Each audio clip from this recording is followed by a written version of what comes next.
Mm-hmm. Yeah.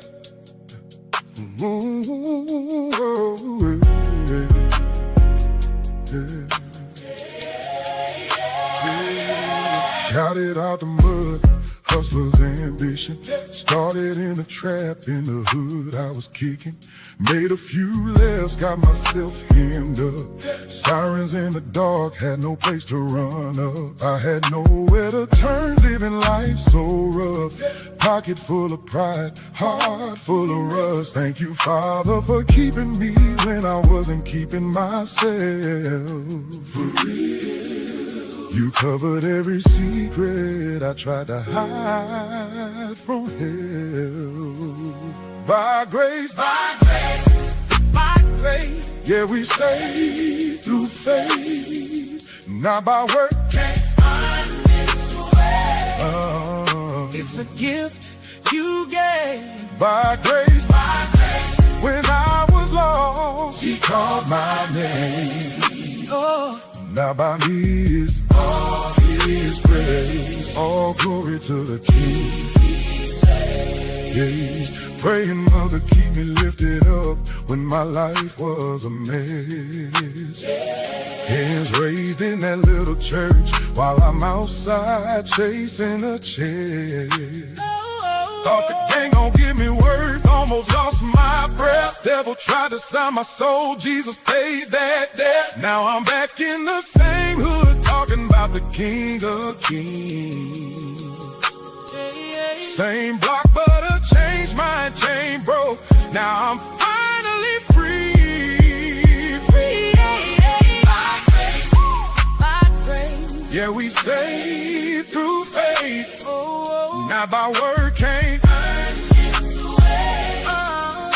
It's a gift you gave. By grace, when I was lost, He called my name. Not by me, it's all His grace. All glory to the King He saved. I was stuck in that cycle, round and round, same pain. Yeah. Then your word hit my heart, wash me clean like rain. I can't flex on mercy, I can't stun on love. All I got is gratitude, hands up, eyes up above. By grace, yeah, we saved through faith, not by word, can't earn this way. It's a gift you gave. By grace, when I was lost, He called my name. Not by me, it's all His grace. All glory to the King He saved. By grace, yeah, we saved through faith. Yeah, we saved. Every breath that I take, I say, it's by grace. By grace. Yeah, we saved through faith. Yeah, we saved through faith. What's going on, everybody? Welcome back to ARP in the morning. Grace and peace to each and every one of you guys. I am your brother Wise, man. I appreciate you pulling up on this fine Thursday morning. Put a 1 in the chat if you guys can hear me okay. Please put a 1 in the chat. I want to make sure that all is well this morning. Got too close to the mic. Sorry about that. But I appreciate you guys pulling up, man. We have a heck of a show today. We got a lot to get into. Call-in show today, so be prepared. Folks will be chatting it up and calling in with us. I'm looking forward to hearing from you guys as well. Also, giveaway show today. We're going to give away 3 books. Actually, we're going to give away 4 books today. 3 from my brother Michael Hancock, who will be on the show tomorrow. So shout out to him. We're going to give away one of Celeste Duffy's book, The Ass Backwards Way to Move Forward. This is the, sorry about that. This is the Michael Hancock book, Rules for Restoration. Phenomenal read. As you can see, it's not that big of a book, but he is going to sign it And whoever wins today, one of the three people will receive, a copy of Rules for Restoration, which is basically a counter manifesto to radicalism that's happening in our nation. So shout out to you guys, man. Good. I'm glad that you guys can hear me. Let's also do a city, state, country check. How many of my folks do I have in here, from the South, from the East, from the West? Obviously, we do have some Northerners that are in the building. Shout out to all my New Yorkers and New Jerseyites in the building. Shout out to you guys, all my folks, down in Georgia and Florida and Texas. We got a lot of folks out of Texas. Shout out to my folks out in California. Y'all showed up the other day. Y'all showed out, man. I mean, Spencer Pratt made it through. It looks like there's a high probability, of a Republican mayor in LA, as well as a Republican governor in the state of California. Man, oh, look at that. Atlanta is in the building. Indiana is in the building. Okay. M-Town is in the building. Okay. I know I got a lot of Tennessee folks up in here. Shout out to you guys. Northern Virginia is in the building. Appreciate you guys pulling up. What's up, Deb? It's good to see you in the chat. I hope you're doing well. I'm glad that you are on the mend. I did get your email. My apologies. I hadn't had a chance to respond yet, but I did get a chance to read it.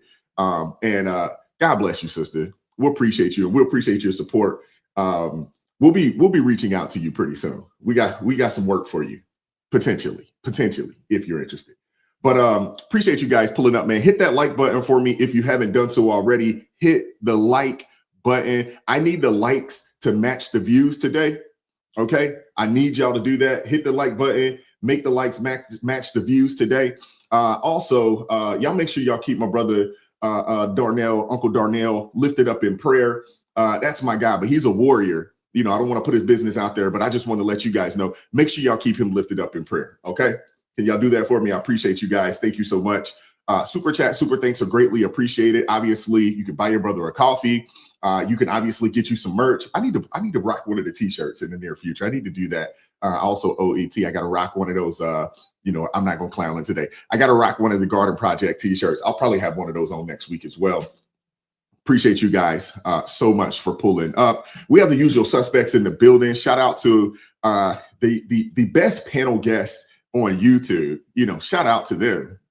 Phenomenal group of people. My brother Minister Danzel's in the building. We have my sister Celeste from Celeste_Duffy's in the building. We have my sister Crystal from Crystal Beyond Labels. We have my brother AT is in the building. My brother Jeff should be here today as well from It's Not Your Fault Al-Anon Recovery Channel. Hopefully he received the link. If not, he'll be here. I'll get it over to him. I did just email it to him, so hopefully he has that. But appreciate you guys, man. Shout out to Dion. Appreciate you pulling up. St. Louis is in the building. Shout out to you. Appreciate you all pulling up this morning. We got to get the show started off properly. Today's verse, shout out to my brother Hunter, is out of the book of Acts. Shout out to my brother Hunter. And it's, let me see here. I want to make sure that I'm ready to go. Okay.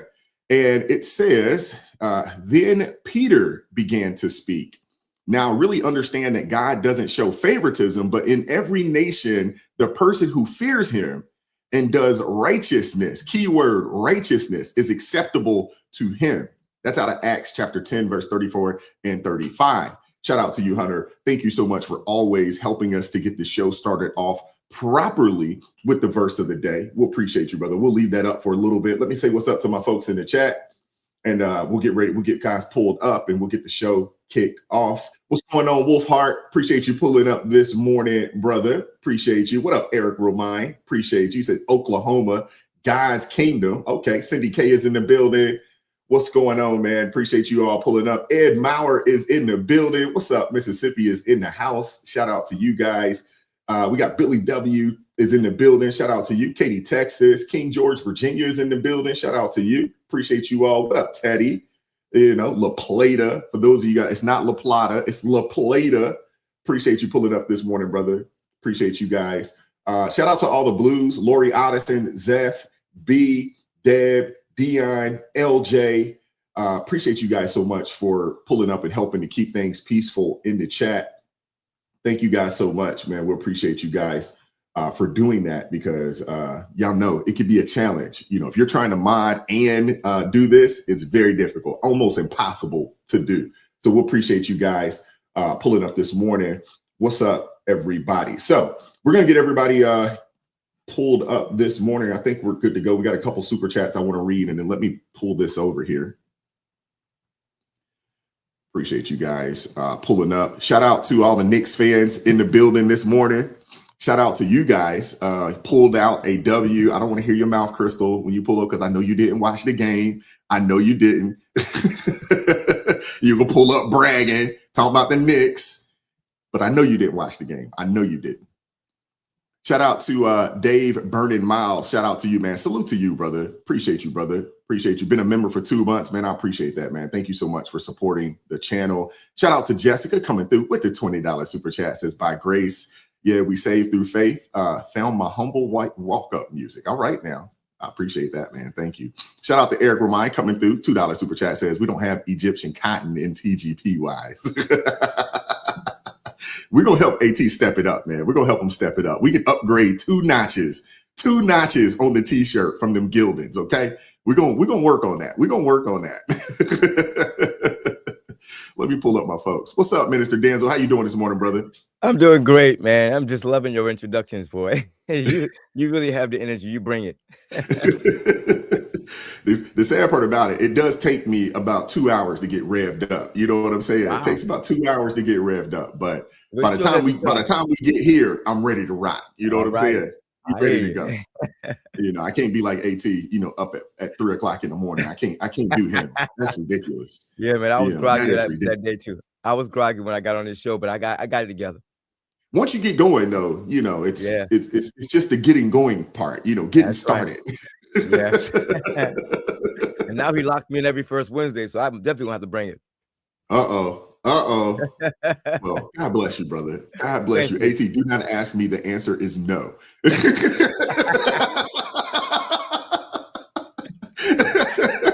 I'm just putting it out there early before you get any thoughts in your head. I'm just putting it out there early. No. What's up, Crystal? How you doing this morning? Hey, sis. Good morning, family. First of all, I don't need to watch the Knicks to celebrate the Knicks, okay? I just want you to know that.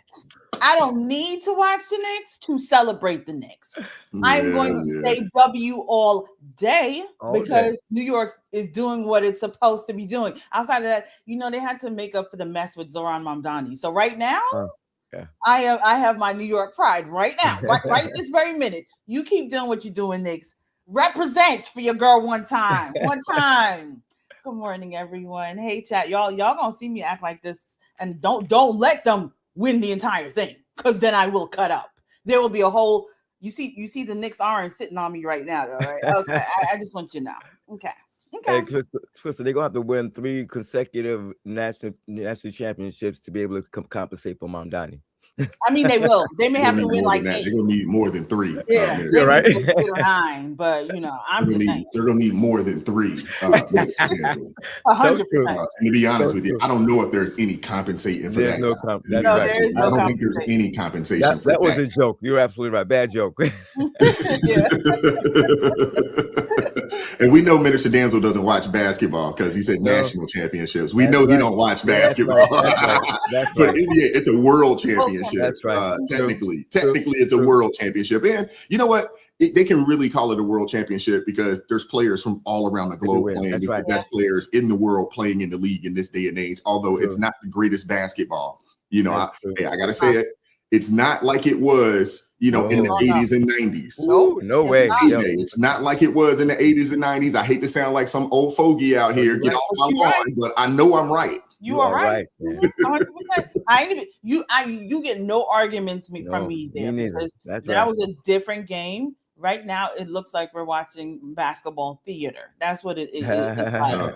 And Minister Denzel is not going to watch the NBA because Minister Denzel is one of the best and the greatest, and he was taught by legends. So I'm telling you right now, he's not going to waste time that are beneath him.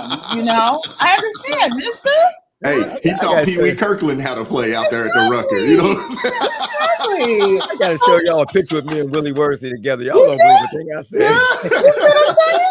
Minister don't want to be watching. Minister's not watching amateurs. He was like, listen, I know this game. I don't need to be watching the amateurs. Well, y'all got me good, man. What's up, Celeste? How you doing this morning? Good morning, gentlemen. I want to Hey, offer a personal congratulations to Crystal on the Knicks win. amen. I know that your support of them was of great encouragement, and it caused them to go on to victory. So you go ahead and hold them up. Thank you, sis. Thank you. This has been an amazing week for you, girl. Yes. Yeah. Well, I hear you have been out here, and I've been watching y'all out here. Y'all been out here doing big things now. Doing big things. Yeah. Yes, we're starting out. We're keeping the work going. Ain't nobody gonna shut this one up. The only one that can shut this one up is the Lord Himself. Amen. Amen. And he Yes, ain't thinking and I about want to say thank you to Professor Sonny for noticing I was on time and ready with the mic. That's right. it. Thank you for noticing. Yeah. Mm-hmm. She representing today. What's up, AT? What's going on with you, brother? I don't know which of the four of you I need to pick on first. I really don't, right? First of I'll all, go we're not last. getting Egyptian cotton. Let's just go ahead and get that out the way right now. We'll get an extra special one made just for you. We'll have a presentation ceremony. It'll be on TV, and I feel like you still won't show up because it's not bougie enough, but we're going to do it anyways. Minister Danzel showed up on my show yesterday. I asked him for feedback. He went camo dark on me the rest of the day. This man said, I'm not going to talk to him. Have me get up this early in the morning again, AT. But it was a fantastic conversation. Crystal, I didn't realize how defensive I am of y'all understand that Crystal is my little elderly sister in Christ, right? And this week has really proven that to me. Crystal, I don't know if anybody texted you this morning, but someone hopped into my live and I asked everybody, like Wise does, where are you from? And someone said, with your name, with your background, I'm from Chicago, Illinois. And I'm so on high alert right now, Brother Wise, because of what's going on. I was like, did somebody steal her identity? Don't play with me today. I'm not in the moment. It was actually Carmen. She just forgot to get that stuff aside. So I was looking out for you. But Crystal, and I'll shut up, Wise, I'm sorry. Celeste, I invited her finally to TikTok. Celeste, you were unable to make it yesterday. I am so glad you were unable to make it yesterday. Wise, there was a panel about Black Republicans in the United States. Crystal Romans was up there. Do you know who showed up into that live about 20 minutes after I invited Celeste? Don't tell me Ren. The name Ren, I just want you to understand. Ren is, like, you think I'm hated on TikTok? Ren is the most infamous crash out Black. I don't know what she is because she's not a liberal. She just hates white people. That's it. Wow. Even though allegedly the father of her child that she's with in a relationship with is white. Not allegedly, he is. Not shocking. She wants reparations. She yesterday on TikTok, I told my group this morning, Wise, I can't really say the whole expression on your platform, but I was called y'all are familiar with the animal known as a raccoon. I was called a raccoon, and I was a raccoon splaining, right? Just drop the rab before it. Right, so Celeste, you missed a good one yesterday. Are you sure you want to do this, Celeste? I told you yesterday, I was like, sign me. I'm so ready. So listen, we'll consider this practice for the View. Let's go in here and let's get to sparring. Yeah, good. The View is less combative than TikTok. It would be good practice. Yep. Good practice. That's right. Wow. Last but not least, we got my brother from another. Oh, look at him. What up, shit, mate? What's going on with you, man? He representing all the way. You representing all the way. Hey, you see that? I got backup today, AT, so I don't want to hit nothing. Absolutely nothing today, okay? How we doing, everybody? Doing well, man. How are you doing? Very good, thank you. I'm not doing this to slight AT. I got every first Thursday of every month, I counsel down at the VA, so they like when you have to wear your garb, But what's this? Right. That basketball, the Knicks, is that the team that Caitlin Clark plays for? I'm a white guy. I don't watch basketball, so Jeff. Good job to the Knicks, I guess. That's wonderful.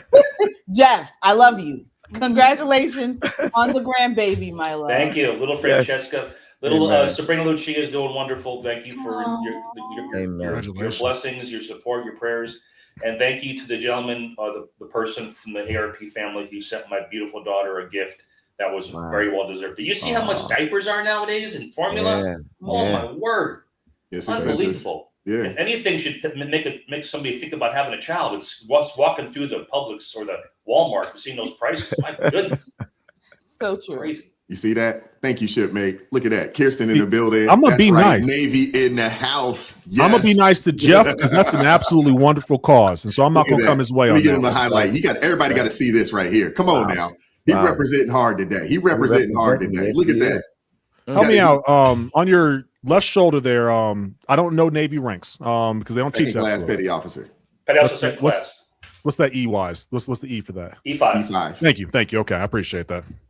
Thank you for your service, Jeff. Thank you for your service. I do appreciate it. Right, I started out enlisted and became a W. Yes, sir. Oh, Mustang. God bless you, man. God bless you. Thank you, sir. You went the warrant route. Those are the real officers. Oh, I could not do it the other way. I appreciate my soul and my my character a little bit too much for that. Yeah, the warrants are the real ones because they come from our side. They were once enlisted and then they transition over. Those are the real ones. Shout out to Uncle Darnell. Been a member for 6 months. Appreciate you, brother. Thanks, ARP family, for all your prayers. Wise, AT, and panel. Love all you guys, man. God bless you, God bless you, brother. Y'all make sure y'all keep my brother Uncle Darnell lifted up. Oh yeah. Shout out to Eric Remind, $2 super chat says Celeste, put me in, coach. Okay, I'm ready to play. Celeste, you saw that the only two people who didn't laugh at that was Crystal and I, right? We're just sitting here smiling, just like, okay. Well, can I say this real quick? I was watching Keisha King's show last night, and Keisha, I know Wise has said it that she battles with these Christians that love to say that they are Black Christians, right? Yeah, she battles a lot with the Black liberation theologists types. And she does it on YouTube. And so I watch her and I cheer her on. I just want to tell people. I want to tell people in the comments because they're like, Crystal, please go up there and help Keisha because these people are this and this. I'm gonna tell y'all, I love Keisha. Keisha holds it down. She's amazing. I don't need to help her. I don't need to help her. Number one. Well, number two, I spent over a year and a half, maybe 2 years, and 18 knows arguing with people. I am tired of arguing with these crazy people.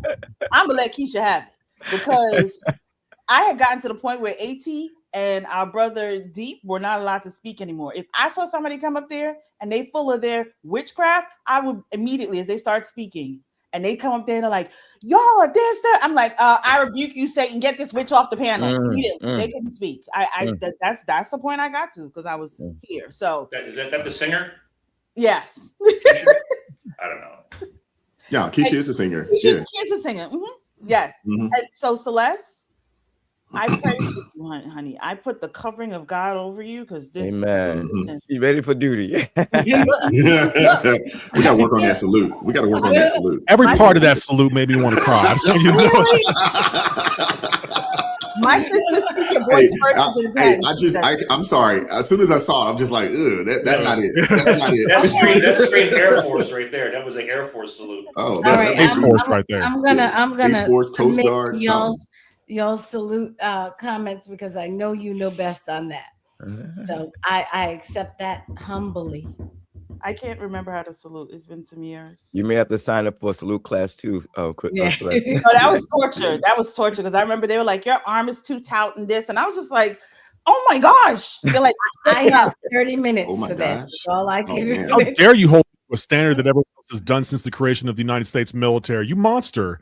Yeah, exactly. Hence why I'm not in the military. That's why she didn't make it through. Exactly. I said I was done. Thank you. That's why. That is I had walked through the recruiting office. As soon as I got through the door, they said, "Turn around." It's obvious I'm not gonna be nothing. I was actually a good they said I was a very good officer or whatever I was at that time. In it was JROTC, and I actually had a scholarship to West Point, and I was just like, I'm good. Wow.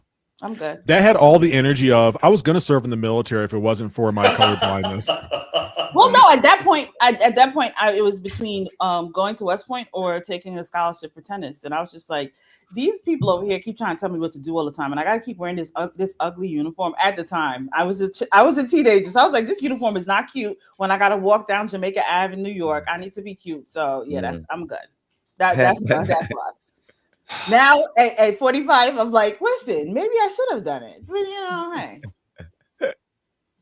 I'd have joined the military if I was young enough to do it. Yeah, okay. Shout out to Uncle Darnell, $2 super chat says, got to teach you proper lock salute. You mean up here? No, that's not it either. But we're gonna keep it moving. Years.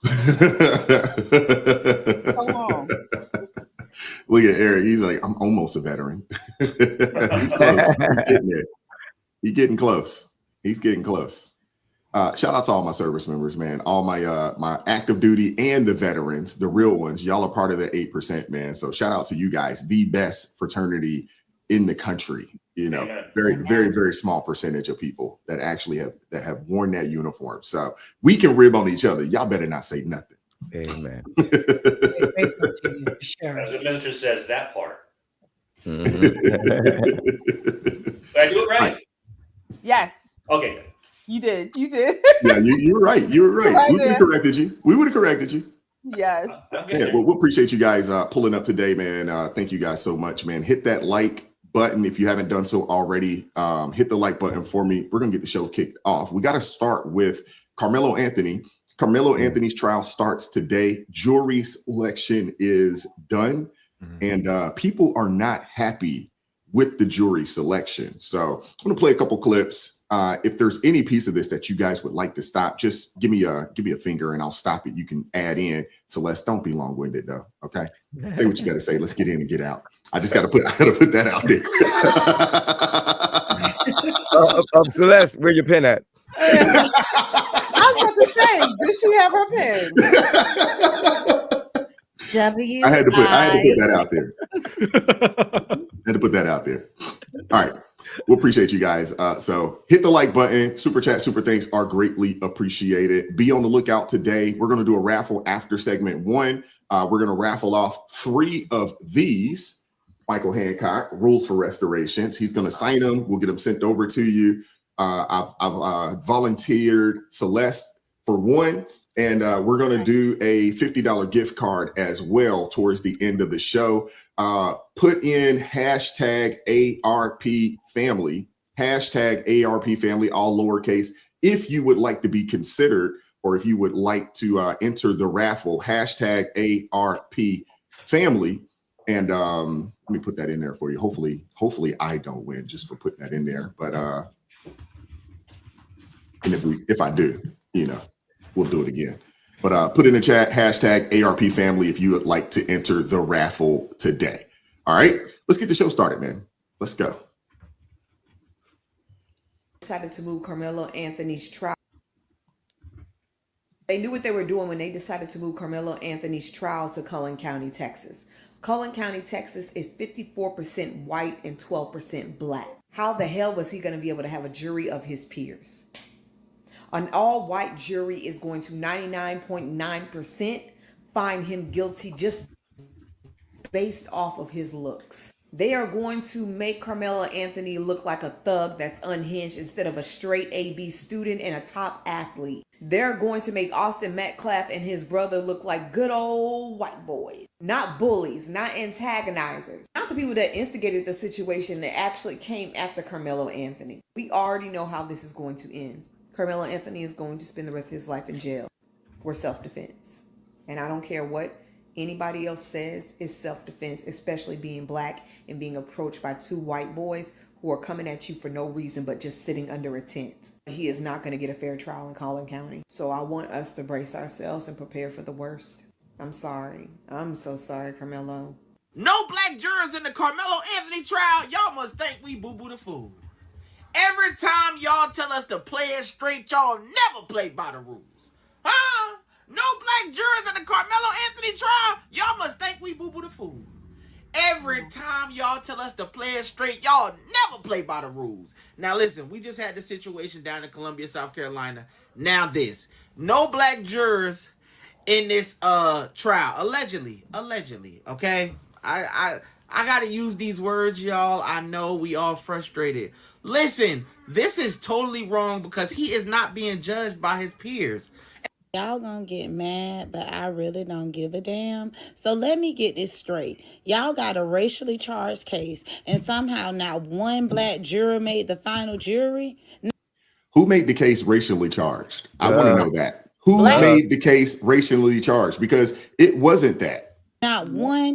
Then y'all wonder why people don't trust the system. How the hell is that a jury of his peers? See, this is the type of stuff that make people look at the system sideways, because every time it's time for us to trust the process starts looking funny every single time. And what really gets me is y'all act like black folks are stupid. We're not stupid. We can see, we can read, we can count. We know when something don't pass the smell test. Then when people ask questions, all of a sudden we're the problem. No, the problem is y'all keep creating situations that make people question whether justice is actually blind. Because if public trust matters so much, why do things keep looking like this? I'm just asking. And if that question makes people uncomfortable, maybe that's because the answer is uncomfortable too. They not playing by the rules, y'all, but I'm not surprised. They knew exactly what they was doing by moving Karmelo's case to predominantly white Collin County. Not one black juror was selected for the Karmelo Anthony trial. Prosecutors argue that this case has nothing to do with race. The crime was not racially motivated, so this does not violate any legal rulings. The judge did overrule the defense's argument, saying that these are just high school students who got in a fight, and the fight was not over race. The judge stated that race did not play a part in this crime, and that legally the jury does not have to reflect that. At least we know black people is in the jury pool, because one of the jurors did go ahead and say, I could not put a brother behind prison. So that definitely lets us know it's some black people in the room. Great to hear, great to hear. Mixed diversity, absolutely sounds wonderful. Appreciating that knowledge. I don't know if he did that on purpose, talking about a brother. That definitely lets us know he was black. I don't know why he went with us. But it's good to know that they are in the building, all right? Appreciate it. It does give that this jury pool is diversified, and I did not expect that.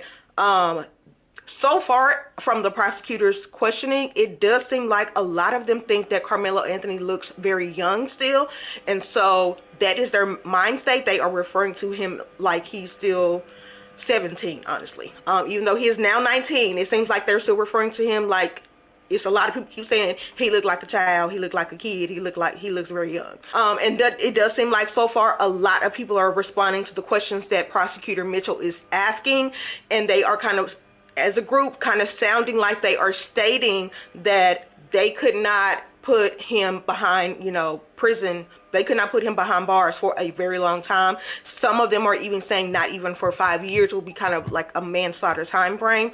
And so I did not expect that from this jury pool. So the young man, Karmelo Anthony, got an all-white jury. In the black community, well, they're going to be a little pissed off. But before you get your panties in a bunch, just think about it for a second. This is going to be played out as a black and white case. You know that. I know that. And if I'm on the defense, I'm looking for a bunch of white liberals, because they love to be the black savior. Now, had this been the 1960s, I would say, yeah, this boy is getting hung. But this is 2026.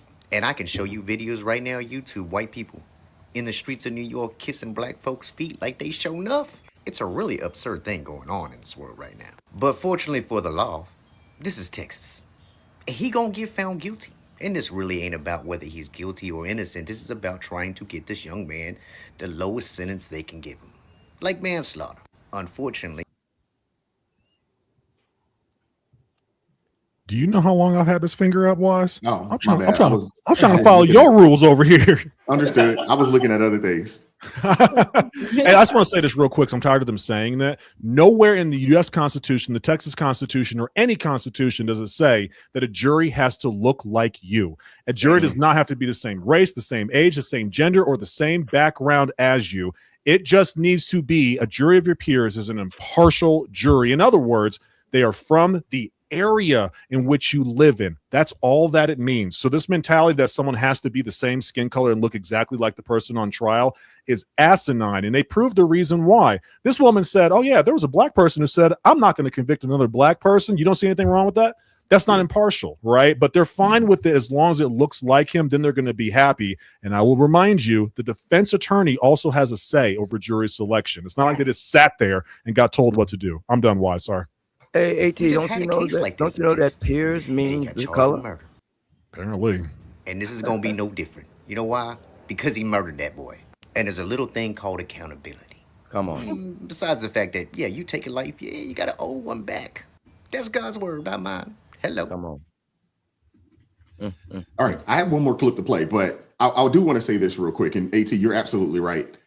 When they say jury of the peers, it doesn't mean race. It means the peers, meaning the people that live in the city, county, wherever the jewelry pool is. It's based off of that. Now, a lot of people are like, I can't believe they moved the case to Collin County. Newsflash, Frisco, Texas is in Collin County. Newsflash for the people that don't know how this thing works. Cities sit inside of counties. County sits inside of states. States sit inside of countries. That's how it works here in the United States. So all the people out there like, I can't believe they moved this case to Collin County. Yeah, Frisco is inside of Collin County, just for those that didn't know. The other thing, when you look at the demographics of Frisco is 55% white. It is 18 something percent Asian, and it's like 9% black. So it's not a large population of black people to live in the area, which was probably the reason why there wasn't a lot of black folks in the jewelry pool, because there's not a lot of people that live in the daggone county anyway. Simple as that. And in Collin County, it's the same thing. Although Collin County, when you look at the entire county, there's 2% more. There's 11%, black or quote unquote African American in Collin County. So technically, the likelihood of you getting an all black jewelry in Collin County, slim to none.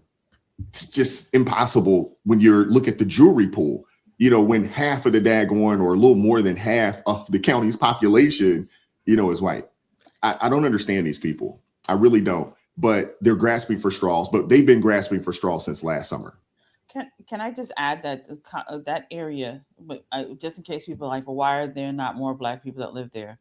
If you understand the wealth that is in that area, then you'll understand, because that is a very I have very close friends and family that live over there. They make like, and that's why when people were fussing about we need to support Carmelo Anthony's family because they're poor black folks. Y'all are sadly mistaken. They weren't poor. They were not poor. They lived in Frisco. Exactly. They were not poor. Again, I know people that live in Frisco. I know people that surrounding area. They're not poor. So when people were saying this poor black family that ain't got no money, no, they have money. And that area is people, these are what you would call the middle and upper class black or people that live in that area and that community, because that community has money. I just want people to be aware of that. No, absolutely. Well, the median household income in Collin County is $120K. Frisco, I think it's slightly higher in Frisco. For those of you guys that aren't familiar with Frisco is where Jury World is. That's where the Dallas Cowboys practice. And I say Jury World for those that don't know. That's where the Dallas Cowboys practice at. That's where their facilities, a lot of the players live in that same general vicinity. There's some money out there. So Carmelo Anthony has come from some poor, broke, destitute family. He didn't come from that. He actually comes from a fairly decent family just based off of all the information. Unfortunately, even just because of that, just because he comes from a well-to-do family doesn't mean that we don't have some kids from the suburbs trying to thug and bug. Crystal, you talked about that the other day, when your cousins would come to visit. They don't come from that, but why y'all trying so hard? So we do see that. We see it. I've seen it a lot, out in Maryland area, PG County and stuff, like they living in, $700,000-$800,000 houses, but they shooting and carrying on. It's crazy. Go ahead, Celeste. Celeste. Oh yeah. I was going to say, of course, very quickly that I think that I see you, AT. I think that this whole the whole idea that he was a victim and this is self-defense is built on a lot of assumptions. And it's really a case of, do you see the glass half black or do you see the glass half white? Because you could make a case that it's exactly the opposite, that he was actually antagonistic. He went into the other people's space. He sat down in the other people's space. Once he was asked to move and leave the other people's space, he refused. He was repeatedly asked, even in an aggressive way. He continued to refuse and then issued a threat. He was the perpetrator, So no question. I'm not sure how you get him as the victim. Come on. So, you can almost do the same thing with the brothers. This is tragic. I think Mika hit it on the head the other day. This is tragic because these are two young men who are at the height of their testosterone and at the lowest point of their cognitive and emotional intelligence abilities and self-control abilities. That's something that has to happen over time.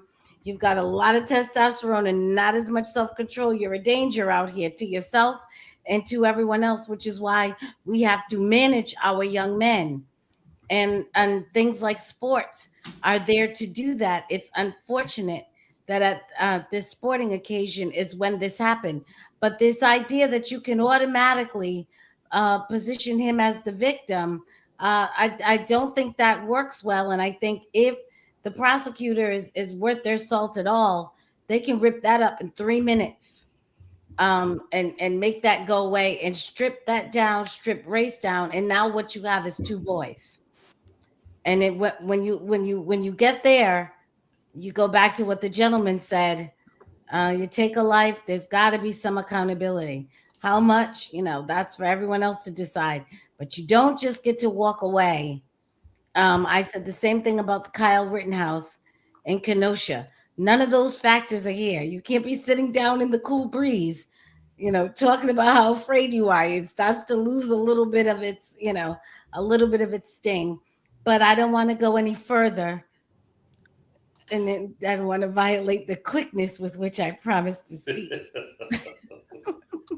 You were teetering. It was close. It was real close. Real close. I want to play this clip, and then Jeff and Minister, we'll get you in. I want to play this clip. And then AT, I got one more, and then we'll get you in.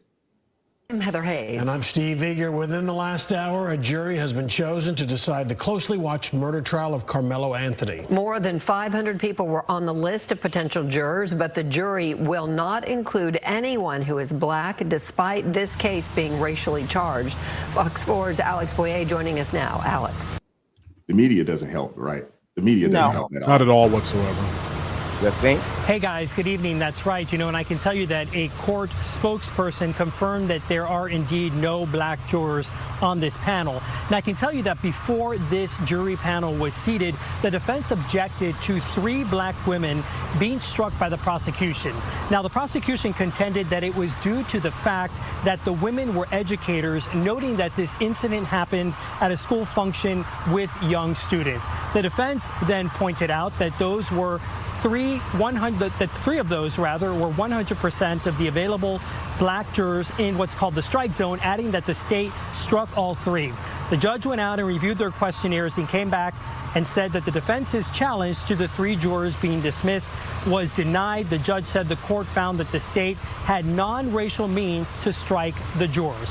Now, background, Karmelo Anthony, 17 at the time, is accused of fatally stabbing 17-year-old Austin Metcalf last year at a Frisco ISD track meet. Anthony was reportedly sitting under a tent for a school that he did not attend.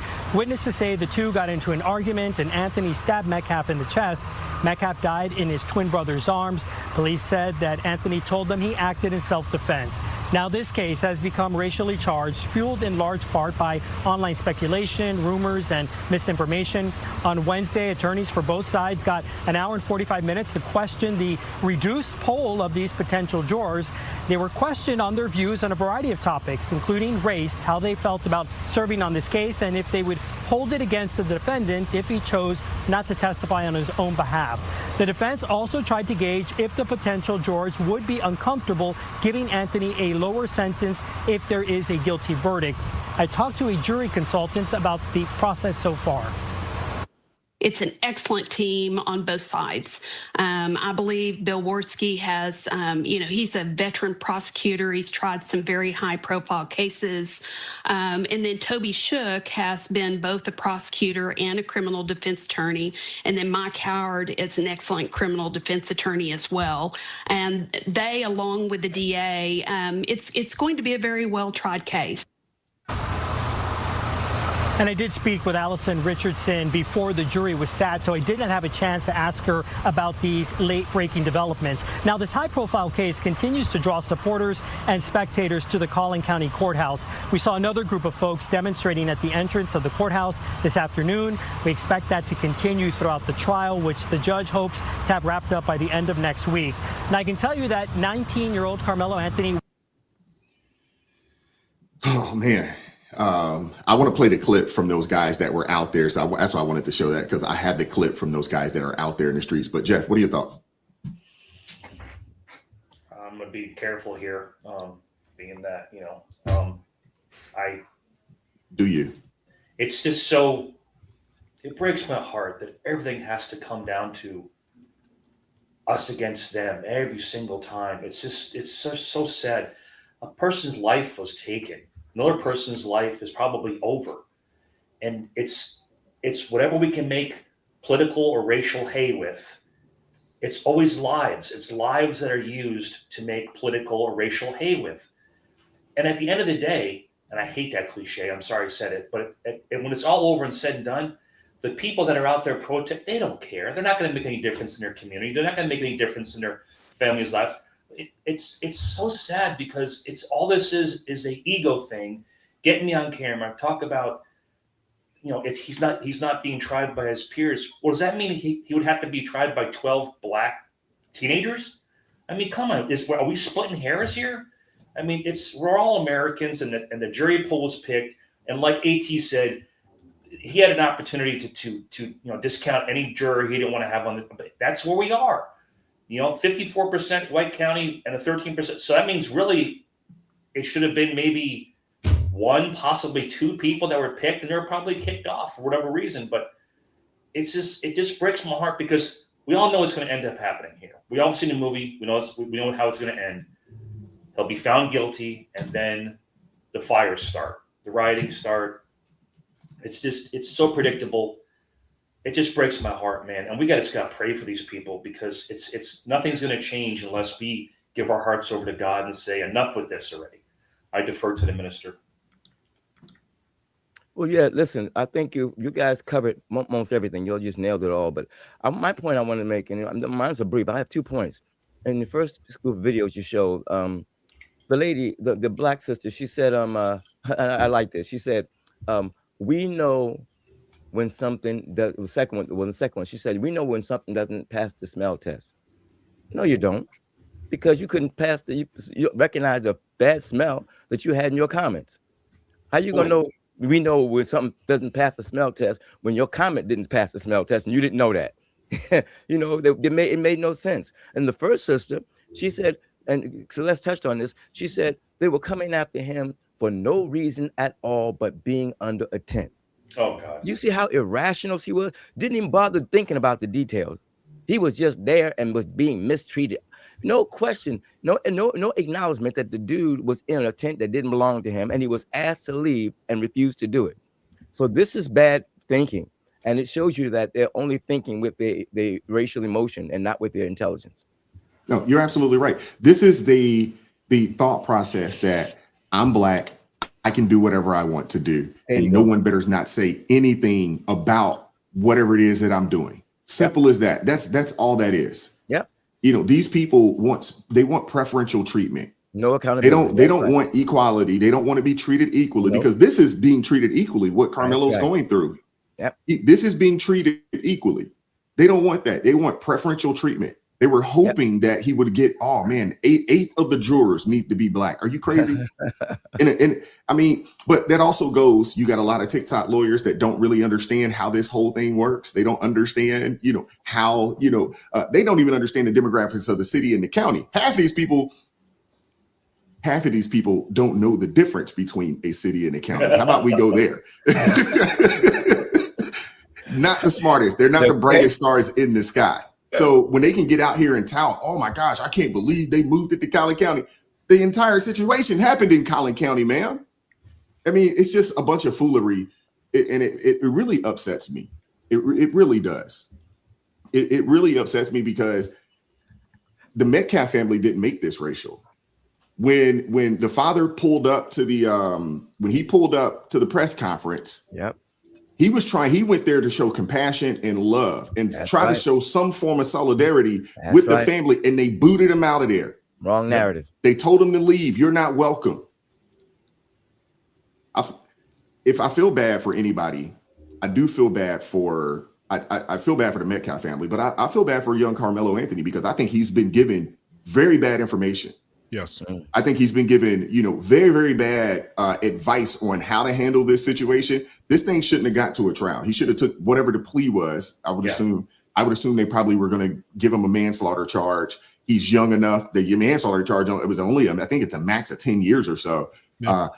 And with an opportunity for parole after, probably serving half the time of his sentence, because it is a state charge. I think he's getting very, very bad advice. Why has he also been given very bad training? Because if he had the right training, he would never done that. That too. You're absolutely right, Crystal. I was going to ask you from the AT going. I'll send you the link, the link for the post, so you could put it up when I'm reading it. Oh, okay, perfect.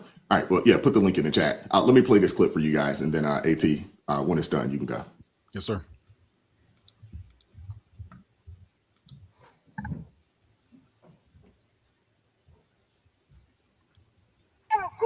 Self-defense is not a crime. Self-defense is not a crime. Self-defense is not a crime. Self-defense is not a crime. Self-defense is not a crime. Self-defense is not a crime. Self-defense? Self-defense is not a crime. Self-defense is not a crime. Stupid is. I just wanted to show y'all that. This is... Stupid is a crime. I mean, that just doesn't make no sense. I love the guy with the drum. That's what I was going to say. Yeah. You've got to go out. You need at least a tambourine and a drum. I mean, at the very minimum. Drama. It's interesting that people aren't at work that day. Right. Honestly, Jeff, I'm surprised at the tremendous turnout that they have for this. Honestly, that's a large amount of people. I wanted to say this to it. First of all, Jeff, I got to come at you. I'm sorry, but I got to do it. I will support and defend the Constitution of the United States against all enemies, foreign and domestic. Sir, you can talk about whatever you want to talk about. That's right. Right. I don't care about your skin color, because you put on that uniform just like Wise did. And someone in the comment section said something funny. They said, have 12 black military veterans be on that jury, you are going to prison if that's the case, right? Sir, speak about whatever you want to, because the people who tell you that you can't are not brave enough to put on that uniform. They certainly are not brave enough to go overseas and do that job. And they ain't served on a ship. I'm not even gangster enough to put myself in one of those metal traps, right? So I just want to just hit that real quick. You're in a safe spot. I just gotta put that out there. Safest place that you could possibly be if you find yourself in some form of conflict is being out there on the ship, on the water. Yes. Hey, can I comment on what AT said about if the right black people on that trial, he would go to jail? But remember, when they say that there's no black jurors, they're talking about the brother that you played on Tuesday, Brother Wise. They're talking about that kind of juror. They're talking about that kind of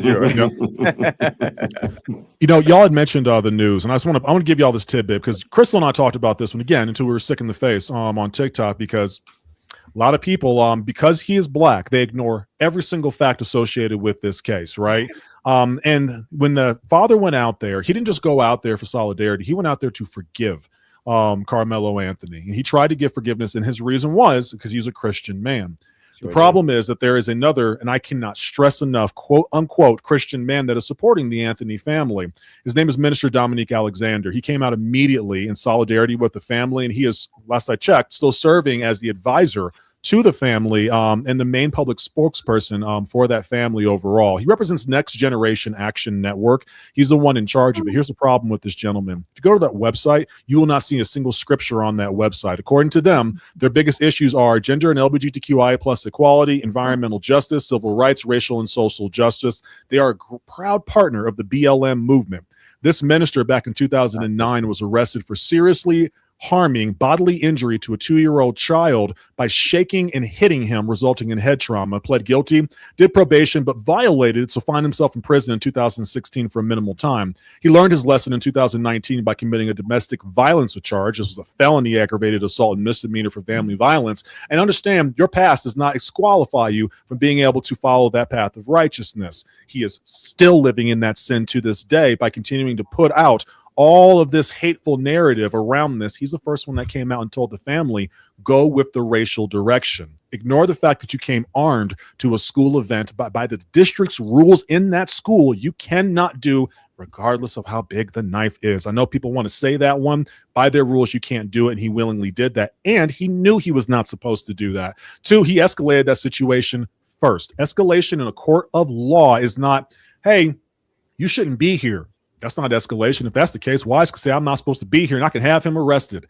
Escalation is touch me and see what happens. That is illegal escalation because it implies the use of, and I'm not leaving. And that applies the use of force. But then the whole self-defense thing, here's the harsh reality that people don't want to accept. All 5 of the people on this panel with me could come over to Montana and they could jump me in my parking lot. And as long as, one, I'm not worried about these 2 over here because they're too sweet to fight me, but as long as they have no weapons in their hand, and one, this is a public space, we'll say, I got everybody else around looking at me, and there's no fear that I am going to lose my life because they haven't put their hands on me. They haven't threatened to take my life. They haven't even threatened bodily harm. That's what happened in that situation. They said, hey, you need to move. Guys came over to that, right? Even if they pushed him. Push, knife, you don't want that precedent in the United States of America. And I will tell you the truth. While I hope that justice is served and I pray for Karmelo Anthony, the worst thing that could happen is for this boy to walk. Because I know the black community will be happy, but the precedent you set is that as long as you are white, we can do whatever we want to do to you because we're going to say that we're a marginalized community, it's self-defense, and that you all started this situation. But if he winds up getting sentenced, I have a feeling that we might be looking at another riot from the BLM side of the house. Jim Crow in reverse. But that's actually what they want.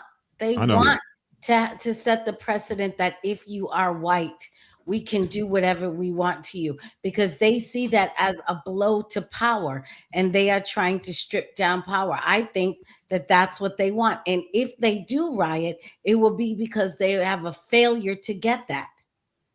And I'm instituting my rights like that you just gave to Jeff about how he can talk. You know, Celeste, the thing about this is they're so upset that there's not a black jury member. Here's a real fun one for you. If you want a black jury after you commit a crime, don't commit crimes in predominantly white neighborhoods. There you go. Good point. No, AT, you're absolutely right. And the reality of it is this. Dominique Alexander and, the BLM likes, he obviously read Kevin Jackson's race pimping book. The multi-trillion-dollar business of liberalism. He obviously read that book there because if he was actually working on Karmelo Anthony's best interest, he would not have advised him the way that he did. He also would not have stoked because it was them that made this a racial conflict. It wasn't the Metcalf family. It wasn't anybody from Collin County or Frisco. It wasn't anybody from the school that touted this as, oh, this is a racially controversial situation. It was them. It was Dominique Alexander. And I don't even want to call this dude minister, just Dominique Alexander. Simple as that. And the thing is that he started an organization. We're going to give him a little bit of, a little bit of publicity here. The new National Action Network or Action. Is that what it's called? New National Action Network or something like that? They changed the name recently. Yeah, something like that. They changed the name? Yeah, because it used to be Next Gen, and now I'm trying to even find the full name on here. They don't even have it written out anymore. I think Next Generation Action Network. I'm looking at it right now. Next Generation. Oh, okay. Yeah, which he stole from race hustling Al Sharpton, which he stole from it, and they made it this so he can one get a name. Everybody knows who he is now. As flawed as he is, everybody knows who he is now. And he got money too, a lot of money. This was the hope that he could, fill his coffers up. And it doesn't matter. What you got to understand is that liberals, they love a black man if he's incarcerated or in prison or in a casket. One of the two, because they can make money off of it. Can I tee you up here real quick, Minister Danzel, if you don't mind? Because I want you to, if you don't mind talking about this too. The problem is the average person who sees this will see minister in front of this man's title, and they'll never question it. They will assume that because he has that title, he is an authority when it comes to faith. And that's the problem that we have in this nation, is that we don't question the people who are in charge. We don't question the people who have power or a title, and we blindly follow them. And it's why I speak out so much against the pastors, ministers, priests, bishops, and all those individuals, reverends in these titles. But I give a lot of credit to Minister Danzel because he lives up to it. Go ahead, Minister Danzel. Amen. Yeah, no, you're right. This is a big problem that we talked about certain words that's losing their meaning. Well, ministers is starting to lose one of meaning them. too. That's Yes. right. Don't mean a thing. You can be the worst sinner in the world and call yourself a minister, and people accept you as being better than what you are. It's crazy. It's dumb. And people that call themselves Christians, they don't have to practice Christianity. It's sick. And that's why we have to not allow people to use those titles in our presence when they're not living up to it. The second thing I want to say is that the parents of that boy have to own up to the fact that they chose the wrong person to represent them. They didn't do their due diligence to check that man out, man. If you follow somebody's stupid advice, you deserve the accountability for everything you did or everything that results from that bad decision. No, you're absolutely right. I want to share this clip. Is this the one you want me to share from Sarah? The Not Dominic the clip, Alexander one? yeah, Dominic Alexander statement. Okay. Yeah.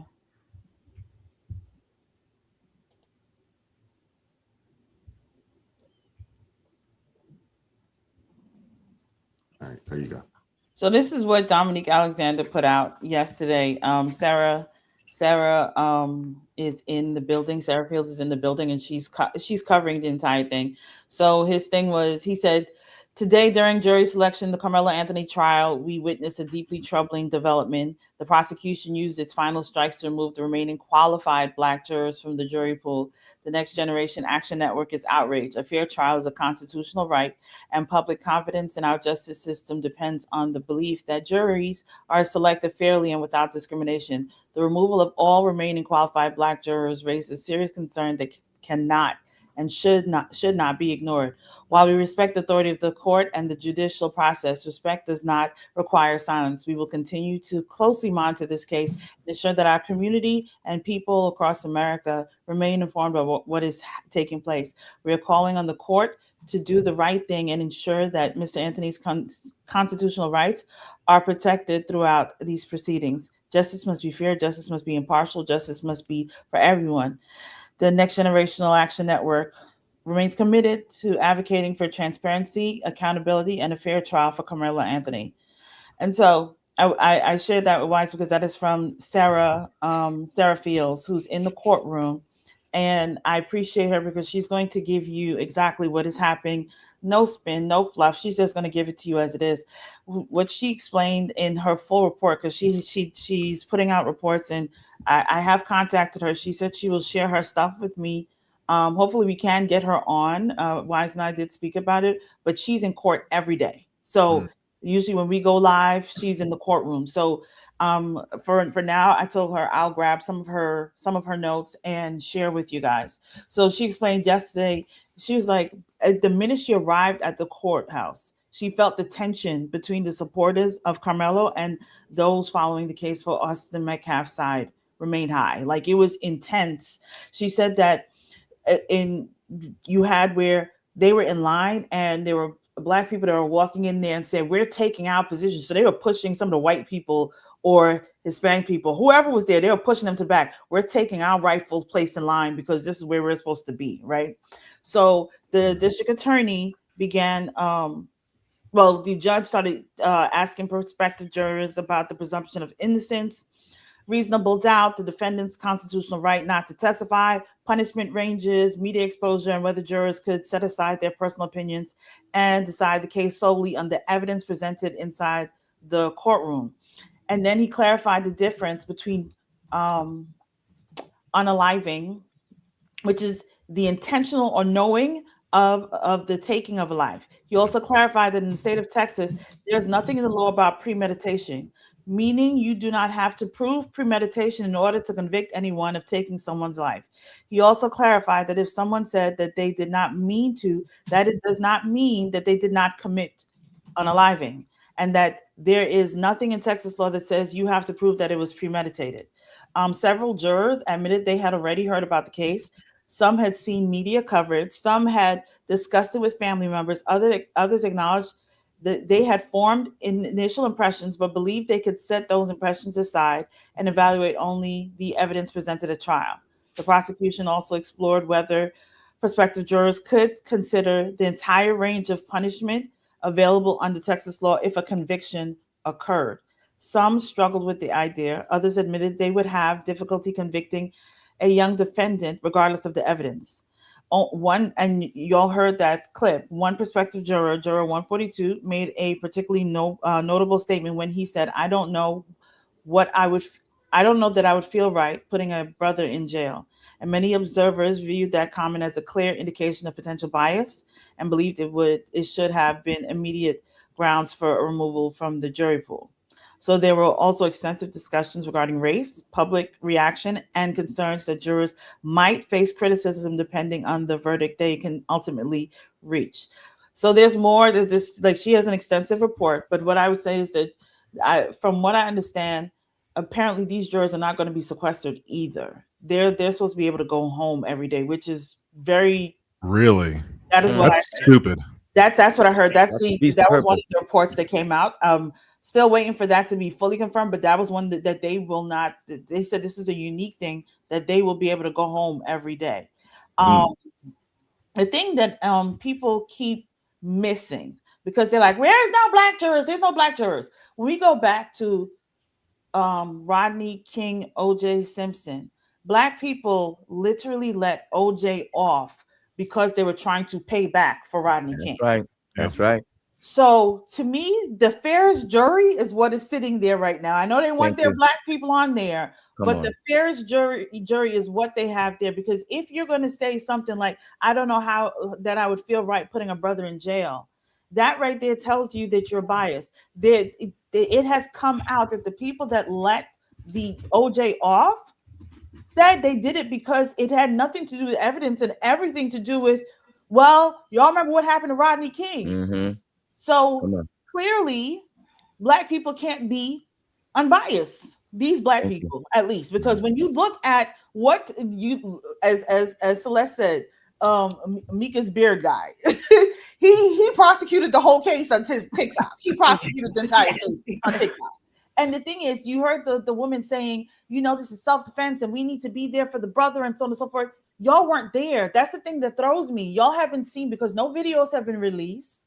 Y'all weren't present. Y'all have no idea what's going on, but you're saying this was self-defense. He was defending himself by going in somebody else's tent, sitting in someone else's tent, refusing to leave from that tent, and then telling the person, if you touch me, touch me again and see what happens. That is not someone that is afraid and self-defense. That is an aggressor behavior. That is straight aggression. So we have to get to the point. I said this last night. I told all black people they need to shut their mouths because they're irritating me. I literally said that because y'all continue to drag on with this stupid race stuff, and y'all want to talk about slavery and all that other stuff. Y'all should have done better. Y'all know what happened in the past. Y'all should have done different and showed something different. Show how you are supposed to treat others according to the way God wants us to treat others. Not be out here doing the foolishness that y'all are doing. And so right now, that young man, and that's what this case should have just been about, was this young man took another young man's life. And that was it. That's simple. That's all that matters. Yeah. And everyone should have been praying for those parents, both parents, because both parents are dealing with loss for their sons. So that should have been the end of the case.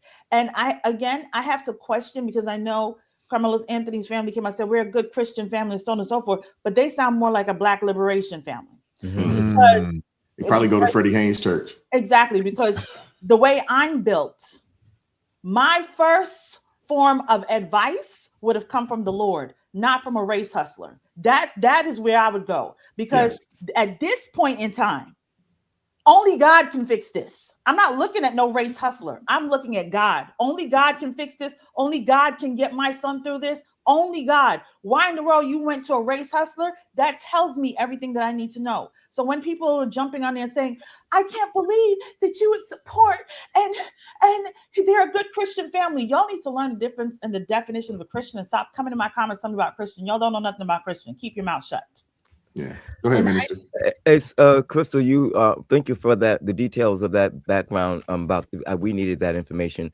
And my point here is that, because I was going to ask that, but you just stole my thought. But but what I add to that is that you notice that all the people who objected to the absence of a black juror never brought that point up. They never even brought up the possibility of that they were justified in not selecting these people. So that information is very important. That information about how people were thinking and why it was a just thing not to have them on that court case is very important. And when you see people who aren't willing to even acknowledge that, you can understand how irrational they are. Yeah, you're absolutely right. I do want to say this, and we're going to keep it moving. In the state of Texas, he is being charged with a first-degree homicide. Essentially, there is a few other lesser charges that he could be convicted. So he did the way Texas is in comparison to some other states. If you get charged with something, the jury has to see you guilty of this particular charge. And then they could, which is kind of how Zimmerman got off, out in Florida, because they couldn't, because there was people that came out and said that, well, we probably would have charged them with, a lesser charge had they actually brought forth. But in Texas, if you get charged with first degree, if they can say, you know what, not guilty on the first degree, but we want to convict him of the actual crime itself. So they could charge him with either the second degree, the manslaughter, there's aggravated assault, and then there's deadly conduct. So they could say not this, but we think this, and then the penalties, are different as well. So I think that's a lot of the reason why they charged him the way they charged him, because they'll let the jury, based off of the evidence and the cases that both the prosecutor and the defense puts forth, they'll allow the jury to make a decision and say, you know what, we don't think this is first degree. We actually think this is second degree. And then the penalties are different, because if he gets convicted of the first degree, he could face up to, I think it's life. It's 5 to 99 years. But the second degree charge, only the max is 20. The manslaughter, the max is 20. Everything else, I believe, is the max is 20, except for the deadly conduct. I don't think there's any way that he gets just the deadly conduct. But I could easily see them saying, you know what, this isn't first degree, but maybe this drops down to, a second or a manslaughter. And then it'll be about the sentencing and how much time he actually gets. Go ahead, Jeff. Real fast. I know we have to move on. Well, it's a given that he will not walk. He's going to be convicted of something. Yeah. He admitted it. But this reminds me so much of, and this all ties back to the way the enemy will stoke the flames of racial vitriol to try and sell ad space on the news. It reminds me of Trayvon Martin. He was, they showed a picture of him when he was 14 with his little, hoodie on. He was a little angelic, and and he was actually older than that. But when Zimmerman was as soon as I saw what happened, I was like, well, they can't use this as a racial thing because the guy was Hispanic. No, he was a white Hispanic. Yes. I was like, Right. Here we go. Right. It's like everything has to be racially motivated to sell that ad. So it's like the old Eagles song, Dirty Laundry. Get that dirty laundry out there and sell that ad space. And we, as a nation, as a people, as a human race, need to stop being that dog whistle of it's us against them, and quick move on and make a decision. It's so sad the way we have to be stoked all the time to make a decision. We know nothing about the case, nothing, but we've already made up our mind what happened. But he admitted he killed him because he was, this is two young kids full of testosterone who were, two bucks, and unfortunately one of the bucks had a very sharp antler, and now one's in the grave and one's going to go to jail probably for a good portion of his life. My personal opinion, and I'm with you, Jeff. I believe that he will be convicted of something. I don't think he'll get the first degree. I think they'll end up charging him with a second degree or something along those lines. And he'll probably get the 20 with the opportunity for parole after, 5 to 10 years, and he'll be on papers, for a long time, something along those lines. That's my guess. And like I said the other day, this trial it's not going to be a long, drawn out trial. I mean, you heard them. They say that they expect this thing will be wrapped by the end of next week. Because end of next week, is that what they said? That's what they're saying. Wow, that's fast. Yeah. Well, you got to think if because I think Crystal had mentioned this. They confiscated all the phones, so they have. I think it was like 75 phones that they confiscated, and the weapon. Yeah, they have the weapon already. They have the body cam footage of when they first got a hold of Karmelo. So I mean, this thing doesn't need to be drawn out that long. All that information the videos can be shown. It sounds like he's also not going to testify himself. Oh, really? So yeah, that's what it sounds like. It sounds like that the defense is not going to put him up there on the stand. So yeah, I could easily see this case. I said 2 weeks, and we're pretty much right there. They started this on Tuesday. The judge expects that this thing will be done by the end of week next week. Today it's the done with jury selection, so they're getting after it today. The case starts today. And just everybody opening what do you call it? Opening arguments start today. Okay. And just so everybody knows exactly what my sister Speak Your Voice put in the comments, because I really believe so, and this is what we got to be prepared for. They already got their picket signs, fire starters, and bags ready to go to start their foolishness. So, I said I wanted to go hang out with Brother Wise for 4th of July and his family, but I don't know, because he's in Alabama. He'll be fine heading over to hang out with him. I live in Atlanta. You want Wise to come to Atlanta for the 4th of July? No, that's not what I'm saying. He has to get out. I have to get out. And Crystal can always get out. If you ask her, she will survive everything. Escape from Atlanta. That just in general, I feel like this is another because. And no, listen, I know people say, Crystal, don't be a conspiracy theorist, but I'm just saying, we're in the middle of midterms. Okay, all we needed was this type of foolishness to begin. And so that we have all kinds of issues. Another summer of love, maybe, I don't know. They will milk it. Because we are in the middle of midterms and they want power back. I just want y'all to understand. That's right. They will not let it go away. Playbook that they got going on. So just keep your head in a swivel. That's all I have to tell you. And Tuesday is making their opportunities look bleaker and bleaker. Mm-hmm. So not only are we in the middle of midterms, this was started out as a guaranteed win. And it looks like sand through the hourglass. It is slipping, is slowly, possibly slipping away. So the desperation is going to begin to rise when people really start to realize, hey, we may not get this the way we think we were going to. Yeah, I think you guys are giving them entirely too much credit. When I looked at the people that were out there protesting, it wasn't that many. I don't. No. He said he had a drum. It's not them that's the problem, though, Wise. That's the problem. They're not the ones. We're not concerned about them. I'm just saying that I don't think that I don't think there's going to be that. I don't see riots. I don't see I don't see it. I don't see that happening. I mean, I could be wrong, but I don't see it happening because I think deep down, based off of the information, and once this case is over with, I would assume that this thing is going to air. We're going to get a chance to see it. They're going to air it, and once all the information comes out, Did you see the comments?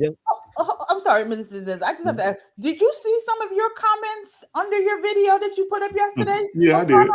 Yeah, I did. Are you sure that you think that these people are rational in their minds? Small percentage of people. But to Jeff's point, the media can stoke this thing and cause that. They're going to. They could. It always happens that way, and we don't hold the media accountable for when they do that stuff, and that's a big problem. Because the media would be so bold in doing that if everybody got in front of their stations and said, listen, you're the one causing this problem. We want you to retract what you said. We don't do that. So that could be a major problem in this. See, MAGA is racist. Look what Trump started. Look at all the white people. They don't listen to black people. We're still a marginalized community. There's systematic racism in the United States. We deserve justice. We deserve our rights. We deserve to push back. If we won't do it, the legal system won't do it. We'll do it ourselves. March down the street. Let's organize this. Get your picket fences. We're going to disrupt their lives like they take away from our lives. I'm going to clip that, Wise. I hope you're right. I actually genuinely do. AT, and don't forget, June 14th is another no. Oh goodness, you did say 2 weeks. They're gonna wind up getting this out there right before June. That's what I just want Wise to realize that June 14th is no King's Day. So that's why I'm saying the foolishness. I'm not saying it will, but there's a good probability it may arise because they are planning all kinds of foolishness. I'm just saying. They don't. No, I do understand that, but hey. Folks, stay y'all butt in the house. Don't stay y'all butt in the house, man. If I was a betting man, and I am, I would say that there's probably going to be everything is coming to a synergy right here. It's like with Juneteenth, 2 weeks, and right now they are. Listen, people will do anything for a $50 bill. They got people. They're gonna get the Greyhound buses out and go. Where are we going? Where are we going? We're going to Texas. All right. Let's go. They're not gonna have that out there. And the Democrats are desperate. They're losing. They're bleeding. They're losing. They're getting handed to. They're getting their desperate. tails handed to them right now. They are, especially when you see what happened out in California. That's right. It's not going the way they thought it would. But I think this is what I think. I think the American people. I think there are a lot of Black folks out there that are looking at this with the side eye, like, no, we know we got that percentage of race hustlers and we got that small percentage of people, that they want to push this narrative, but it's not a full-fledged a narrative that's being pushed by a plethora of Black people. I've talked to folks, they ain't even thinking about this case. They're not even thinking about it. But why? You keep saying Black people. Yes, they're crazy Black people, but white liberals are insane. Why do you keep saying Black people? The white liberals are insane. So even if the Black liberals say, you know what, I don't know, the white liberals will be like, no, we have to stop them. That's exactly. They're the most dangerous. Kristen, can I ask you a question real quick? Did you say that there's a No Kings protest on specifically June the 14th, the 250th birthday of the United States Army? Yes, that's unfortunate. That really is. They're trying to come and they're having a concert to combat because President Trump is doing that event on June 14th. They're even start doing their own concert to come against the America's 250th. People who will never serve, who will never defend the country, who have no idea what it takes to defend the country, are going to come out. That's so disrespectful. It really is. This is what they do.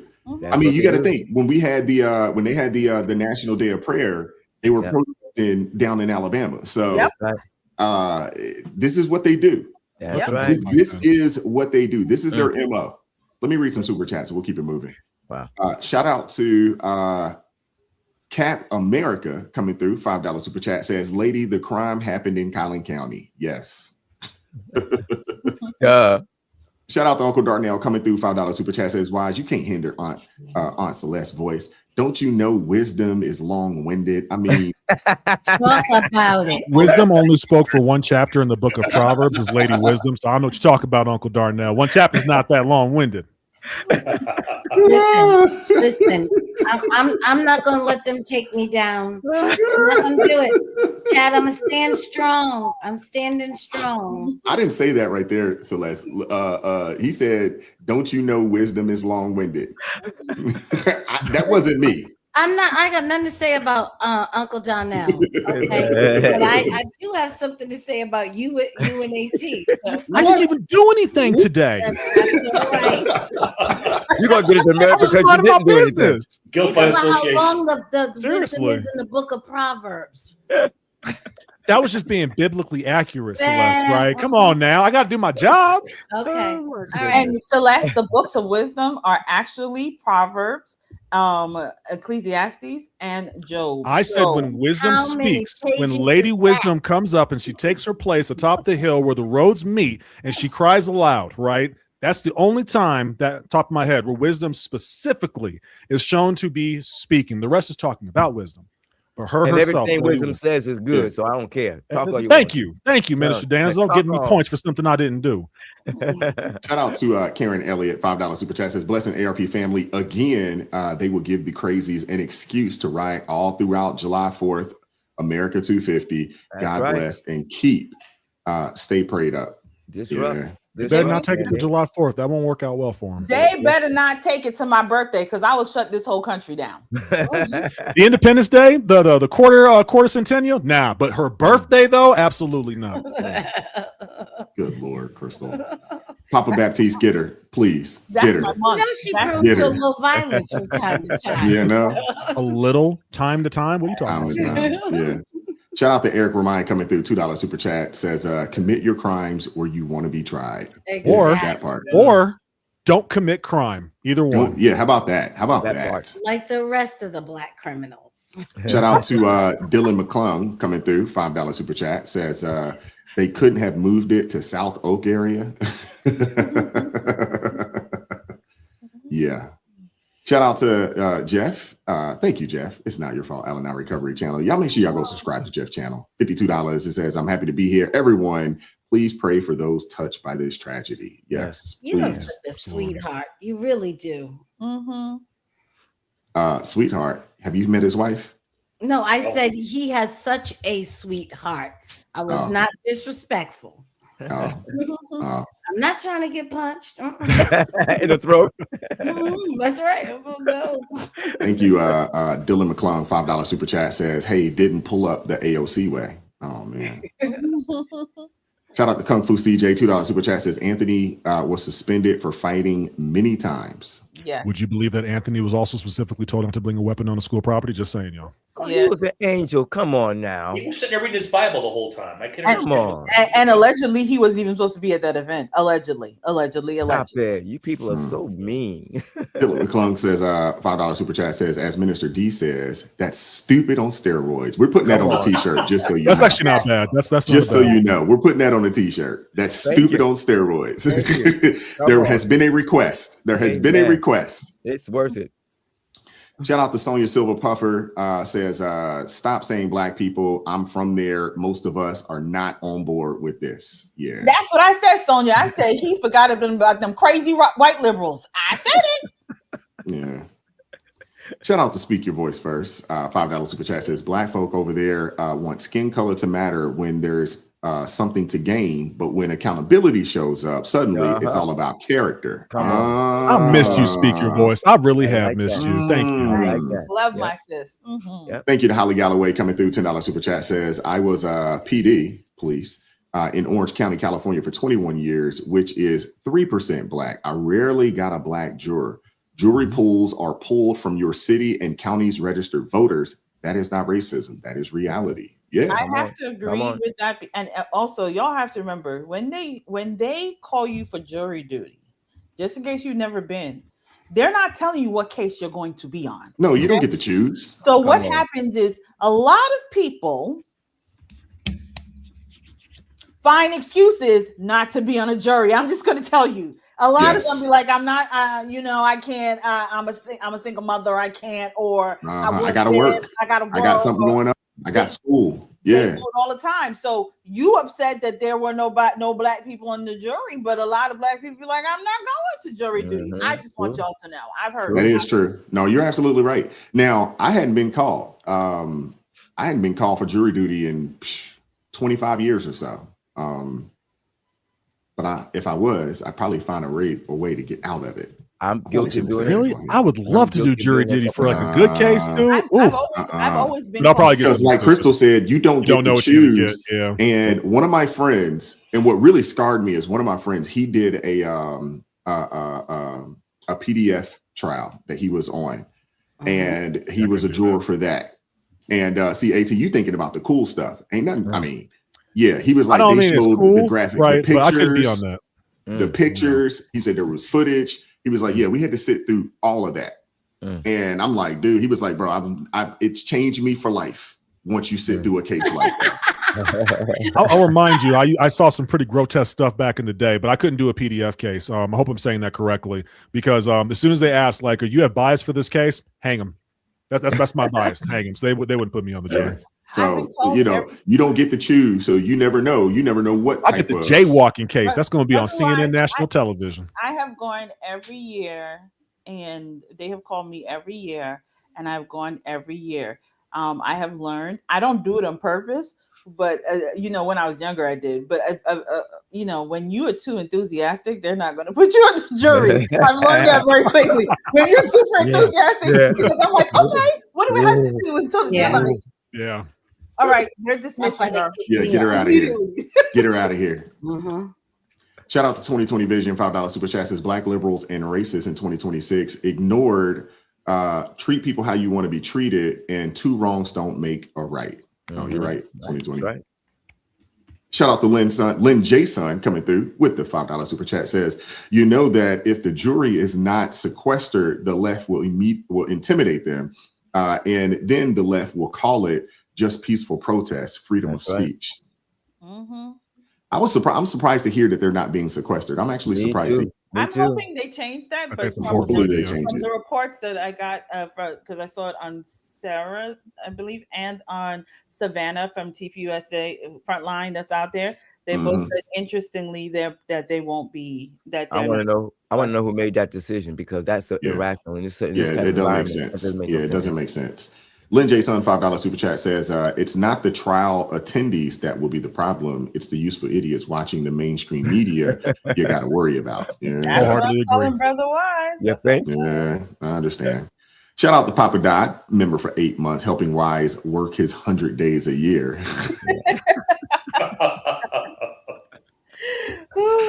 Papa Dot, you got to get off me, man. Let me put this out here real quick. Although we did not do a live stream yesterday, I still had work to do. There's work to do. There's work to be done. Yeah. There is work to be done. Are you saying that you're not going to go live 5 days a week? That's what everyone's been telling me. No, I'm not. Did you not announce that? Because everyone wrote me like, AT, Wise is going live 5 days a week on ARP. It is a lie. I'm kidding. I'm kidding. Don't do that. What did you shoot yesterday? What did I shoot yesterday? Yeah. I didn't play golf yesterday.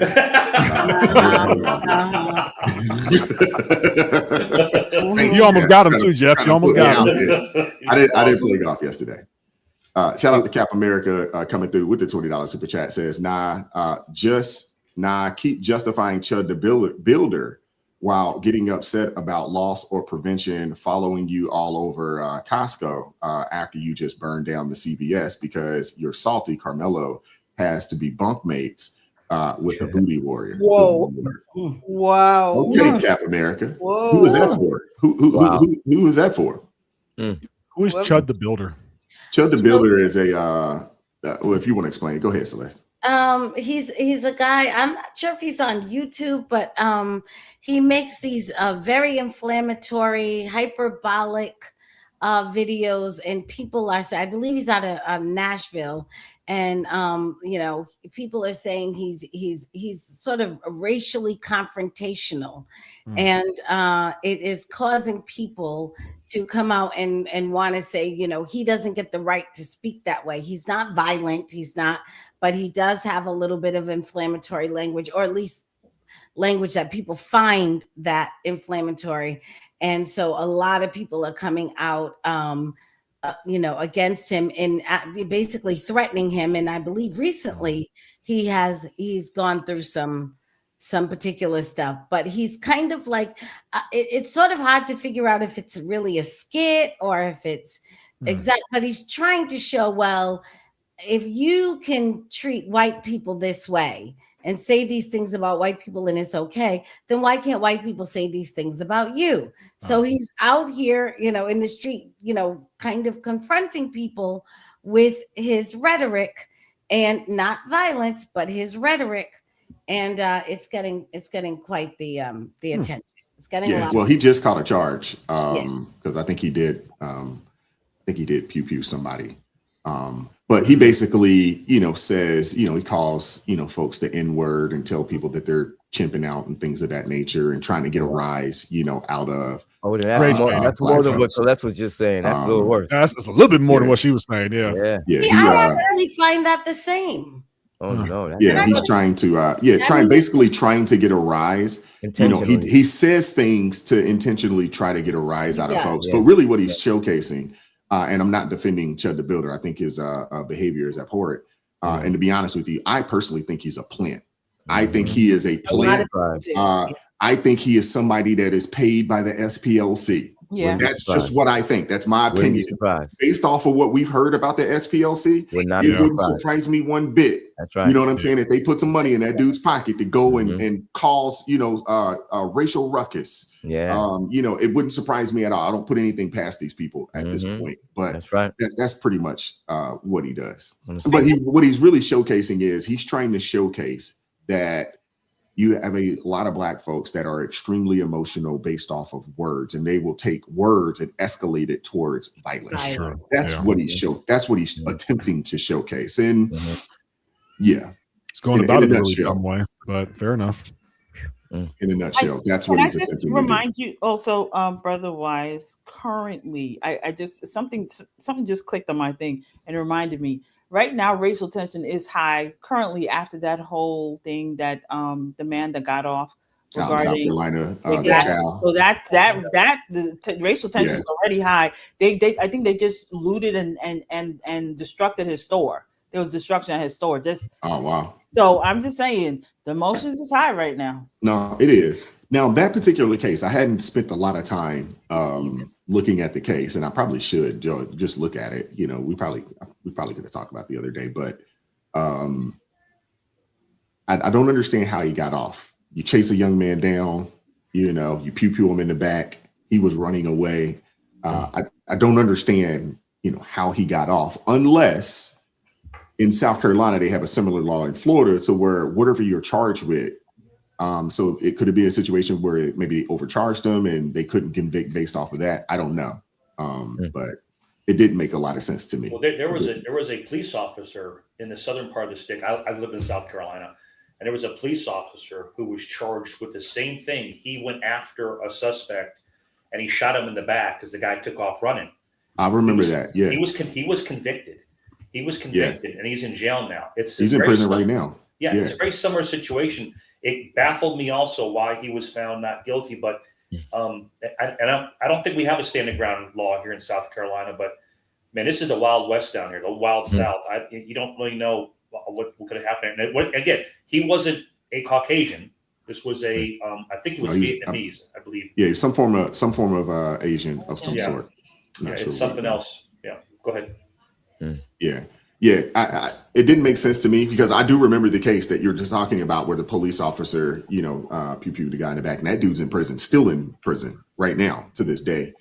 So I didn't understand. You know, they said the young man was, I guess, stealing something out the store, and then he chased the man, and he chased the young man a long ways, and then when he kind of caught up with him, you know, he ended up doing what he did, and some kind of way that dude got off. I don't understand that. That doesn't make sense to me. The only thing I know, and Cindy just put it in he had a fully loaded 2A and pointed at the owner's son. That's the only thing that I hear people keep talking about.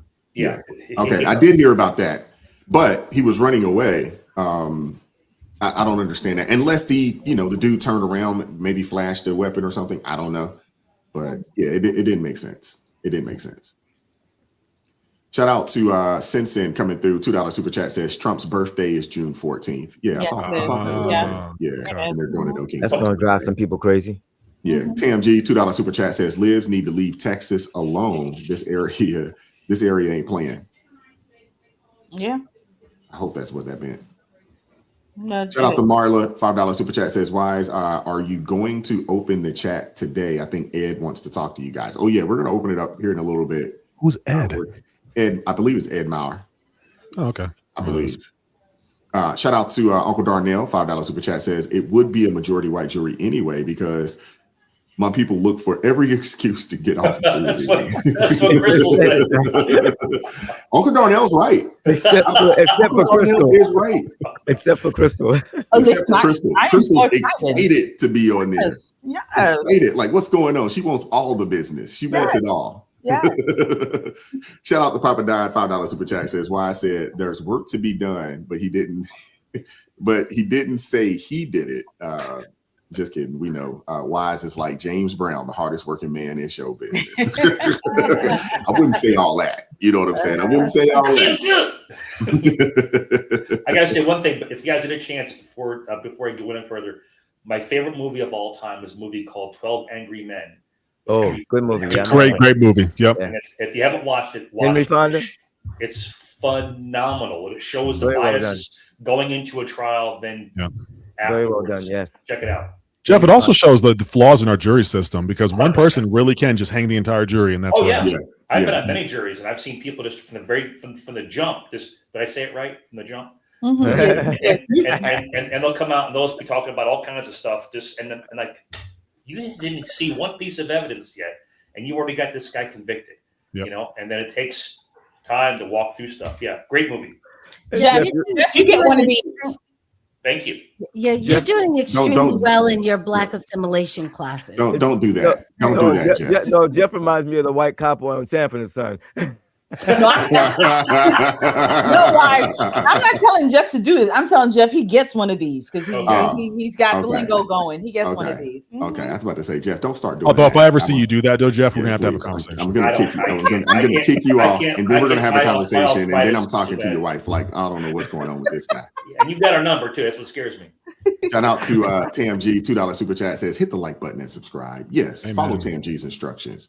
Shout out to Cole Steel right, Rails, $20 super chat says that there is still work to do. There's always work to do. There's always work. And shout out to Airborne 85 Vet. Appreciate your service, brother. $10 super chat says, I really appreciate how you debate hard topics with respect. You listen, try to understand, and explain your views calmly instead of just shooting down people. Yeah, appreciate that, man. Thank you for your service. All righty. Hit the like button for me if you haven't done so already. And we're going to do the first raffle of the day. So we're raffling off 3 of these. So we're going to do 3 of them in a row. This is Rules for Restoration, written by Michael Hancock. You will get a signed copy.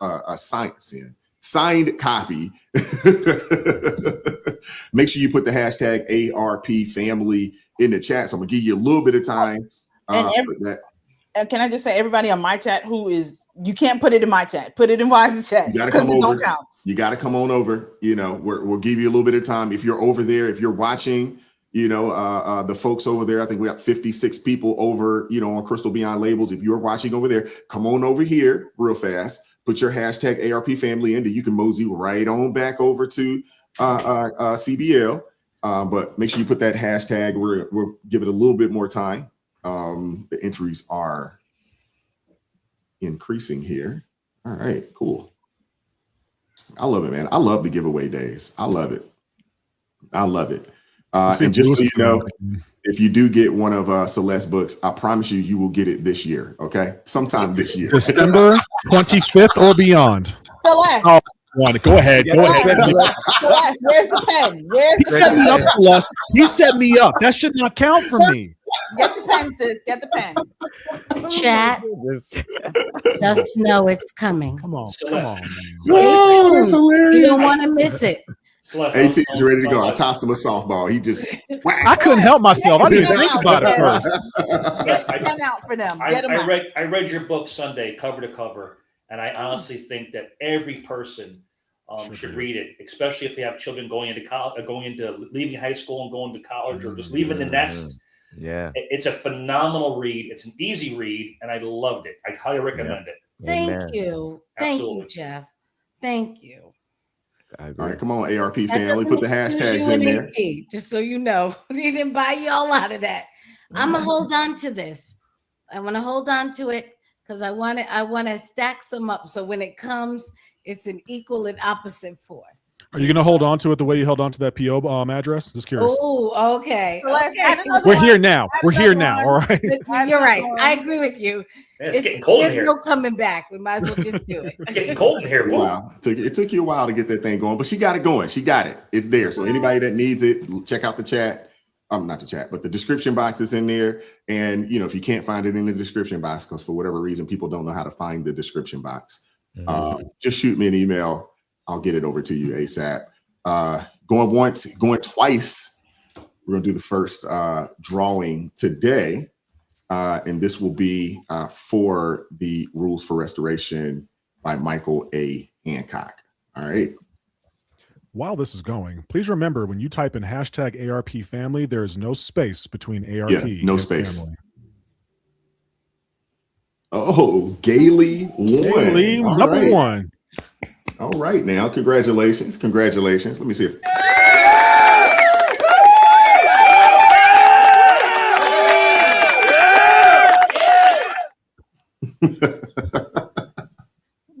That was awesome, man. Congratulations, Gailey won.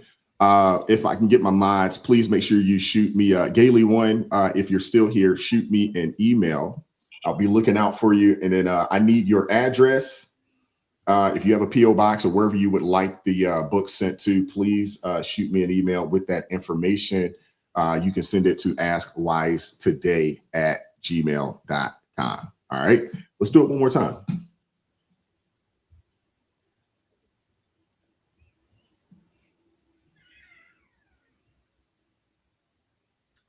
Karmelo Anthony.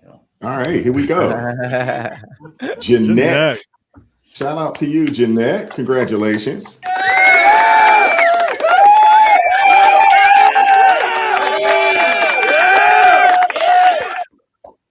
I like that little yeah. I was like, man, somebody really getting into it, man. Congratulations. Yep. Shout out to Jeanette. Please shoot me an email. ASAP so we can get the book sent over to you as quickly as possible. All righty, let's one more time.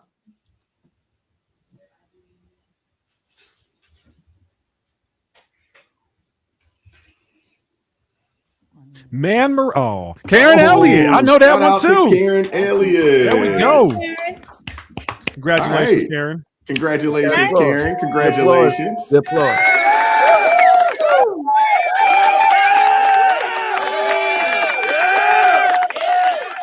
All right. Congratulations, man. Congratulations. That is awesome, man. You three won Rules for Restoration. This is the counter manifesto to radicalism. This is the counter to Saul Alinsky's Rules for Radical. Phenomenal read. You will get a signed, an autographed copy of this book from the author himself. I know the guy. I happen to know him. So we'll get that over. The author tomorrow, correct? Is that right, Wise? I hear that correctly? He will be on the show tomorrow. So we may actually do a raffle tomorrow as well. We may actually do it tomorrow since he'll be on the show. He'll be here with us, hanging out with us. I convinced him to come on. It is on the earlier side of things because he's mountain time, but it's okay. He can get up. It's okay. But he'll be here tomorrow. So shout out to Mike, man. Appreciate you, brother. And also shout out to Carl Sean coming through with the $10 super chat. Appreciate you. Appreciate you. Appreciate your support. All righty. All the winners today. And we still have two more, so y'all bear with us. Don't leave. Bear with us. We got two more today. We're giving away a signed copy of the Ask Backwards Way to Move Forward. I don't have my copy here. I got it. That's all right. You got it. Oh, boom, boom, boom. Okay, perfect. So we're giving away one of those, and we're also giving away a $50 Amazon gift card today as well. That will be the final raffle for the day. I love Thursdays, man. Just giveaway day. And we're gonna get a chance to talk to you guys as well. I love it. So shout out to you guys. Once again, Gail Lee won, Jeanette and Karen Elliott. Shoot me an email, askwisetoday at gmail.com. Please shoot me an email. All right, perfect. Thank you, Deb. Deb said she sent the winners to you. Appreciate you, Deb. Thank you. Shout out to Karen Elliott with the $5 super chat. Says, thank you. Got something to read while recovering from surgery. Crystal prayed me up last night. I'll be watching if I can. God bless. All right now, Karen. God bless you, sister. I love it. That is awesome, man. I'm telling you, this Rules for Restoration, it is a great book. It's not that big, but it took me a while to get through. Not because it was a long book, but like once you finish a chapter, you almost kind of got to sit and kind of digest that thing for a little bit. Okay. And then I also wanted to go back and then look at Rules for Radicals just to see, because he speaks on each rule and things of that nature. Right. Each chapter starts with a piece of scripture from the Bible. The book is phenomenal. It is phenomenal. Phenomenal read. I'll let Mike tell you guys about it tomorrow when he pulls up. But I want to move on. Let me see here. Let me remove that. I don't know if you guys had a chance to see this. I don't know if you guys had a chance to see it, but it is graduation season. I think you guys know this. We talked about proms. We talked about prom season, about 2 or 3 weeks ago or so. This is graduation season. I don't know why, for the life of me, I don't know why young people want to act a fool just to get their daggone diploma. This is high school. This isn't even graduating college. This isn't, I got a PhD. No, this is high school. And this is what young people are doing. Y'all got to see this right here. AT, this one's for you. I told Chris, I was like, oh yeah, this is going to get AT riled up. It's going to get him riled up. So this is absolutely for AT, 100% for him. All right. 100%. Let me play this clip for you guys. I just can't take it. Every day I've been praying, I become more patient. And I know the saying, more money, more problems. No, more money, more people with their problems looking for you to solve. Hello everyone, my name is Typion Campbell/Siki Sue, and I'm reporting here to talk about my discrimination. Wait. I I've come here to talk about how I've been wrongfully done at Chicago Tech Academy and how I didn't receive my diploma because I did a split on stage. Now, a quick backstory. I've been telling these people for weeks that I was going to do a split on stage. It was not a surprise. They just thought I was joking. And that's the problem now. Don't think I'm joking because I'm not. So, yeah, I did my split on stage, and I walked across, and it was an area where you're supposed to take pictures with your diploma. And the person who was handing out my diploma, she was just looking slow. Well, excuse me, not slow. But she was standing there looking crazy. So I'm like, babe, what are you doing? Give me my diploma. And she's like, I honestly thought that they mixed up my name and didn't have my name in the right order. I didn't even think that she was purposely not trying to give me my diploma at first. And then everyone's telling me, oh, just go back and get it, go back and get it. And I'm like, wait, you're telling me to go back and get the diploma, and she's telling me to keep walking. So what do y'all want me to do? So I was just confused. I ended up keep walking across the stage, and I was standing there you a hair for a long minute. girl? I was standing there like, I'm not moving until I get my diploma. I'm not moving until I get my diploma. Why didn't you give me my diploma? So I ended up sitting down. Long story short, everybody's like, sit down, sit down. So I had a seat. I went, sat down, whatever. She is so full of After I sat herself. down, I was escorted out of the graduation ceremony, and I was taken outside by a dean. And I was met with my principal, Shackleford, Miss Shackleford, Zatea Shackleford to be exact. And I was met out there, and she was beyond angry, like livid. It was genuine tears in her eyes, and her mouth was shaking. She was really, really, really, really upset. And she's like, you need to figure out a way how you're gonna make up for this. You're not getting your diploma until you figure out a way how you're gonna make up for what you just did. And I'm like, wait, I have to figure that out, or do you have to figure that out? So yeah, this was honestly just a confusing experience. Long story short, I ended up leaving. I didn't even get to do the left to right or right to left with the graduation cap because I was really upset. Like, I was really upset. And then to end this off, stupid girl. the next line of students who went, a girl went up that stage and did a. So let me tell y'all something. That girl still received her diploma and everything. But my act, the whole world shook. So yeah, it's been countless of times where I've been punished more than another student just because of me. I think the school has something personal against me. Why? I have no idea. I think it's because I'm happy, I'm glowing, I'm always outgoing. Oh, you're beautiful. You're wonderful. I have money. Are you guys surprised that you heard that daggone that beep in the background? Are y'all surprised that fire detector went off? No. What is with that? I don't understand. We all know it. It's the time of the year where you see viral videos from graduations just like this. Luckily, here at home, there's a split decision on if this move went way too far. Well, too much. That was too much. See how long the dress and everything is? She covered. Meet Tyvion Campbell. I will be attending Georgia State University this fall. She says she'd been telling friends She's gonna fit right in down there in Atlanta. classmates for weeks that for graduation at Chicago Tech Academy High School, her exit was going to be memorable. Yes, I gave many warnings. I told my friends, family, and I told my peers, my teachers. I said I'm going to do a split on stage, but no one took me serious.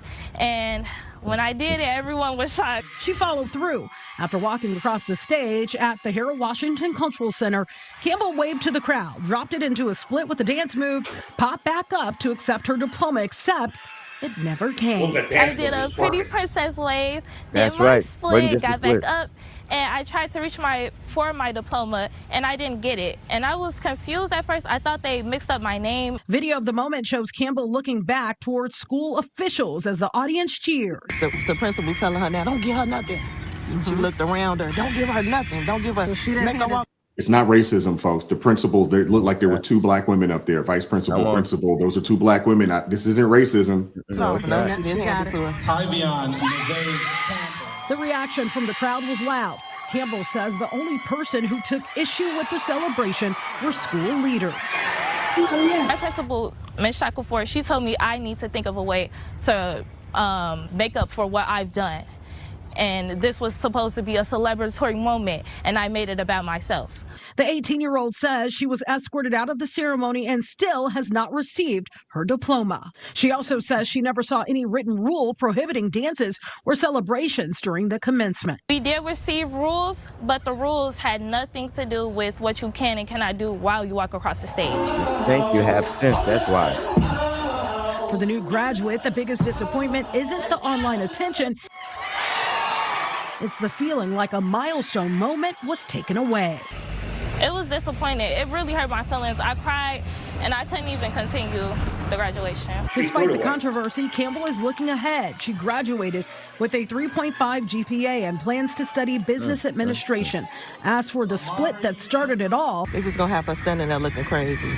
She has no regrets. I hope everyone stay true to themselves and never change for anybody. I did get a chance to talk to the principal of Chicago Tech Academy and was told to email for a statement. So far, we haven't heard back. Tia Ewing, Fox Chicago. Smart stupid is the worst kind of stupid. Hey, offended by everything, ashamed of nothing. And what's really sad is her mama defending this. Your mama defending your ratchet behavior. Oh, Mama's why you have that ratchet behavior. No, you're right. Celeste, I'll give you the first word. I know you're going to give us something good. Well, you know, I will give you something quick.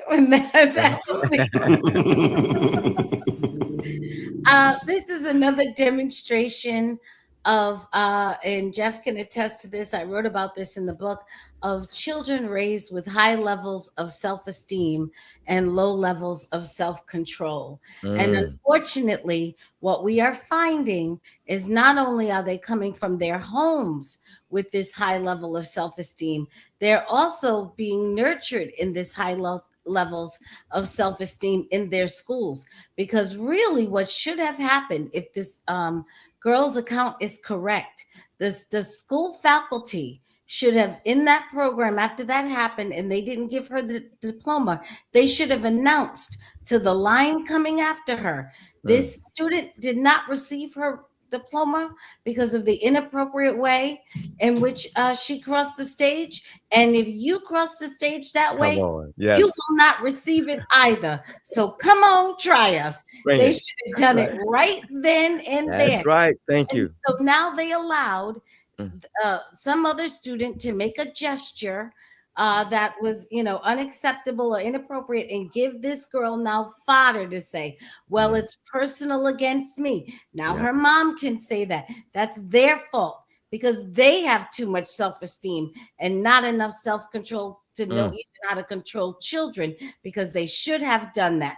So I do think that we are going to have to really take a look at how we are raising our children and what expectations we have of them, and why we continue to allow them to fail to meet our expectations as a society, as a school, and your individual families with no recourse at all. I'm finished. Amen. Minister Denzel, we'll give you the next word. Well, yeah, I just wanted to say that I'm with Celeste on this. They should have made an announcement right then and there that if you pull anything like that, you will not get your diploma, and made it clear they weren't standing for that. But I think that the mentality of young people today, and I mean, it's not just young people, it's probably old people too, but to think that you can do something like that and it's okay. You saw the way she went on a video platform and talked about it as if she was the one that was right and that everybody else had a problem. That's not good. The worst kind of stupid is intelligent student. That she had a 3.8 average. That she ain't no dummy. But you see that she thought she was rational. She thought she was being rational. That's sad. I mean, it really is sad. Minister Denzel, I have to I want to push back just a little bit on the 3.5, 3.8, whatever grade point average she had. I don't think that a 3.5, 3.8, I don't think a 4.0 grade point average in today's schooling is the same as it was when we were in school 30, 40, and, you know, for some of my elder statesmen up here, you know, longer. It's not the same. You know, as someone that, you know, I mean, you raise kids, but as someone that has raised kids, you know, in this era here, you're right. they get opportunities to redo, work 2 and 3 times. They get a chance to retake tests 2 and 3 times, and it's the same test. They don't give them, this is a new one.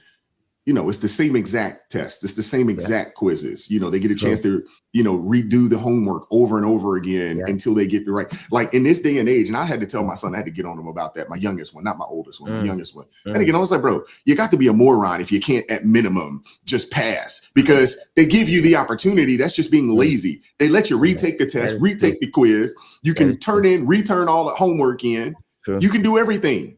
When I was in school, you good grades for poor work too. Yeah, exactly. When I was in school, you took a test, you failed it, you just failed it. There was no opportunity to retake it. It wasn't there. I apologize. So I don't put a whole lot. And the other thing I want to say is there's a bunch of people. Crystal showed the videos, and she showcased them. There's a bunch of people out here that graduate high school with high GPAs. They can't read basic words. I've been doing those videos. They're in college.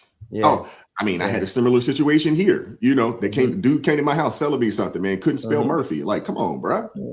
Never mind. So I'm just saying they're not producing right now. Public education, it's not producing the best of the best right now. You're right. Never mind. It's not. Forget what I said. And this has been going on for generations. I did a video of a mother-daughter duo reading an index card that they couldn't read. I mean, it wasn't just, it's not one generation. This was the mother and the daughter. Neither of them could read the card. They're both looking together and they can't, it's amazing. Wow. It's ridiculous is what it is. I won't even say it's amazing. It's actually sad. Sad. Hey, T, we'll give you the next word. I'm not surprised that Crystal sent this to you, because that was pretty upsetting to watch. It truthfully was. No, close your mouth. Close your mouth. I don't want to hear it. So first of all, for every parent that's out there, if you do not fill your child's mind with righteousness, they will fill it with whatever they want. And this is a prime example of it. Now, Wise, you did a lot of recruiting. How much does GPA actually matter when it comes to somebody's ability to bring something to the job, their ability to function in society? And I got to disagree with somebody in the comments section. My man, Laz Maniac, you said Chicago Tech. She's no dummy. We got to do our research on this one. The tech throws people off. They're like, oh, it's got to be a great school. This is one of the worst schools in the United States of America, right? Out of 17,901 schools they have, they're 13,427. They're in the bottom 25 percentile. Wow. Their niche, supposedly, and this is according to, where am I at on here? U.S. What is this? U.S. News. They do a report every single year. Their niche is a C. The only reason they were brought up to a C from a failing grade is because they're strong in diversity. Most of the school is black. But if we look at their actual numbers here, they're one of the worst schools in Illinois, actually, also in the bottom percentile. If you had to take a wager of the test scores that they did the SAT and the Illinois Science Assessment to high school students. This test mathematics, reading, and science compared to the district and compared to the state. Illinois ain't doing great as a state, with 20% of the students actually graduating proficient in math, 30% graduating in reading, and 40% in science. The district ain't too great either, with 10% graduating in math, 13% in reading, 12% in science.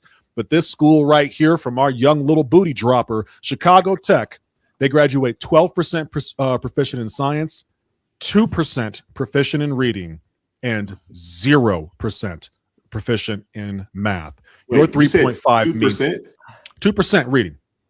Yep, 2%. 0% for math. Your 3.5 means nothing to me, nor does it. Your behavior tells me everything I need to know. But unfortunately, you're right. Amen. She's gonna be famous when she gets down to Georgia State. You got an egg on your face. None of that. We're here to help each other over here. Yeah, she's going to be a queen when she gets to Georgia State, though. I was going to leave it on that. She's going to be royalty. They're going to know her before she gets there. They're going to be like, oh, you're the girl that's on there, and y'all been to Atlanta. She's going to be everything on that campus. She really is. No, AT, crowd is currency these days. She didn't graduate. Yeah. Say again?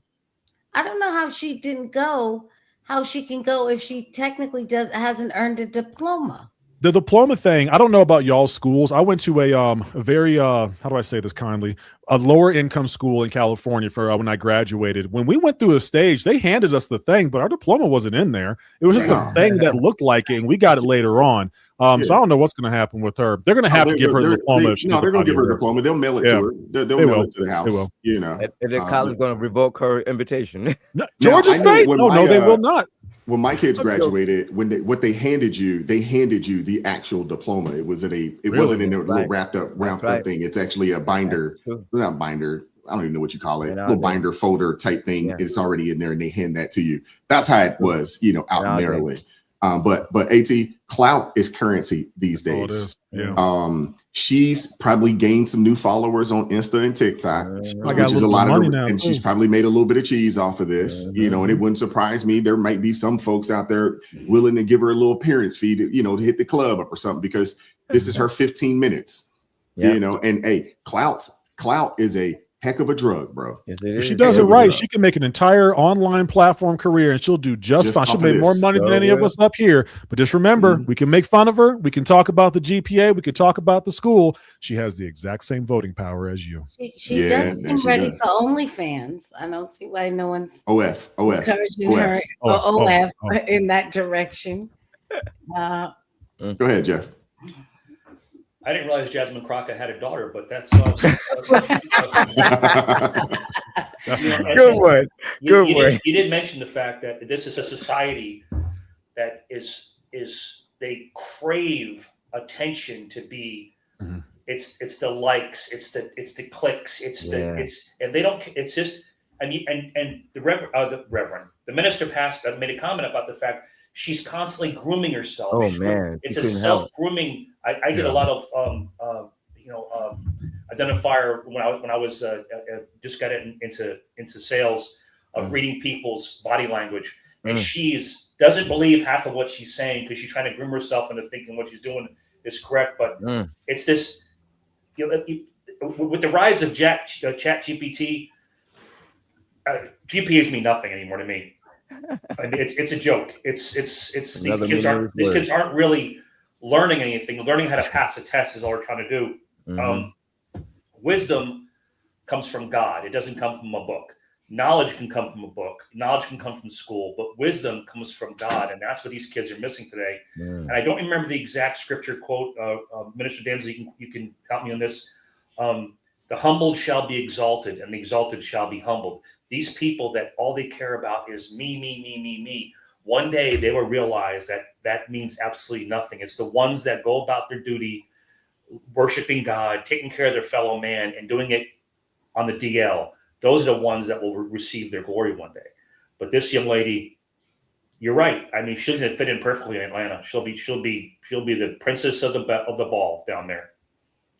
And look at Crystal like, nah, I don't know about that. I don't know about all that. I will say this, Atlanta, is the midnight ballerina capital of the country.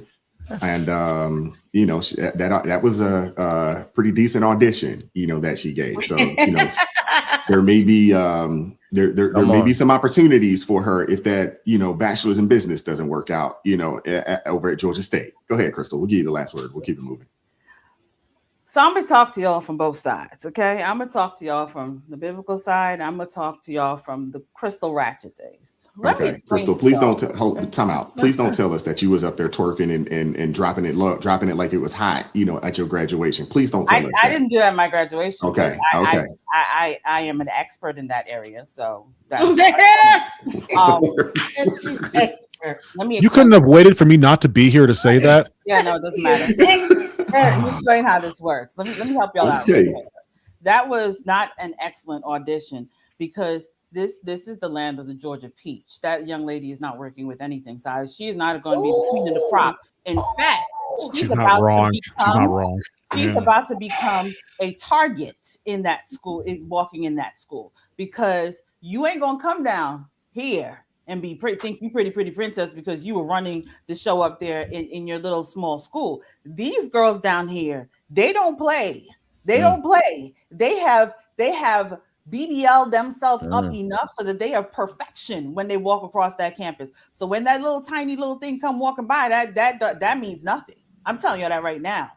what she has just shown herself to do is be a target for the busted wide open culture. Okay, so she will learn very quickly about that busted wide open culture. And be dragged through the mud if her mother and her father don't get her straight. Because right now she has just put herself in a place that everybody is going to be like, all right, that's the one we're going to target. I'm telling y'all right now, because I remember first moving here, people wanted to teach me about the busted wide open culture. I was like, look, I don't do that. I don't do that. I'm sorry. I'm sorry, because they will teach you what you busted wide open with. You're in the crew that do it for purses, shoes, and hair bundles, and you see that she likes to do this all the time. So she may do it for that, or she will get to the next level of busted wide open girls who do it for trips and for mortgages and for credit lines. That's what we're working with here. The thing is, I don't understand. Can I get a timeout for a second? Could you elaborate and explain the busted wide open culture? Because we got some older folks. We got some older folks that don't understand what that means. Be careful. Be cautious in how you say this, Crystal. Yeah. I've learned. Here we go.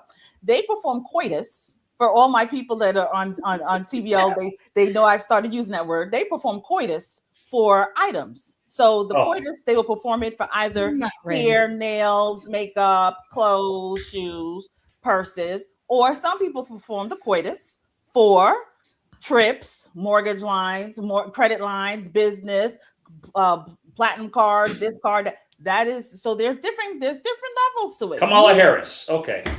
Basically. For the vice presidency. There you go. And it's a whole thing. I got here in 2014, and the first person, well, she was a client in my office building, because I was a property manager that managed offices. And this young girl, 23, at the time I'm 33. So I'm looking at her and I'm like, my goodness, she is making moves. She's a real estate investor, flipping properties and so on and so forth. And I saw her little old lawyer, and he would take care of everything and so on and so forth. I said, this girl is good. My goodness, I need to learn what she does. And we went to lunch, and she taught me we went into lunch. And when we walked into this well-known restaurant at the time there, I walked in and they said, hey, so-and-so, we have your special table ready. Again, I'm like, I need to be like this girl. My gosh. And then she explained to me the busted wide open culture. And the reason why she had that special table in that restaurant is because she was busting it for the owner of the restaurant. Wow. And the attorney that was over there taking care of all of her stuff, she was busting wide open it for him. And so all you're seeing is this is what she did. And I was like, yeah, no, I'm good. I'm good. And I remember one of the people in the building, they're like, you need to not go to lunch with her. They told me that at first, and I was like, why? What's wrong with her? And then when I found out, I was like, oh yeah, I don't need people thinking that I do that. No, sorry. So previously, what I was saying, let us go back to make shaming great again, okay? Because she felt entitled. She felt like there was nothing cute about what she did. That is selfish. And the Bible talks about being selfish in Philippians 2, 3, and 4. It says, don't be selfish. Don't try to impress others. Be humble, thinking of others is better than yourself. Don't look out only for your own interest, but take an interest in others too. You decided that this was your moment to do that foolishness. You basically took away, and that's why the principal said that. This was supposed to be a celebration. And you decided to make this about you in the most disgusting way. What happened to elegance? What happened to being a lady? I don't understand. And the thing is, it's the culture that's out here in this world that people celebrate. They celebrate it so much. I always say, listen, I'm not gonna put that young lady down, because I remember being that age, and and I come from a very good family, but when the culture takes a hold of you, and they show you certain things, and they tell you, hey, this is how you attract a man. Hey, this is how you do this. You start trying to fit in with what culture says. And mind you, when I was growing up, it's very different from today, because back then you had the girl. I was part of the video vixen era, but now you have the girls it's like it's a part of their life. The OF girls, the this, the that. So in your eyes, this is the only way to be seen. And what that young lady just showed me, honestly, was how insecure she is. She's 100% insecure. That's why she was grooming herself. She was grooming herself constantly. She was dropping it like it's hot for everybody because she wants to be seen. Yeah. She wants to be recognized. She wants to be remembered. So honestly, if this young lady ever see this video, especially you coming here in Atlanta, girl, I'm telling you, go watch. What was that movie again? Wise with Ice Cube, not Ice Cube, but Lisa Ray. Yes. Players Club. Players Club. Go watch Players Club. Go. That's an old school movie. Go watch Players Club because I think you need to watch Players Club and understand that they will, because you're not Lisa in this instance. You'd be that little cousin, and what they did to that little cousin is horrific. You would end up being like that girl if you don't change who you are immediately. Work on yourself. Learn to love yourself. I can say when I was twerking and learning to perfect the art of twerking, and I did. But I learned in it that was me at that time dealing with insecurities because I did not like myself. Because I was the nerd in school, I was this, I was that, and I was trying to be accepted. I was trying to be seen. I was trying to be loved, regardless of having parents that loved me. But it was just out there. I wanted people to like me, and so this was the way of doing it. Young lady, work on yourself. Learn to love yourself first of all. Learn to love God. Then learn to love yourself. You'll be so much better. I agree with you, Crystal. I know exactly what you're talking about. I just want to add to that this caveat that we have to teach these young people that no matter, even though that's true, you can get caught up in that kind of environment and you can do some stupid things. You're accountable for what you do, and it will follow you. And I think that if we teach these young people this now, they won't end up like that because, like you say, you can have good parents, but you don't pay attention to your parents all the time, and as a result of that, you get sucked into that environment. So we have to tell young people now, listen to your parents, pay attention, because if you don't pay attention to them, if you don't pay attention to the adult people who love you and will instruct you right, you get sucked into a whole lot of crazy stuff. And there's some things you can't undo, and some things you will never be able to undo, and it'll affect you the rest of your life. So let's work on them now. Let's stop it, prevent it before it happens. Yep. No, right. Ounce of prevention is worth a pound of cure. Yes, it is. That part. We'll read some super chats. We'll keep it moving. Shout out to Jamodi, $5 super chat, says the United States Air Force made me grow up fast. The military tears the nonsense out of you and replaces it with discipline and grit. You know what, Jamodi? I'm not going to talk bad about the Air Force. I will. But I do agree in the sense that the military definitely will give you that discipline and grit that is needed to really forge your way, out here, in the world. I will say that much. And I do agree. I was a wild child before joining the military. Seriously, super wild. He had you beat. Thank you for your service, Jamodi. It changed my life. But thank you for your service, Jamodi. Amen. Shout out to Eric Plummer coming through, $2 super chat, says ARP family, love y'all. Shout out to you, Eric Plummer. Appreciate you, brother. Uncle Darnell coming through with the $5 super chat says she didn't do the left to right because she was afraid of messing up her hair, apparently.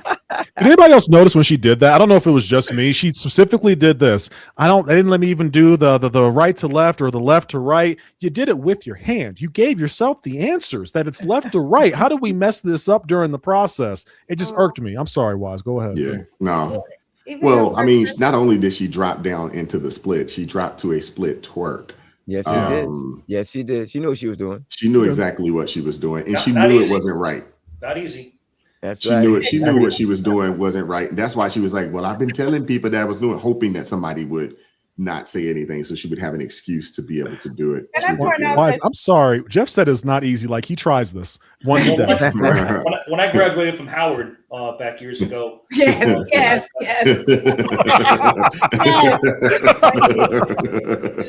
Wise, can I point out the audacity of her to say it's not in her personal video, not what she said in the news. The principal said, "I need to figure out what I can do to make it right," and I'm like, "What do you mean? You need to figure out what to do to make it right?" Like, no accountability. No, that's why teachers are quitting in droves. That is why, because these kids, you can't do nothing with these kids. The first thing she said was she was slow. She did say that. Yep. Oh wait, excuse me, crazy. Yeah. In her first sentence said something like, "Let me tell you what was done." It was so grammatically atrocious. She said, "Is you cool?" Yeah. Yeah, this school is. You didn't have to tell me about the school. my Her first goodness. sentence told me about the school. You allow people to graduate, and that's their sentence structure. Okay.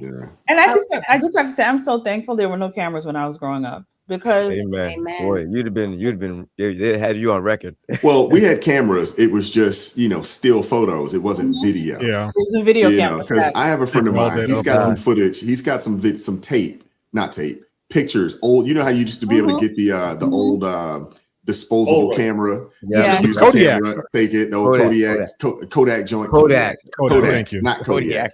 I'm about to repeat it. Kodiak. Yeah. No. Close. The Kodak. Now I will say this: when I was in college, I worked at Eckert's. For those of you guys, my old school foods, y'all know what Eckert's is. Yeah. It changed right a bottom. But we used to see because you could go to Eckert's and you could take those and get your film developed. Oh man. Oh yeah. Man, the things that people would have developed. Oh my goodness. Yeah. I'm not gonna say that people didn't make copies of these photos. That's right. That's right. So if they show up, you're innocent. I'm not gonna say, you know what I'm saying, that folks didn't make copies, but But the thing is that I didn't understand that. I was like, y'all do know other people are gonna, like, you develop the film, you gotta see it. And they don't sometimes they keep that. They didn't care. But some people are They didn't care. voyeurs, aren't they? Yeah. They didn't care. They wanna Oh just man, get- you would be surprised the type of video or type of film that would get developed. Oh man. Hey, Oh, Brother Wise, man. completely unrelated. Your friend who has those pictures of you, any chance you have his contact information? Completely unrelated. Exactly. Because I know I want to I reach mean, out. I've seen the pictures. They're not that incriminating. You know what I'm saying? Well, the ones you know about. We'll let you that, okay? You put them up, we'll let you know. It was You don't have to worry. it was a school skipping day. I'm just gonna leave it at that. It was a school skipping day. Wise, you don't have to worry about that. AT will never find it. Up to now, AT still hasn't found any of the music videos that I did. And I stopped looking in my defense because I forgot until this very moment that you did them. you will Believe it or never- not, incriminating you, Crystal, is not You'll what I never spend all my time doing. It's what I'm going to spend my time doing today, but in general, it's not what I do. Now that you put it back on the radar. Yeah, you put it back out there. I didn't know. I think I will need to never get on find this it. search. I need to get on this search too. Yeah, y'all Shout out never to Hunter coming through. $5 super chat says graduated in 2017 with a 3.2 GPA, but I was not dumb enough to act a fool and get my diploma. that part. Slide out, be so Yeah, happy. y'all know my little brother Hunter. Y'all know my little brother Hunter is a youngin. You know, he's him and Mika graduated high school at the same time. Just so y'all know. Shout out to Uncle Darnell, $2 super chat says, unfortunately, bookmarks don't equate to common sense. Or, I think he meant to say book smarts equate to common sense. Okay. Yeah, so it doesn't. I'm not sure she has any book smarts. I agree. I'm very, very skeptical on very, very, very, very skeptical. She's Very highly skeptical. inarticulate. But that also just goes to show you, Celeste, and I said this, we've been talking about this for a while. It is easier to get into college these days. They will literally accept anybody in this day and age. Yeah. Well, that's it's easier to go to college than to join the military right now. That is a fact. Incentivized to accept everything. Yeah. So there is no longer there's no longer any competition or merit, and it is an absolute disaster. I did this on my reading a video, and I said, the inability for people to read and critically think is actually an issue of national security. Agreed. You are not going to be able to protect your rights as a citizen if you are illiterate. It's just not possible. We designed this country for a literate and intellectual group of people. You can't have a bunch of dummies or stupid people, as Minister Denzel says. You can't have people, particularly in functional adult roles, looking to carry out the mission of citizenship, and they're not intelligent and literate enough to do that. It's funny to watch these grown people stand on the sidewalk and not be able to read a basic eighth 8th, maybe 8th in the United States, but a 5th grade sentence in China or in India, and not realize the implications that has. But I don't want to take too long. Yeah, well, you went long enough. Oh, and did y'all see the video of the girl who was driving around for 2 weeks with saying her car was hot, and it was so hot, and it was so hot, and it was a new car, and she took it back to the thing, and she told them, my AC is not working, it's just blowing hot air, and they were like, did you press the AC button? She was like, no. She was like, and then they pressed it and it worked. Yeah, I bet it did. Yes. I saw that. And the fact that she decided to put that on social media, I'm just like, yo, what is going on? Stupid on Push steroids. the AC button. Mm-hmm. Oh. And really, there's no one you could ask. You couldn't Like, seriously, get on where's YouTube your and father? say how to put your air on in the new car. YouTube didn't. No one had a video, an instructional video for you on the dashboard of your new car.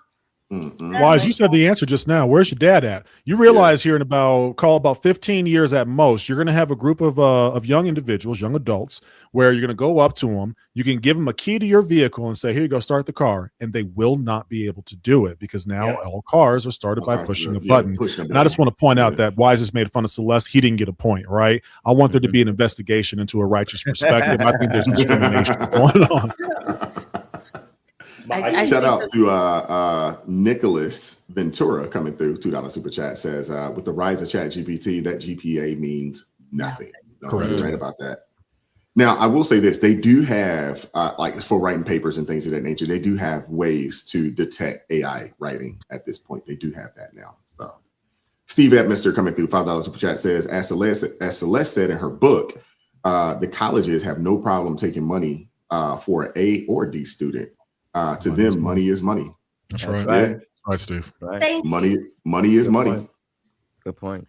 Shout out to Lynn J. Son, $5 super chat says, being true to yourself is not a license to be a fool.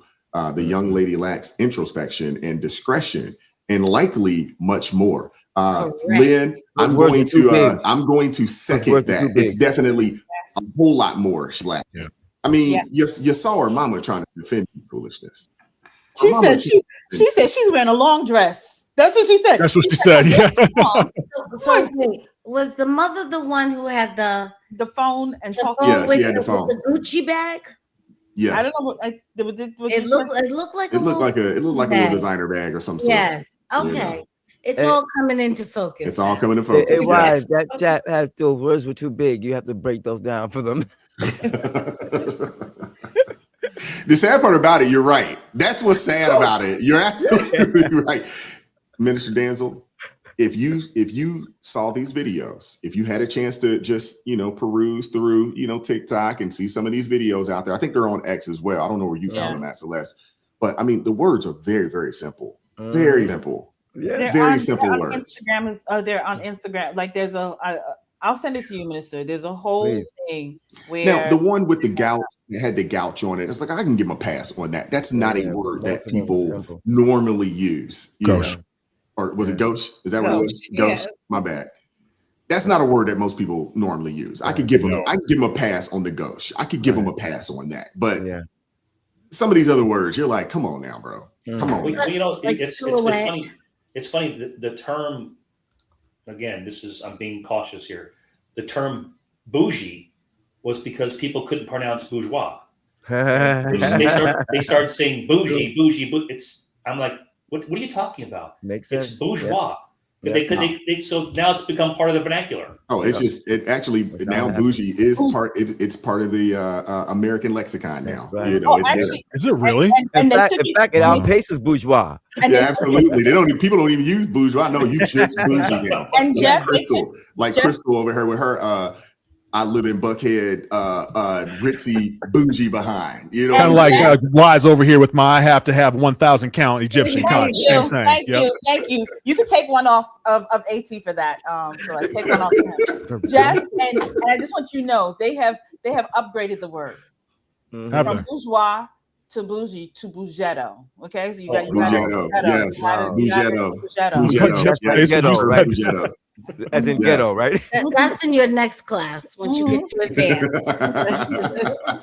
Oh, man. You remember the living color? You remember the living color brother that was using all those big words? Oh, I loved him. Oh, yeah. Hilarious. I loved him. Shout out to Jeanette coming through with the $5 super chat. Says, wise kids should be looking at trade schools. I think college is just an indoctrination ground. No, you're absolutely right there. You get no pushback argument from me on that. 2 years mandatory in the military. I like that too. Well, I want to give people an option. 2 years, either military, Peace Corps, Merchant Marine, something along those lines. Yes. You know, I want to give some people an option because we don't want everybody fighting. We don't want everybody. Some of y'all need to go do something else. No, but one like thing, Celeste, Celeste let it be known. She's like, I ain't with all that. Well, she said, AT, I will leave you in a heartbeat. Well, yeah, I'm just telling you, I'm not qualified. I mean, there's nothing about me that says, hey, this is a crisis situation, you go. I don't give that, I don't have any of that energy. Mm-hmm. All my energy is like, nah. Okay. But there are other countries that do this, and we're not saying that people should serve so that they can make a career of it and fight. No. What we are saying is that maybe there should be some way that people have an opportunity to first learn something about the country and give something to the country that they're going to spend the rest of their life benefiting from. That's right. Yeah. No, I think we should fight. First thing I was taught in boot camp. One of the first things I was taught in boot camp was, and our company commander in Chicago, Great Lakes, said, "And for all you people out there who don't have a daddy, I'm your daddy now. Yeah, and I will teach you everything that they never taught you." Right. And it was good. I mean, you walk out of the military think actually becoming a man and knowing how to be a better person and a gentleman.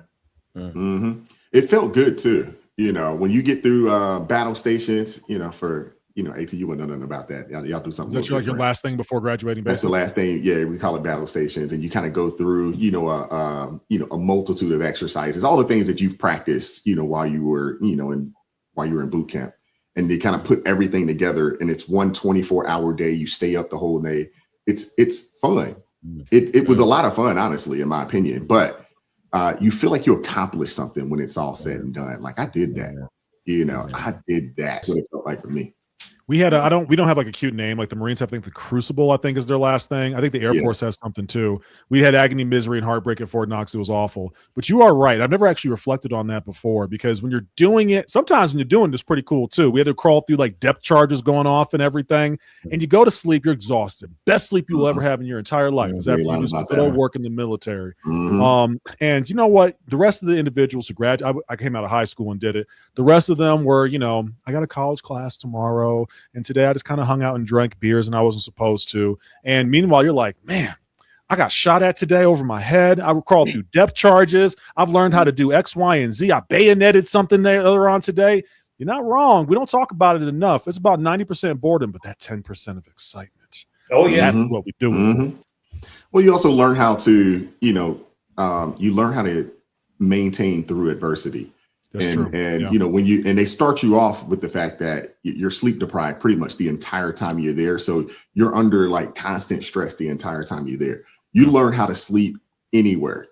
I can sleep standing up straight up. You learn how to sleep. I'm telling you learn how to sleep anywhere. Hey, hard floor, doesn't matter. Hard tile, don't matter. Hey, they give us a chance to get it where you can get it. You get it where you can get it at. Seriously. You got 30 minutes to the next hard time. Hey, close those eyes. Mm-hmm. Mm-hmm. Shout out to Tam G. $2 super chat says Crystal is a Georgia don't play. I was born and raised there.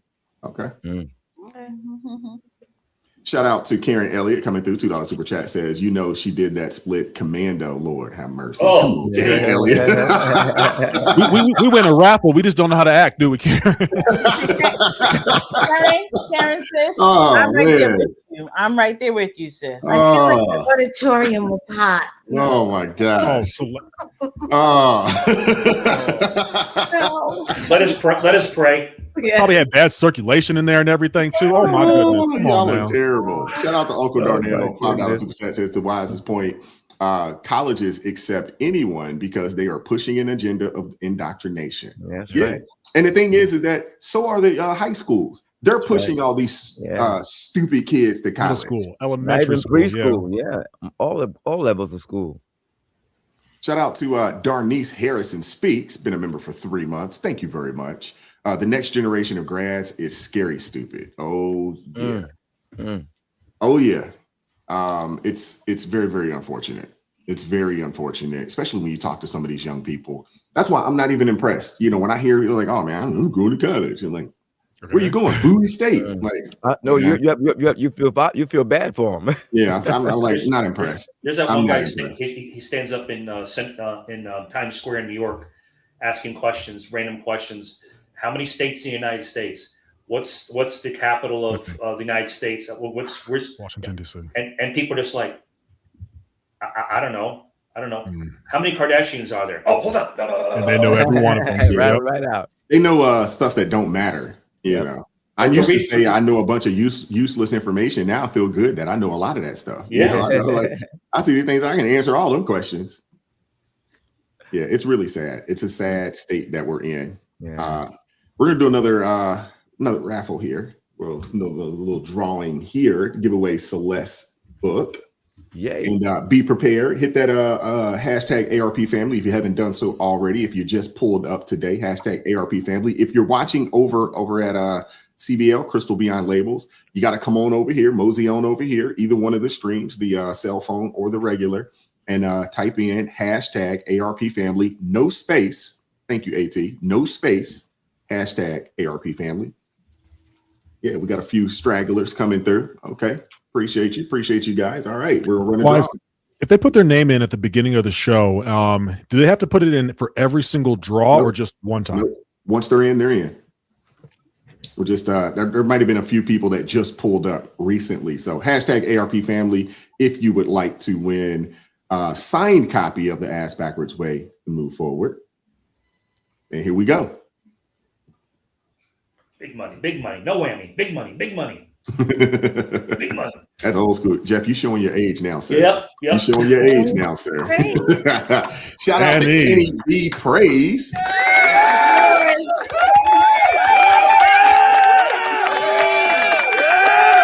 Yeah. And he must have been praying. Shout out to Annie V. Praise. Congratulations. You won Celeste Duffy's book. Can you showcase that for us one more time, Celeste? Showcase it for us. We're going to give you the big, there you go. You got the Ass Backwards Way to Move Forward. Shout out to you. Appreciate you guys, man. Thank you so much. Shout out to Lewis coming through. Hashtag AARP. Come on now, Lewis. Come on now, Lewis. For a long time, people thought it was like, why is he supporting and representing AARP? I'm like, I'm not. I'm not even old enough. Crystal just told me about you. I was like, what? I'm going to be here from a geriatric old man up here to talk about politics? Okay. AARP. You know how many times I had to correct him? I was like, I said ARP. AARP. I said ARP, sir. She had to correct me for an embarrassing long period of time. Single A. All righty. And last but not least, hold up. Kenneth said apparently she has a P.O. box we can send to, and eventually we get it back. Oh my goodness. By the way, I am going today, so. But yes, I see this has replaced the whole mic thing. Is now. I get it. Don't worry. Plus, if it makes you feel any better, we still call that pulling a Duffy. Yeah. Oh, is it? Hey, I'm just putting it out there. When it was my time to send something out, shout out to Justin Bundy. It got out quickly. He had it the following week. I'm just putting it out there. He got it the following week. When he got his. Setting the standard. Who? Jamodi. She's the last person who won. He got his. Okay. The Air Force guy? We're not going to ask him. Love you, Jamodi. All righty. Last but not least, we're gonna do one more drawing for the day. Look at that, man. You know, we love you guys, man. We love you guys. Absolutely. That's 5 gifts today, going out. That is awesome, man. If you haven't done so already, hashtag ARP family, hashtag ARP family, put it in there. And 3, 2, 1.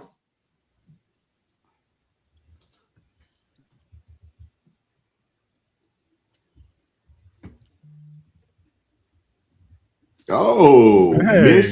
Miss Unique and Gifted. Congratulations. Okay. You got a gift. Man, Where's look the at that. celebration? Wise? I Oh. didn't do this because you did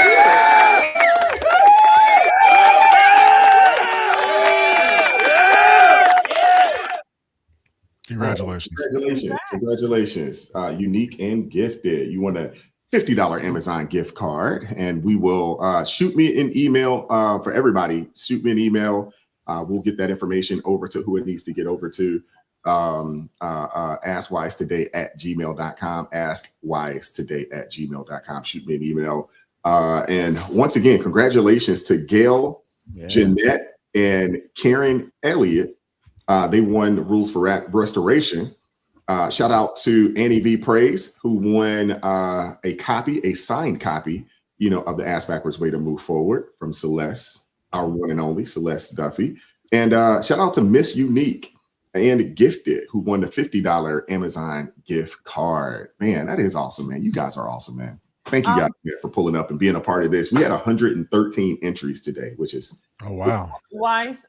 Speak Your Voice First said the best way to end this celebration is pink pants. That's what she said. No, she did not. She would never do that to me. She did. It's in the You comments. talking about the same Speak Your Voice First? Yes. She looks out for me. Hey. Foul. Hey.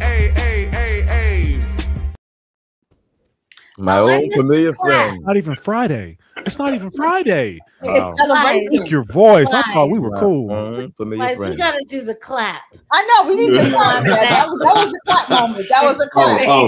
Oh, Jeff want that cash advance. Yes. You want that cash advance. Same day approval. You want that cash advance. You better foul. You better foul. That clap is just amazing. Did they do that at HU when you were there, Jeff?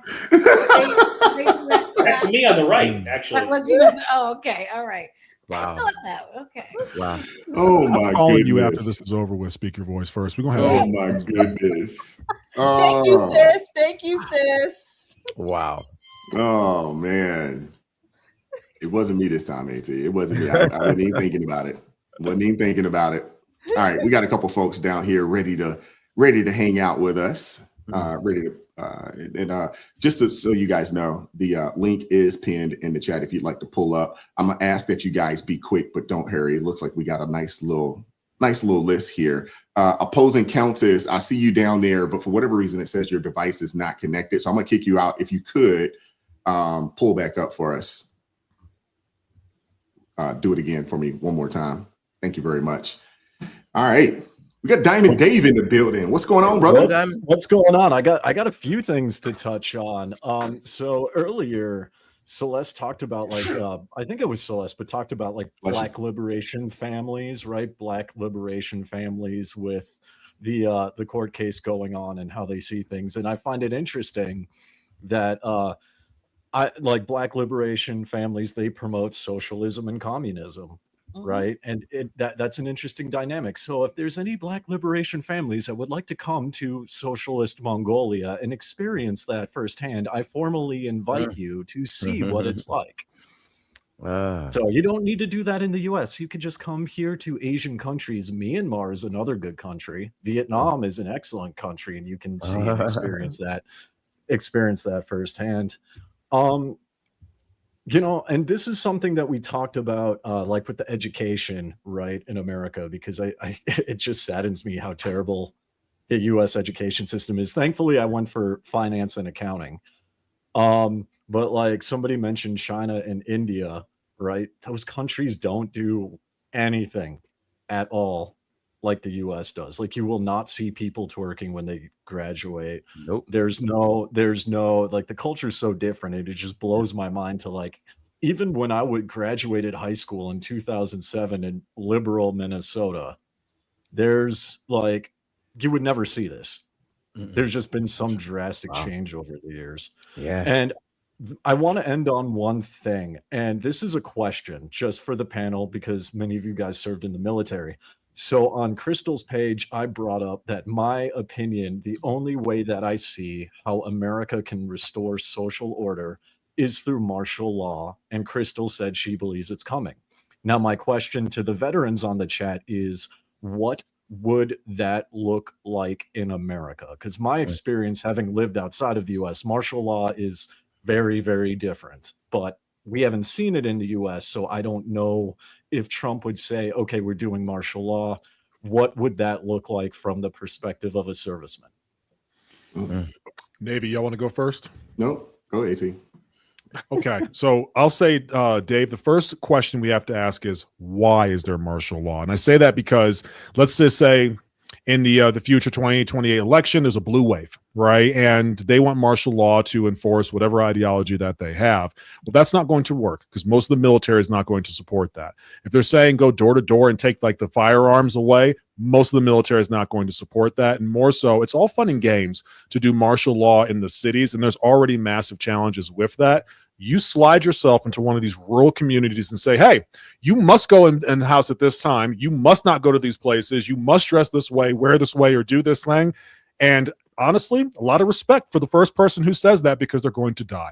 Now, if it's on the other side of the house, if Trump says, hey, we're doing martial law. And again, that's something that we have to look at the cities for. Because if a Republican comes out with martial law, again, the problem's going to be from the cities. What would that look like? That is the question. We've seen the National Guard get activated for a lot of riots that have happened, and the citizens don't typically respect them because they know that we're not going to mow them down if they don't listen. So I think martial law, do I think it's going to happen? I wouldn't be surprised if it goes that direction.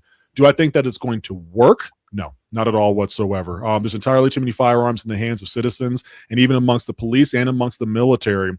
They don't ever like talking about it. I know it makes them feel bad at CNN and the no places. Most of them are conservatives. You couldn't. We used to ask this. I don't know if the Navy would ever do this because it's a different mission set.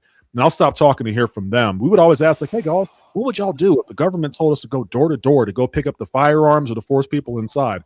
We're not doing that. And we know we're not doing that. I'll see what the Navy has to say. I have to agree 100%. I went through Hurricane Andrew back when I was living in South Florida, and they had a pseudo martial law in Miami and Hialeah and Homestead because of the storm damage and the looting.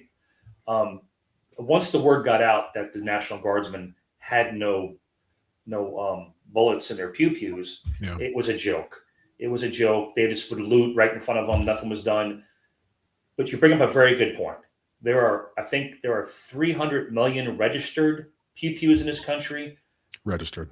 Okay. Keyword. As far as the government's concerned, I have one registered firearm, and that's all I'm going to say.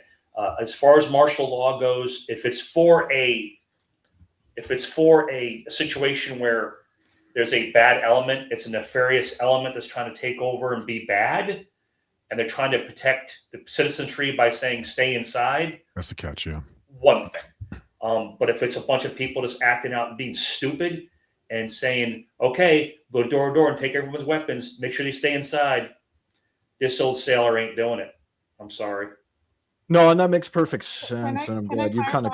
Okay, go ahead. The reason why I said it, allegedly, for internet purposes, and not being conspiracy theorists. Maybe not.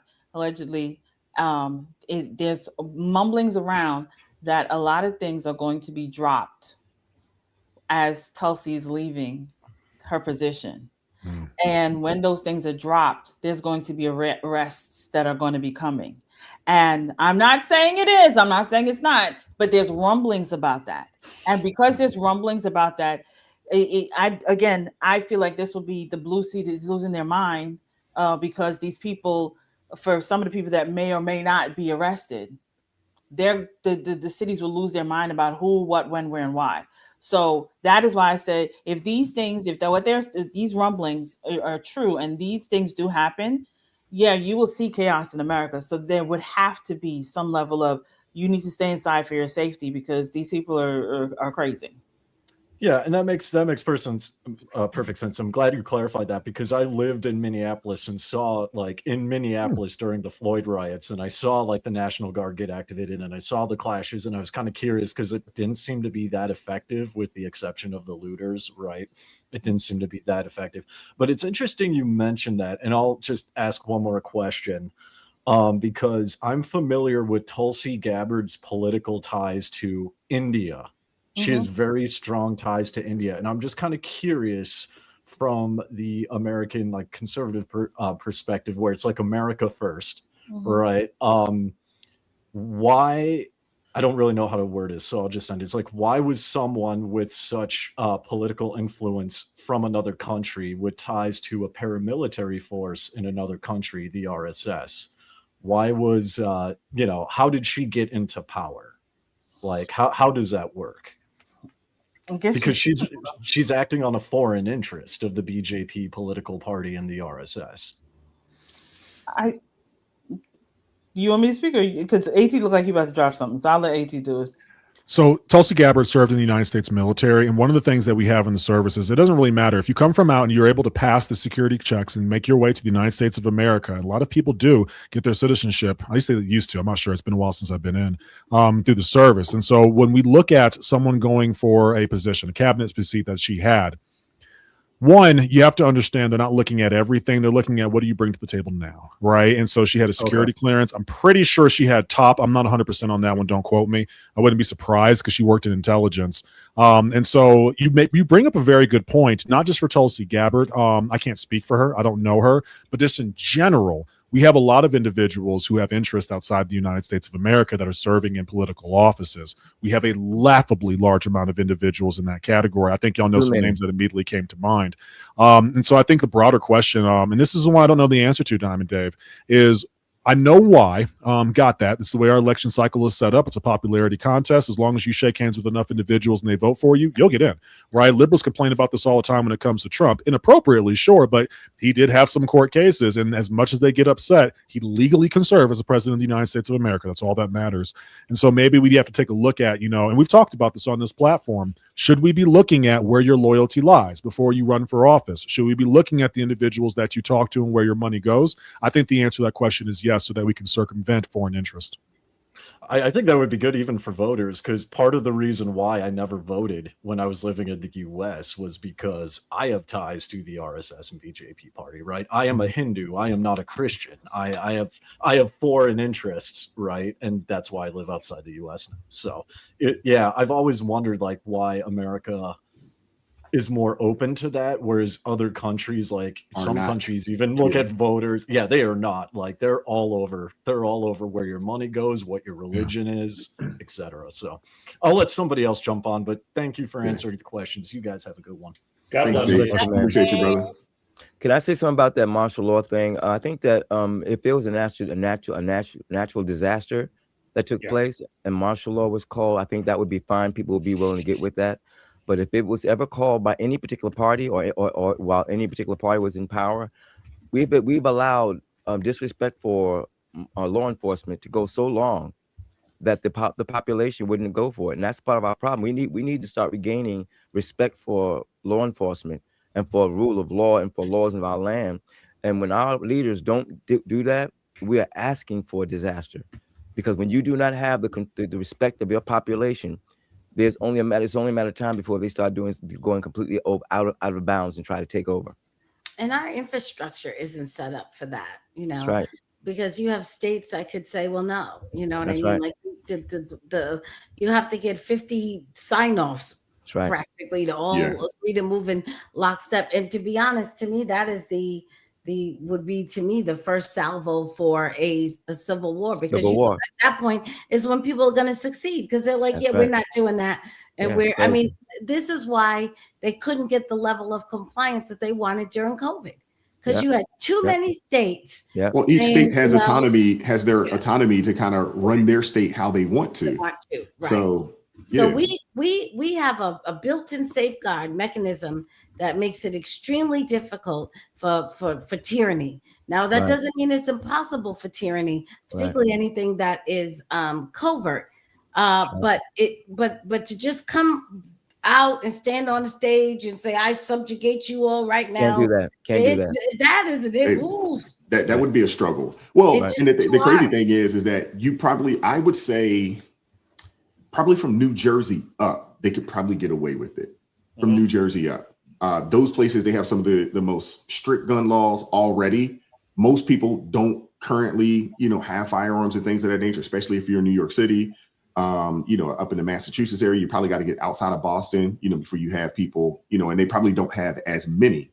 But from, I would say, Maryland's kind of teetering, but there's enough good old boys in Maryland that, that are, armed to the teeth, in Maryland. But I think you could get away with it. I think you could get away with it in the Northeast. And a lot of the Northeast fled during COVID. They went down to southern states. They got their Airbnb. They went to their summer homes. They went a lot of. Unfortunately, it is as it always is. It is the poor and those who cannot leave. Yeah, those are the people that are and the naive who are stuck there because the wealthy got out right away. They got out ASAP. Yeah. Let me pull up a opposing countess. Hopefully she's ready to go. Newbie to the stream. What's going on, opposing countess? How you doing today? Howdy, ma'am. Hi, good morning. It's morning here. I'm in Texas, so. Oh, okay. It's still morning for me. We're on the same time zone. So are you on the jury? Am I what? Are you on the jury? I'm not on a jury, no, but I used to be a prosecutor. Okay. Okay. Now, mind you, forewarning, I only did misdemeanor cases. So, I can give you some insight on like the jury selection process. I know you guys were talking a little bit about the South Carolina case. What is it? Chow. Yeah. I think it's Chow, I believe. What I know, as far as what I've heard, is a summary of what happened with that case is that this, young Black gentleman came in. He had a backpack, and so the shop owner asked him to keep the backpack outside. So he set the backpack down. He walked around a couple times, revisiting certain aisles. The shopkeeper's wife started kind of keeping an eye on him. He went and grabbed a couple bottles of water and then walked around a little bit and then changed his mind and went and put the waters back. Apparently he had something in the front pocket of his hoodie that was like weighted down. And so the shop, owner thought that it was a bottle of water or something else that maybe he had snagged. They said, what's in your hoodie? He was like, I didn't take anything. And, they didn't know, but it was actually a gun. He didn't show it inside the shop. He was just trying to leave. He didn't actually take anything, as was found later. And so basically, he started leaving. He noticed that they were coming after him. So he started running. They did run quite a ways, apparently in South Carolina, which, every state's different as far as like stand your ground, castle defense, things like that. Apparently running after him is fine. Not recommended, but they chased after him to try and see like what he had taken, that they thought he had taken something. Eventually the young man tripped and fell. And when he fell, his gun came out of his hoodie. So he went to grab it. And that's kind of where the story differs as to, whether he actually grabbed it and turned around and pointed it at, the son who was chasing him. And then to which point the father, said, drop it. The son was backing up and he shot him. Or whether or not he just had grabbed it and was going to put it back and take off running, right? The only person, unfortunately, who can testify to that is the father and the son. Their stories match in saying that he had turned around and was pointing it, towards the son.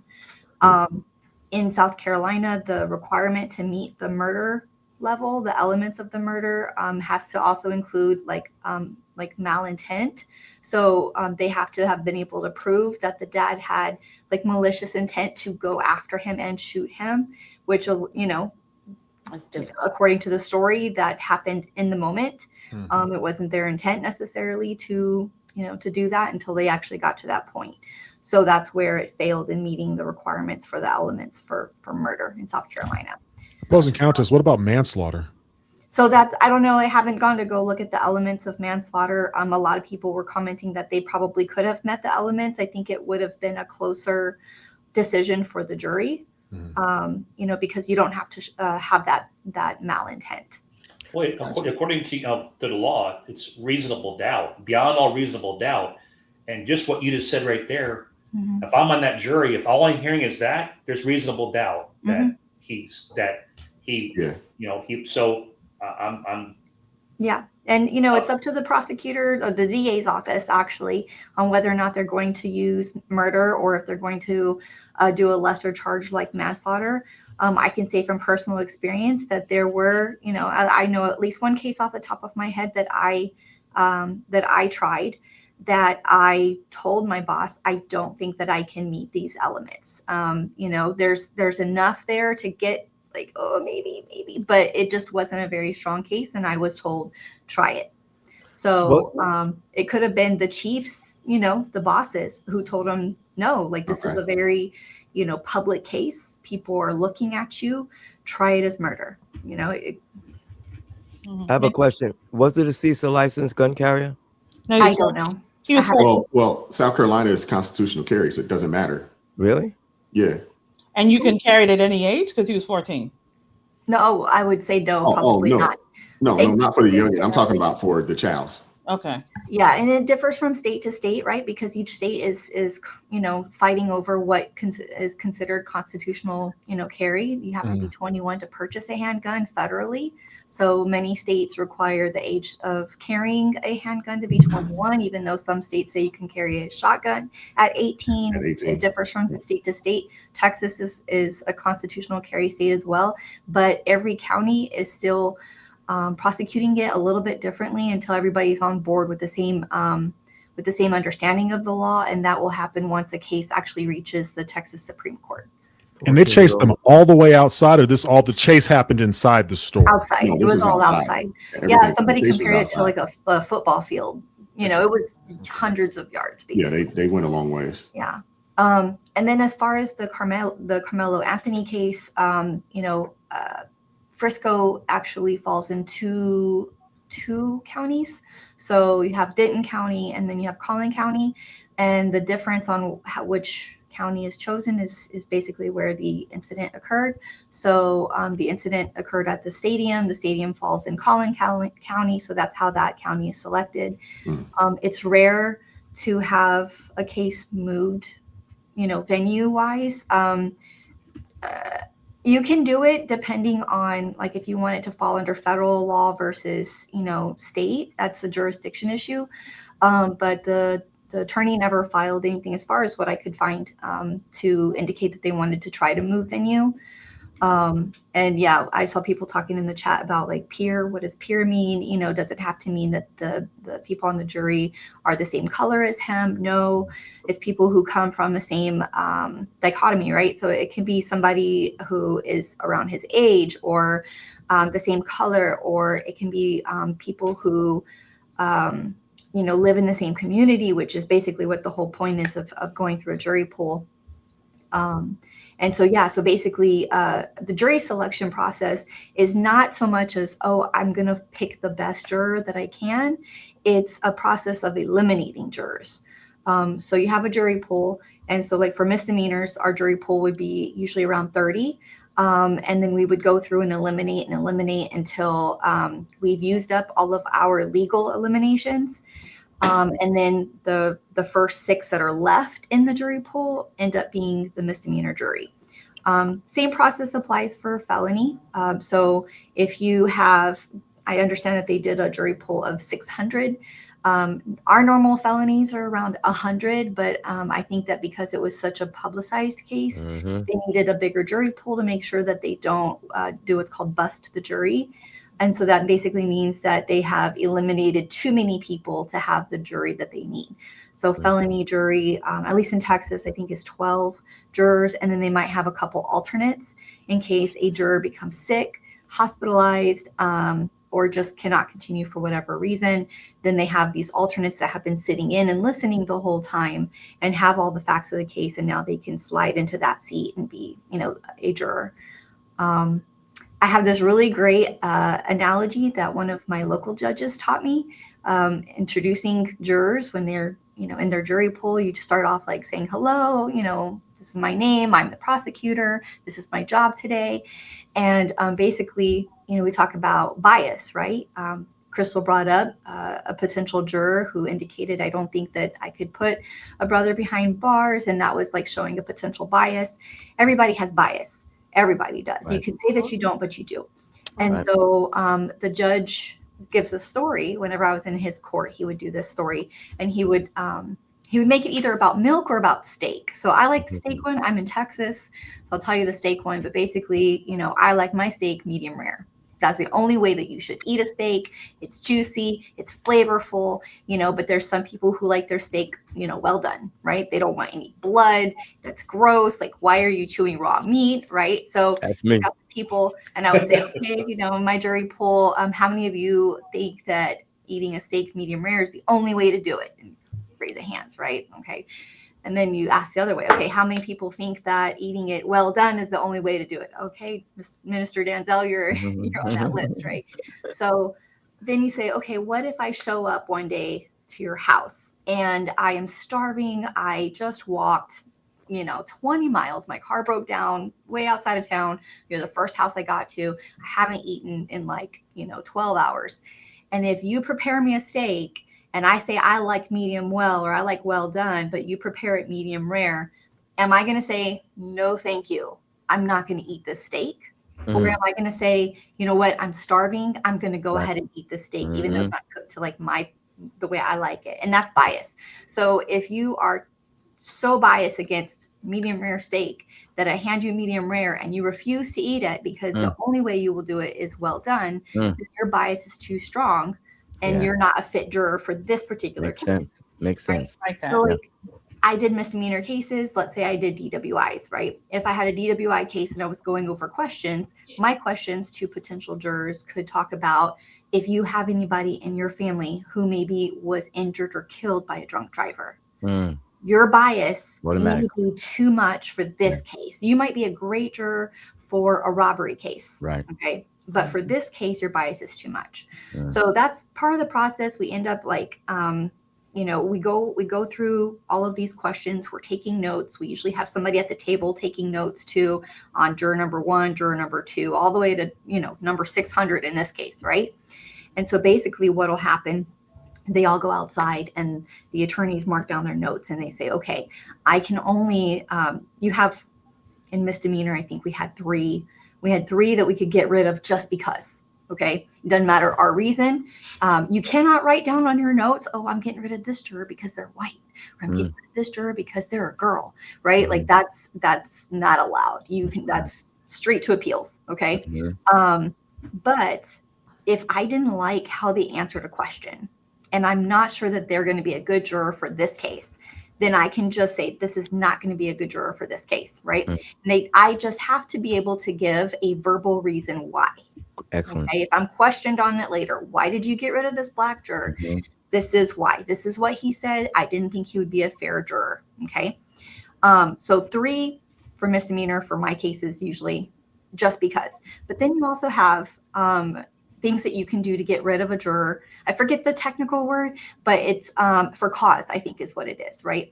And so the Crystal's example where, you know, they said, hey, you know, I don't think that I could see myself putting a brother away. You would say, hey, judge, I'm going to go ahead and challenge this juror for cause. And other side may be like, no, he didn't mean it like that, right? Like that's not what he said. That's not what he meant. But a lot of times, you know, the attorneys get along and they said, no, I agree. That's questionable. Or they'll bring in that juror, okay, and they'll question him specifically by himself, not in front of his peers, so that he can feel free to say whatever he wants to say. And if they come back and they reiterate, yes, that's exactly what I meant. There's no way I could do that. Then, you know, thank you for your time. Go ahead and go back outside with the other jurors. And we tell the judge, yes, judge, we reiterate, we want to strike this juror for cause. And then the judge will make a decision to say, oh, no, I think that they can still be biased, or no, you're right. Excuse me, counselor. Thank you for coming. I appreciate you guys. Is there any, can you expound anything on as far as the whole sequestered jury not being sequestered, or with this case? Do you hear anything about that? I mean, personally, like I said, I only did misdemeanor, so there was never really a reason to sequester a jury. Right.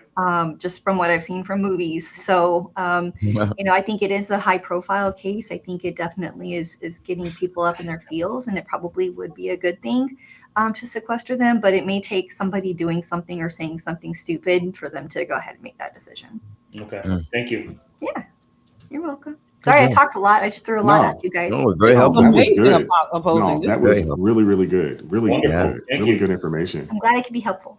Yeah, outstanding. Well, we appreciate you. Thank you so much, one, for watching and supporting the show, but pulling up, adding some very, very solid details, and in addition to what we were discussing today. So it was awesome, man. I wish those black people that were complaining about no black jurors would understand what you just said.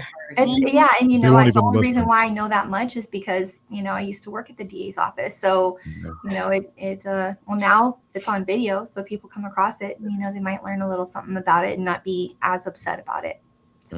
I know opposing countess used to roll with Crystal and I back in the TikTok days, so she's been a real one for a long time. It's so nice to see you up here, man. And I've seen you on my channel. You're one of the few that have found it. Thank you. And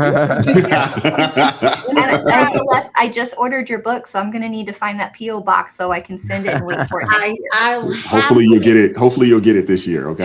Make sure you read the book first. It's going to be a while before you get it back. I do have to read the book first, but then again, I have some other books that I can read, so I can just send it in, wait for it. Once I get it back, I might be ready. When you get it back, you let them know how timely you receive it. And opposing counsel, since you're a lawyer, go ahead and update your will before you send that out to her. Oh my goodness. That's terrible. Celeste, put it back. Put it back, Celeste. Well, I get it. I earned it. I'm proud of it. He earned that one. Well, thank you, opposing We counsel. We appreciate you did. pulling up today. Thank you so much. Thank you guys. Beautifully done. All righty. Take care. Be safe. All right. Let me pull up TMG. Let's see if TMG's ready. Oh, come on now, Tim. Ready. Turn us on in the back. Yeah. TMG, you got to turn us off in the back. Turn the volume. All right. Yeah, turn your I don't know if you have YouTube on, but yeah, you got to turn that off. Let me know when you're ready. Hopefully she's ready. That was really good, though. Thank you, opposing. Yeah, that was awesome, man. That was awesome. It's great hearing from an actual expert on the situation. Yeah, she's fantastic. We need her back on some of these other when we come into these cases and we have Absolutely. We'll have to reach out to her and get her back on here. She knows what she's talking about. She messages me in the middle of these conversations like, no, AT, you got that wrong. No, AT, it's actually this, right? This is how it's actually pronounced, AT. She loves her stuff. Uncle Darnell is in the building. Shout out to you, brother. Hey, Uncle Darnell. What up? What's How going y'all on? doing? Man, blessed. Ridiculously blessed. I heard that. Hey, real quick, I want to hit on the Karmelo thing. I got a few points and a couple of scriptures. I'm gonna read from my notes here.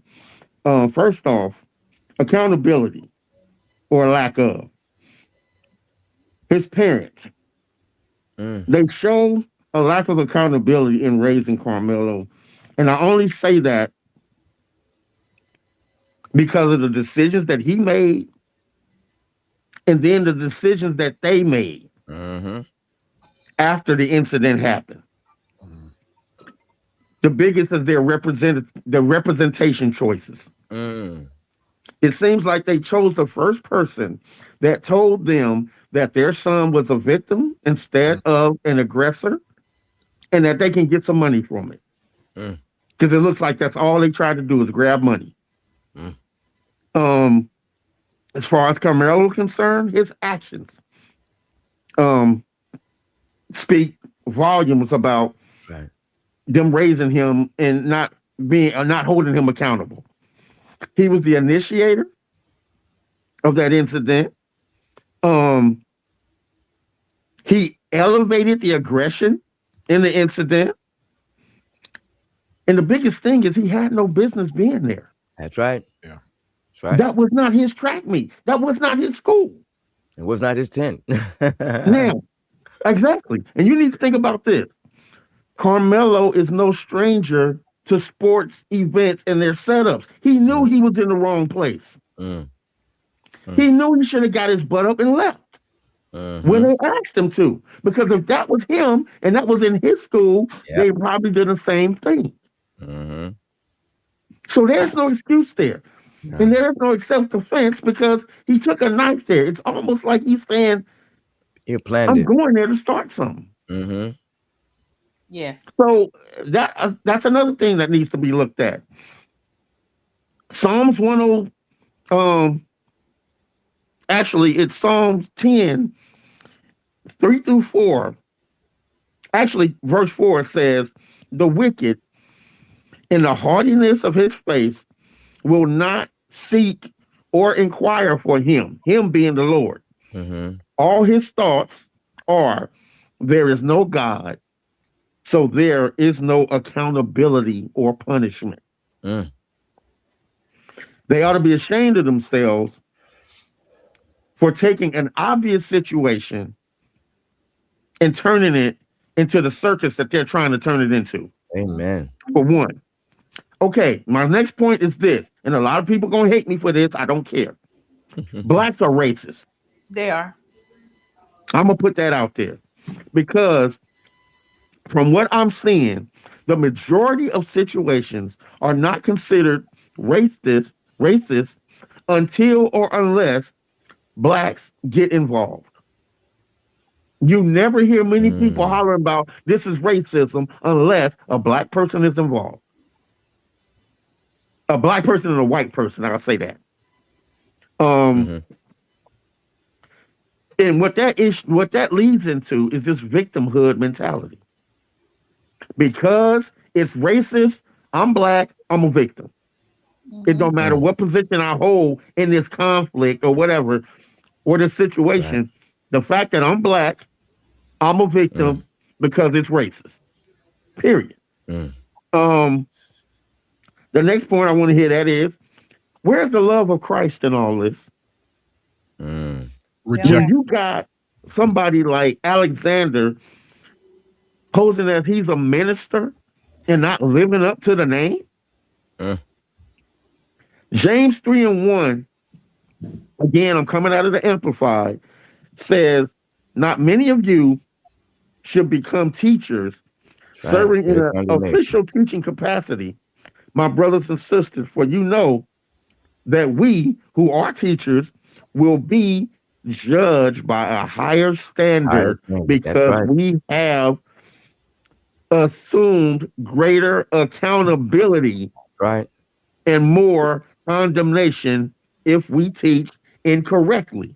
That's right. Now, you may say Alexander doesn't say that he's a teacher, but he is a guide. And he is guiding them, the Karmelo family, in all the wrong ways for all the wrong reasons. Amen. He will be held accountable for that. That's right. Darnell, you were saying about, where's God in all this? Where's Jesus in all this? We were constantly taught very early on, you can judge a tree by its fruit. Look at the father of the deceased child who came out immediately and said, I forgive him. I don't want this to become a big deal. That's well, yeah, that's there. And then I agree with you there. Yeah, that's there. But the other side, the other tree, they immediately said he was a victim, and I'm going to get the biggest charlatan in the world to represent him. And it's, again, I feel for this kid because he was just raised wrong. He was. Well, he should pay for it. Yes. Sadly, but he should pay for it. Amen. And that's the next point I want to hit on, the jury. Let me ask y'all a question. Jeff, why can't an all-white jury be fair? It can be. Again, that's when this racist thing comes in. That's right. If you got an all-white jury, oh no, there's no possible way they can judge a black man. Crazy. And who brings that up? Black people. In the media, yeah. In the media. Oh, I'm getting to them. Because I was thinking, what happens if there was an all-black jury and they convicted him? You know, they would be called all kinds of coons. It was a setup. They're sellouts. It's just, with the black community, that's not possible. That's right. For a white jury to be fair, or for a black jury to judge the way they should judge. Which, me being heavily melanated, I can't even tell you how much sometimes I wish I was born something else. But hey, I'm here. The media. Oh my God. The media and white liberals will be a major instigator in 2 areas, as far as I'm concerned, for either Karmelo's acquittal or lesser sentence. That they won't be satisfied with nothing but that. That's right. But if he is convicted, like y'all were talking about earlier, and I agree with you all, expect riots all over the place. Because that's what liberals and blacks, I'm sorry, I don't say all blacks, I'm not going to say the majority of blacks. Gotcha. But the media covers the blacks who are out there making noise for all the wrong reasons. And that is where the line needs to be drawn. That's right. Yeah. The media needs to be attacked. And they need to be attacked because the things that they're choosing to do are not done for simply spreading news. They're done to push an agenda. That's right. Thank you. And they need to be called out on that. Yes, they do. That's what I said. Most definitely. Amen. And about the little girl, she may have a hard life ahead of her. She does. She sounds like she can be a very articulate and successful person. But unfortunately, I fear that the environment that she is in is going to bring out everything that vies against intelligence and success. Amen. For her to get up on stage and do what she did and have the crowd cheering like it did, and her parents backing that kind of behavior,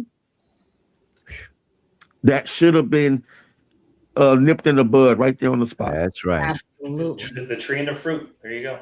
It should have been said that, hey, this is an acceptance of a achievement, and we will conduct ourselves in an adult manner that is consistent with a higher education. Amen. There was none of that involved as far as she was concerned. Yeah. Unfortunately. Yeah. But that's it. That's all I have to say. I mean, I get fired up about things like this, especially seeing that the next generation is not only being raised wrong, they're being pushed to be wrong. Yes, they definitely are. Yeah. Yes. No, bad behavior is being celebrated. It is. And when you celebrate it, you encourage it. Big business. Yeah. Well, we appreciate you, Uncle Darnell. Appreciate you pulling up today. Always coming through with the words of wisdom. We appreciate you. You in prayers always. God bless you, Darnell. Guys. Thank you, We are guys. praying for you. God is good. All the time. All the time and all the God time. is good. God is good. Yes. I love you all. Love you too. Love you too. Y'all have a good one. God bless you. God bless you too. Y'all make sure y'all go and check out Uncle Darnell too, man. Check out Darnell Wilkins on. Hey, he put out a fire short the other day. Phenomenal. Y'all go and check it out, man. Minds, can y'all make sure y'all post Uncle Darnell's YouTube channel in the chat, please? He put out a fire short the other day. Really good. And Minister Dan's got a bone to pick with you, man. You can't eat a steak well done, bro. Thank you. I was hoping someone was going to say something. Turkey sir. Real quick. I'm telling Let me go you. back to that. I'm telling you. Have you tried it? What are y'all doing? I'm loving. Try backing it up. Can you go to medium well and try that out first and see how that is? And if you like it, then bump it to medium. I've actually had both. I just, people just have their taste. You know, You want to eat beef jerky. You might as well eat a piece of jerky. I like beef jerky too. I actually like them too. Yeah. Can I tell Uncle just for Uncle Darnell? Uncle Darnell left quickly, but I wanted to just say real quick. The other thing is, as a former athlete, and I know some people here are former athletes. When you go to events, they keep the kids in their separate tents because you don't want no one stealing what's in your bag. So that is why they keep the tent separate. So the fact that Karmelo was in somebody else's tent, that became a huge problem because the kids nowadays, they'll be stealing stuff in your bag. So them telling him to get out the tent was nothing wrong with that because you were not supposed to be there. And athletes are they're very particular about you being around their stuff. Don't be near my stuff. Don't touch my absolutely. stuff. This is not complicated. Well, it also keeps the rivalries down. You know what I'm saying? And we know that there are certain schools. I know for me growing up, we had a few schools that were like direct rivals. No, they wouldn't even like in the large track meets, they wouldn't even place the schools like next to each other. They would strategically piece them, around the stadium to keep. Yep. Because we know like the rivalries, man, these rivalries, especially a lot of guys that run track, they also play football. These rivalries are real. They are. They can get out of hand, yes. And it can't get out of hand. He didn't get there by accident. He knew what he was doing, and he brought a knife. Yes, he brought a blade with him. Right. I mean, he wasn't going hunting in the wilderness. He was going to a track meet, and he brings a knife. Looking for trouble. I still got to get Minister Danzel. Try your steak medium, okay? I got to go back to this steak. You messing me up with this well done steak. Wise, you have an opportunity to grill him a medium steak at your barbecue, and then that will be his. That's right. And we will be with you, Minister Danzel, to support you through this process. Intervention. Huh? I had to go back to it. Like, well done steak. Come on now, Minister Danzel. Come on now. Not well done. I'll be here. Fam G, are you ready? Ooh. We can still hear you a little bit. Okay. Yes, I'm here. Can you hear me? Yeah, we can hear you. You're loud. Yeah. I'm sorry. I just wanted to say I want to say hi to Brother Wise, Minister Denzel, Crystal, Celeste, AT, and Jeff. Good to see you, Jeff. Nice to meet you on this panel. When I was on vacation, thank you, Wise and AT, for contacting me and checking in on me. I love y'all. Y'all are amazing, just to make sure I was okay, and having a good time. And Brother Wise, thank you for all the help that you've given me through the process of doing my YouTube channel. I really appreciate it so much. And AT as well.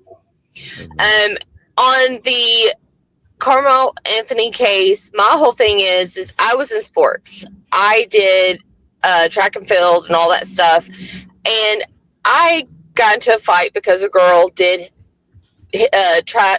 push me and hit me first, and so I did hit her back. But my whole thing is why are we going to weapons instead of, if you're doing self-defense, why aren't you defending yourself in the normal way? The weapon should never have been there. He did it premeditated. I know from sports, from school period, you're not supposed to bring a knife. You're not supposed to bring any kind of weapons to school, even if it's a sharp object that can hurt somebody. You're not supposed to bring those things. Right. So he premeditated that. That's my personal opinion.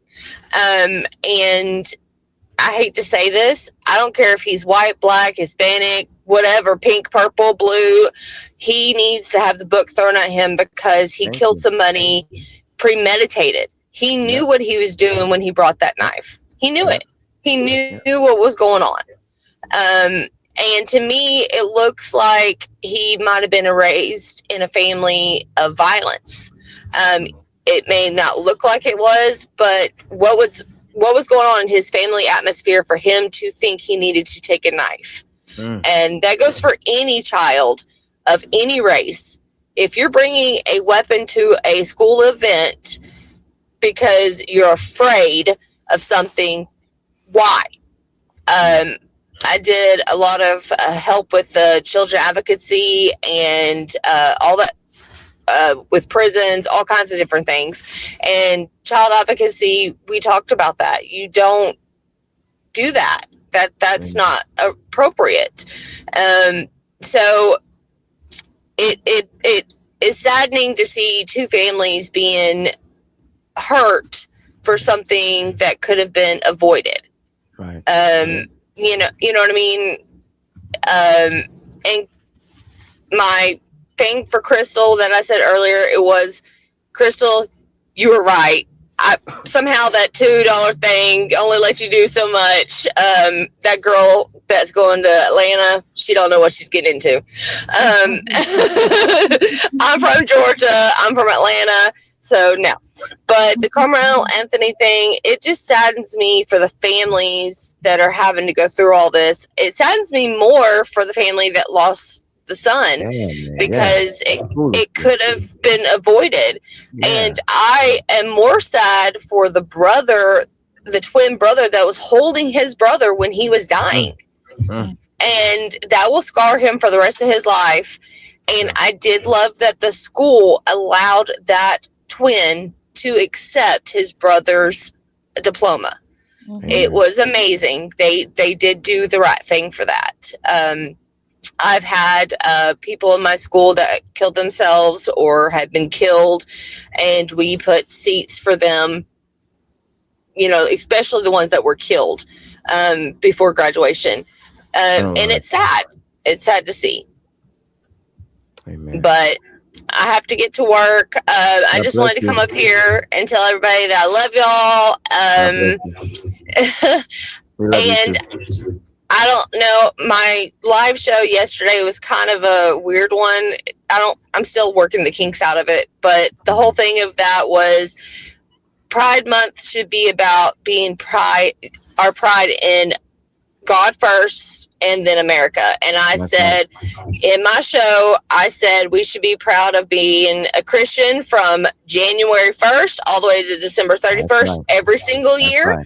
Proud to be an American from January 1st to December 31st every single year. So I'm going to get off here, but I just wanted to get up here because Wolf asked me to come up here. He said he always loves me getting up here and talking. So he loves everything I say, he says.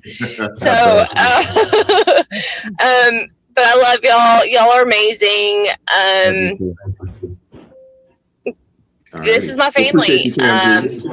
Thank you so much for pulling up, supporting the channel, and supporting what we do over here. We definitely appreciate you. God bless you, sister, and hopefully you'll pull up next week Thursday, since both of us to hear your voice. That's right. Amen. Oh yeah, I'll do my best. Take care, Tam. Bless you. Wow.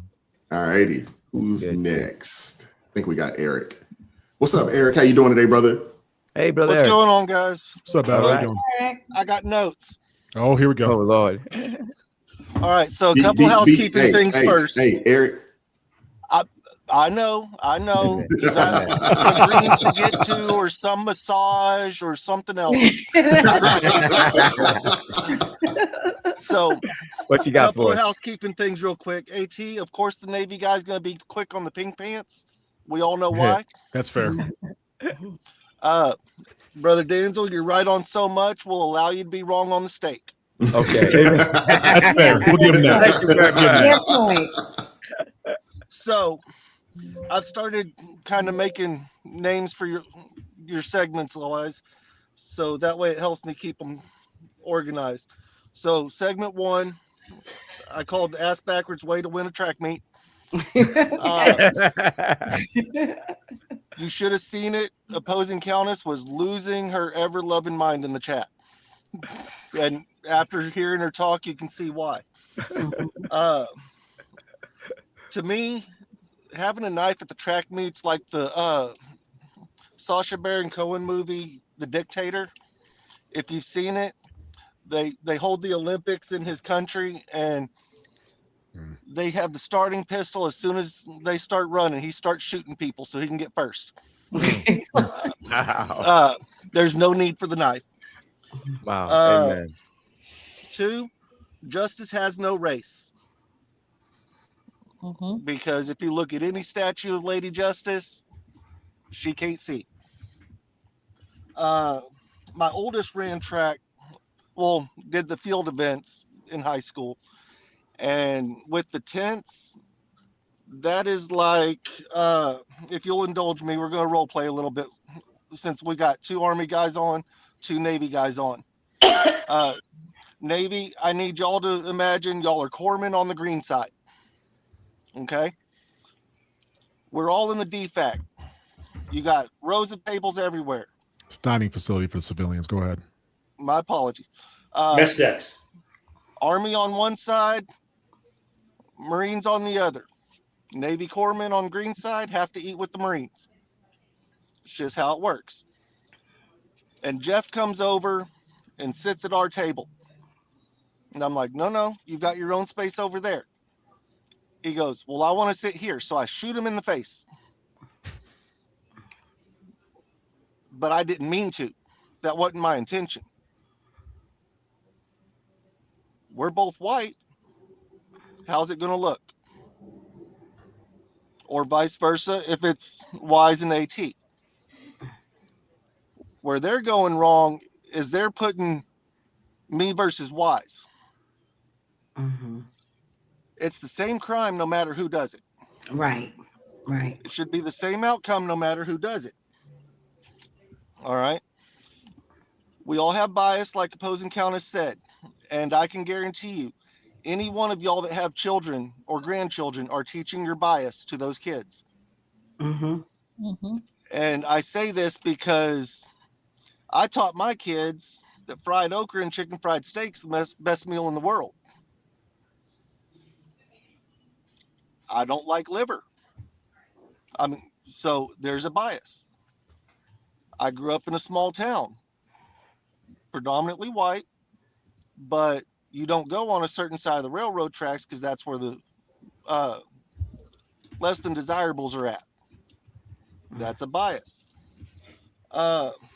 When it comes to a jury of your peers, I'm sorry, but with President Trump, how many prior presidents were on that jury?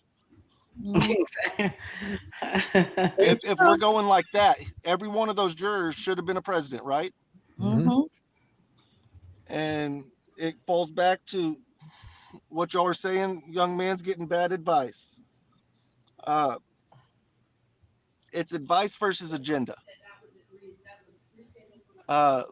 Crystal, you've done a good job covering this. I love you, sis. This is just a case of the ECLC on steroids. It is. It's not about that young man, the young man we lost. It's about what we can further push. Right. Like y'all said, we got President Trump's birthday, Juneteenth, the USA 250, the Army birthday, July 4th, midterms. Mm-hmm. And the Democrats are running. Yeah. Mm-hmm. Desperate. I mean, they're running for their lives. So Yep. they need a new George Floyd. Yeah, that's right. They need something. Mm-hmm. Yep, they do. And I'm glad I live in Oklahoma where there's a gun behind every blade of grass. Sorry, a pew-pew. Not only do we have concealed carry, we have open carry. And if you don't want to get a carry permit, we have veterans carry. All you have to do is prove you're a veteran and carry around your weapon. You don't even need a license for it because you've already had the training.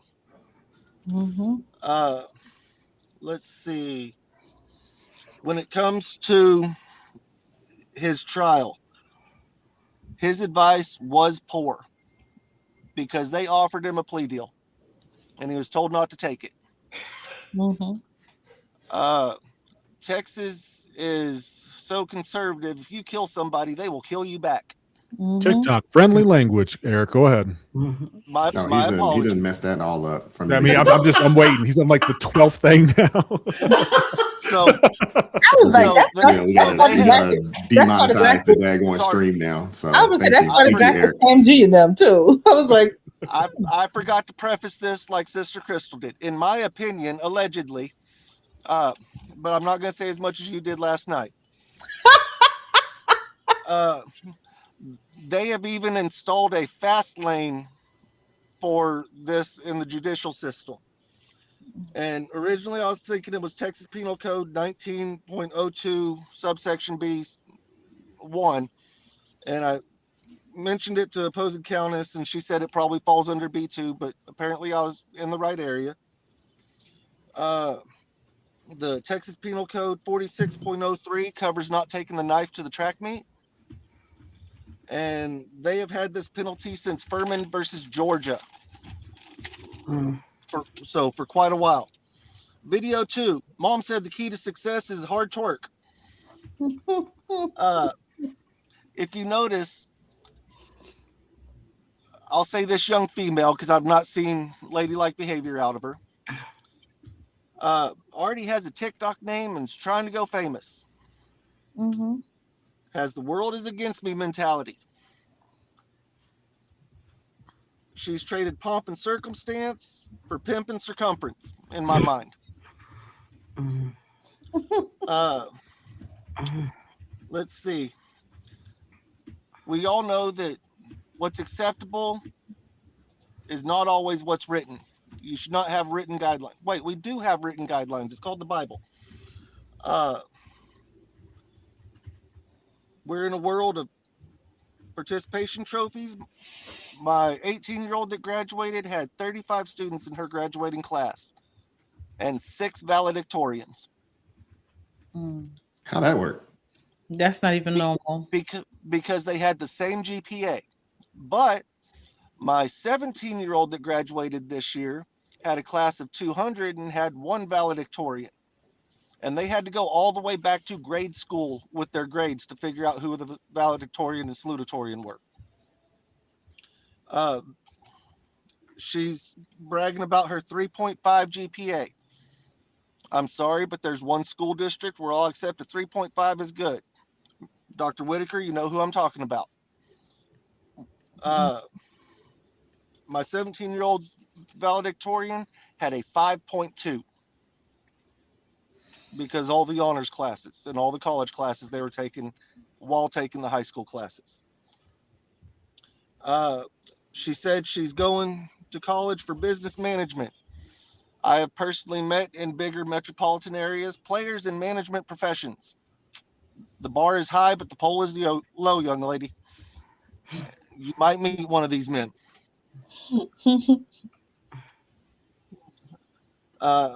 But colleges have opened up the NIL.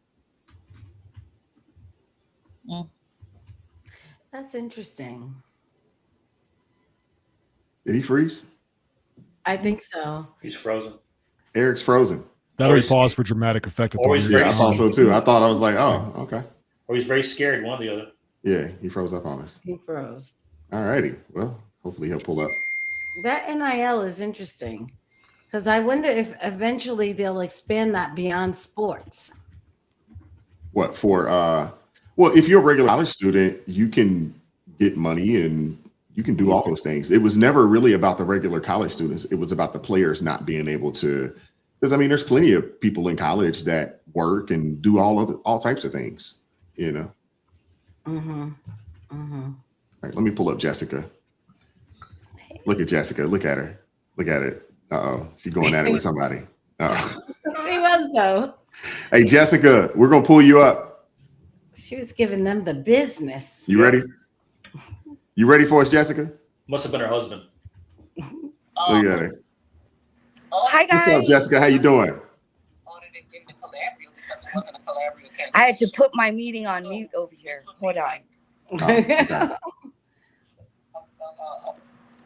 They know I was waiting for an important phone call. So, but first I love of the all, hat. yeah. Love the hat. Love the hat. Love it. And because it. I like the girl. Yes.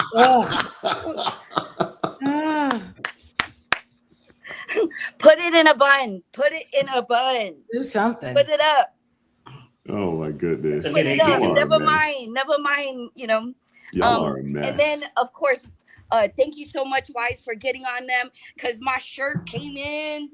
Oh, shout out to you. Look at that. Very nice. Representing. Very nice. You see that? You see that? Now That's soft cotton right there, AT. You see that? The That Brian cotton's Project soft. shirt It's good on to your come skin. in. I'm anxiously awaiting for that one. Thank you so much, AT, for Is that. that a 1,000 count t-shirt? No, it's not 1,000 count. It's not 1,000 count, but it is soft. It's not a Gildan. I promise you that much.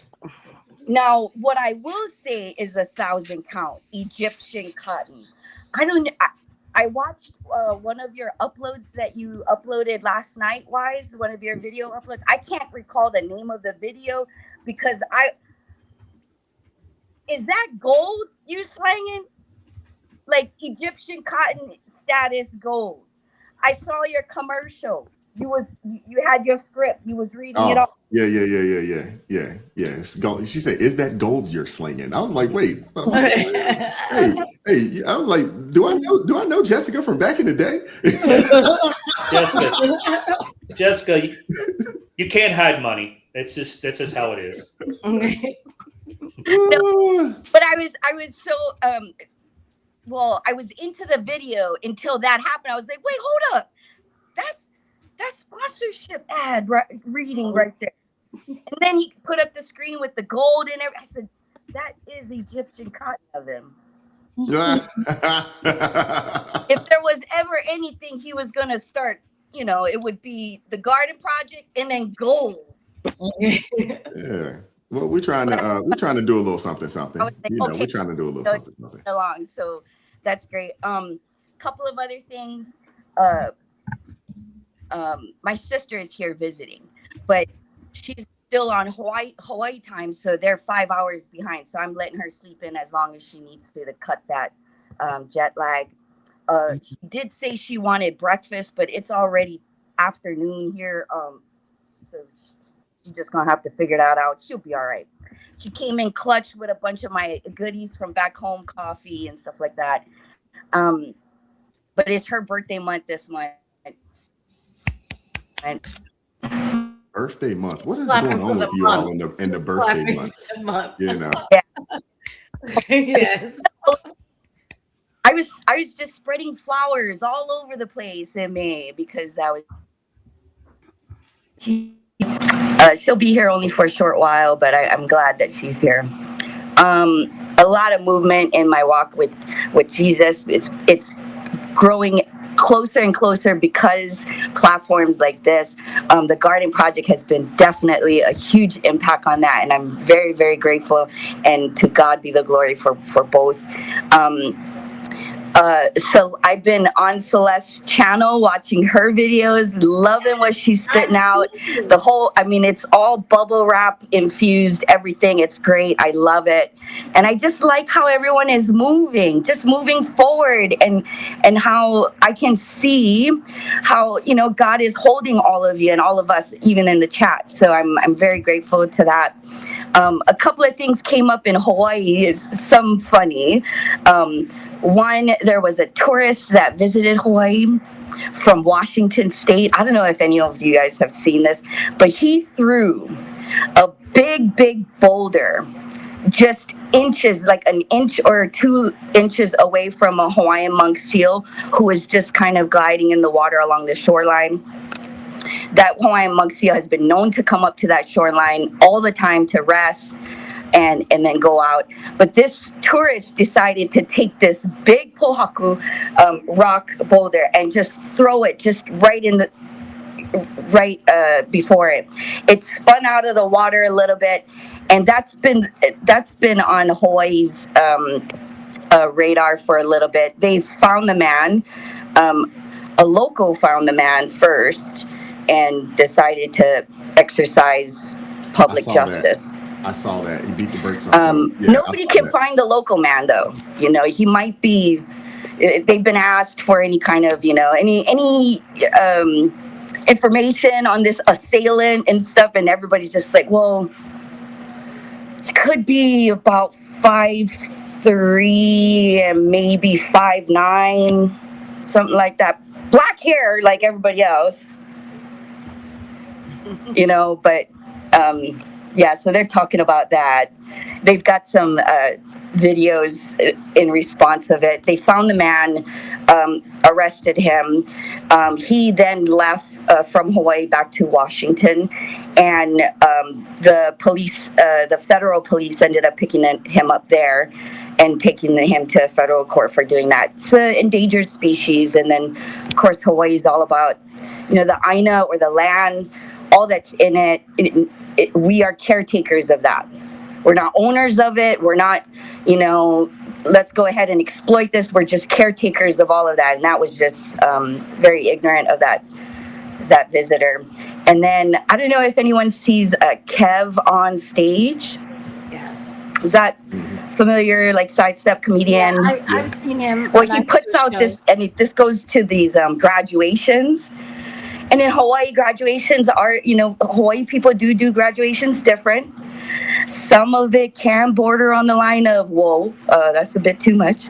But we have this thing with leis, flower leis, and I don't know why, if you've seen it when you were out there, but these graduates just get leis and leis and leis piled up from their families, from their friends, and they just pile up, and you can't even see the person, their head, nothing, you can't see anything. And but that's one thing. And this Kev on stage guy says, look, Black people, we can't have these Samoans outdoing in this graduation space. We've been known to act a fool. These Samoans are, getting in on this, and they've got all of this stuff. They prepared for this for months, and they do with their flower leis. They do their flower leis and gifting for months for their graduate, whether it's high school or college. Thankfully, they're not doing too much of the dancing and what we saw, like the split stuff, and they're not there yet. They're not there yet. But if they're not careful, they can definitely move into that space. It's just the split's going to look a little bit different. But yeah, that was really funny to hear him do that. Kev on stage is great. I like Jessica, can you hear us? I don't think she can. Can you hear us, Jeff? When her screen went down. All right, she can't. Well, Jessica, she'll hear the live stream or she'll hear it back. But thank you for pulling up. We appreciate you. Amen. All righty. We got one more and then we're going to get up out of here. Eric's back. Hold up.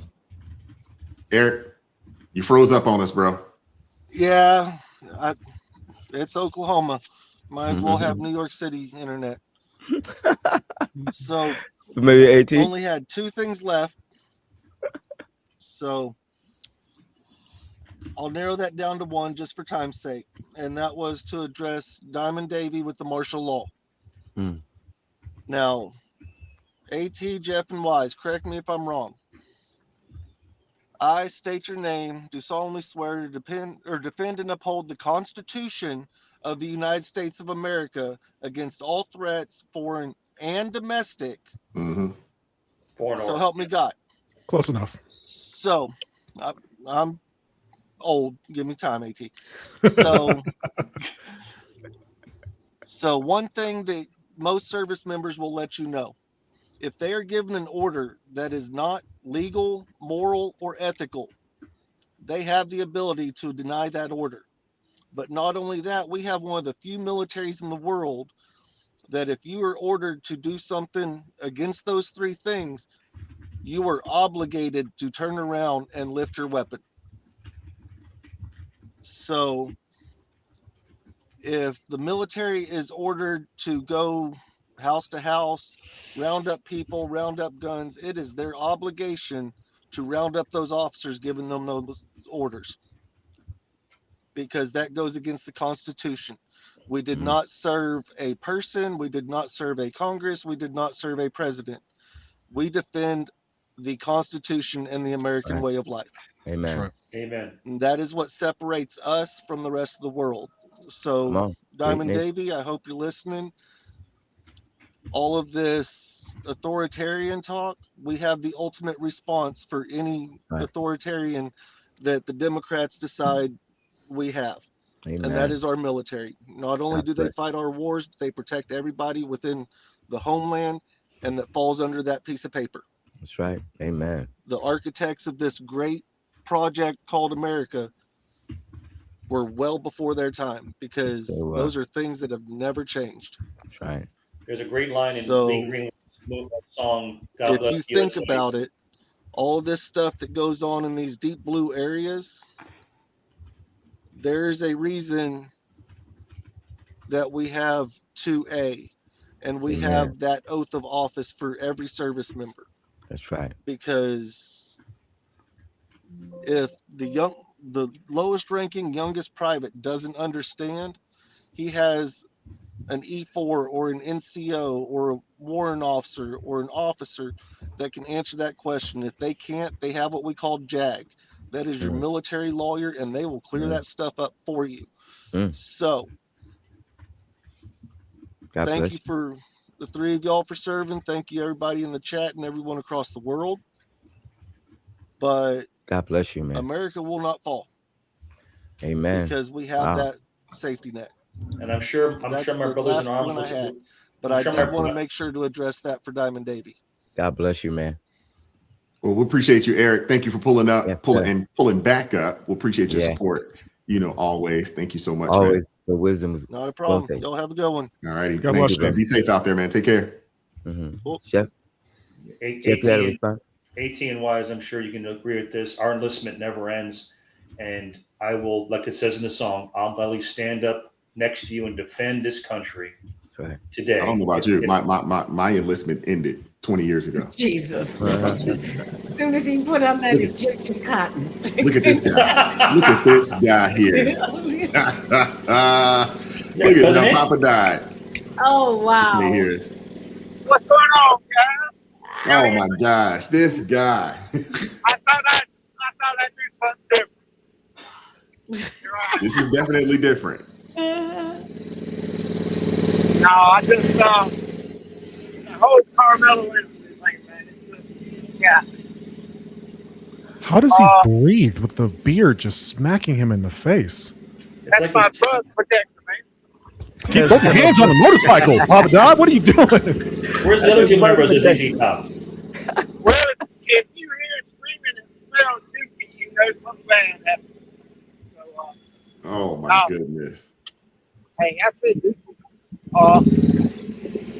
Yeah, the Cole Karmelo incident just got me.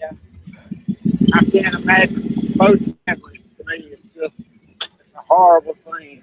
But yeah, I believe that kid, he went there kind of with that attitude. I hope somebody does something, and just really overreacted. It's going to cost him the rest of his life. It's going to cost him. Because there's no way they're going to let him just skate on that. But I think about the dad that went to that press conference, and it reminded me of the greatest Christian act I've ever seen in my life. And it happened in South Carolina.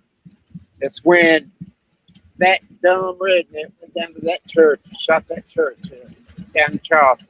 And the next day, that pastor and that congregation got on TV and said, "We forgive it." That we, I mean, that brought tears to my eyes. We actually had a church group to go down there. They're Methodist, we're Wesleyan. It's kind of the same thing. But, and I've told it to the youth 100 times. I said, that is the greatest act of Christianity, forgiveness I've ever seen. I remember that. They could have come on there and said, I can't leave this, made it a racial thing, and they would have burnt Charleston down. But instead, they followed Christ better than I think I could have, because they said, I forgive them. And I mean, we talked about it in my church. I've asked those guys, I said, you got to think, your family members just got killed. Could you have went on there and said, I forgive them? I said, I just don't know. I really don't. I hope I never have to make that choice. But when that dad went to that press conference, it put me in mind of that. You're right. And I mean, it was just a great thing. Hey, I'm right behind the sewer truck. Guess how I know that? Shoot. Yeah, that's the fun thing about riding the bike. You get to do it all in nature. But yeah, I just wanted to come on so I could put you on the record book. Having a man on a Harley Davidson with his foot, catch you clapping in the wind. Talking to everybody. You did it, brother. You did it. And every Wednesday night on Christmas show, I'll tell them I'm leaving you. I'm listening. I'm riding, but I'm listening. So God bless he knows you. I'm not as full of bull as everybody thinks I is. But yes, you do. I appreciate the show, man. I know I give you a hard time. I'm not going to stop doing that either. No, I expect it. I look forward to it. Okay. The same way we give Celeste a hard time. You know, we give that's why I Celeste a need hard you, time. Papa It's all Don. love. I'm counting on it. Celeste, I got your back every time. Don't you got to worry about that. You don't even have to turn around and look. You know I'm there. I won't ever let them slide on that. Hey, that's my big. But let's talk about that little bridge that just went through. All right, you guys take it easy. Enjoy your week. Man. Yeah, be safe, Papa Don. Please be safe. Enjoy that 3-day work week. I mean, come on, man. The guy that's riding his bike at 1 o'clock in the afternoon on a good Thursday. He talking about me. That's right. Hey, you know, Holy Ghost got me out here test driving this thing. Yeah, okay. He talking about me. Take care, Papa Don. Bless you, brother. All right, I'll be. Wow. He talking about me. He out here riding his bike in the middle of the day. Wow. I love Papa Don. Every time I'm in Bible study and I'm doing Bible study, he'll say, I'm here, Crystal. I'm listening. I'm on my bike, but I'm listening. I'm like, just don't watch. You can listen, don't watch. Yeah, just listen, don't watch. That's right. I was a little nervous for him. Yeah. When he was going fast, I was like, oh, please be. Yeah, I know. Please be safe. It's only one. We'll read some super chats, and we got a few super chats to get through, and then we'll get ready. We'll get up out of here. I know Jeff got to go make his millions.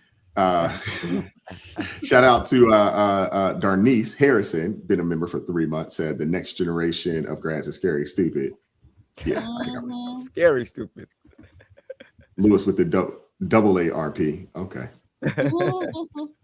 David Thomas coming through, $5 super chat, says awesome show, Brother Wise, very informative and entertaining. Thanks, man. We appreciate that. Thank you. Amen. We aim to please. We aim to entertain. We want to inform and entertain. You know, and you're gonna walk away with some Bible. You're gonna walk away with some scripture. That's right. For some of you, this might be the first time that you've heard a little bit of scripture. So you're gonna walk away with a little bit of it. You come up in here.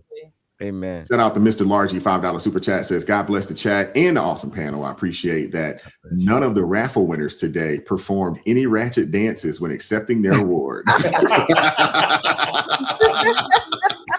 I like that. Wow. That was good. That was good. I like that one. Thank you, Mr. Largy. Appreciate that. Yeah. Shout out to Gospel Ministries joining the ARP family. Thank you so much, Gospel Ministries. Man, we appreciate that. Thank you. Shout out to Jody Calloway coming through with the $5 super sticker. Appreciate you, Jody. Thank you very much. Shout out to Speak Your Voice First with the $5 super chat, says not blacks are racist, it's them blacks over there.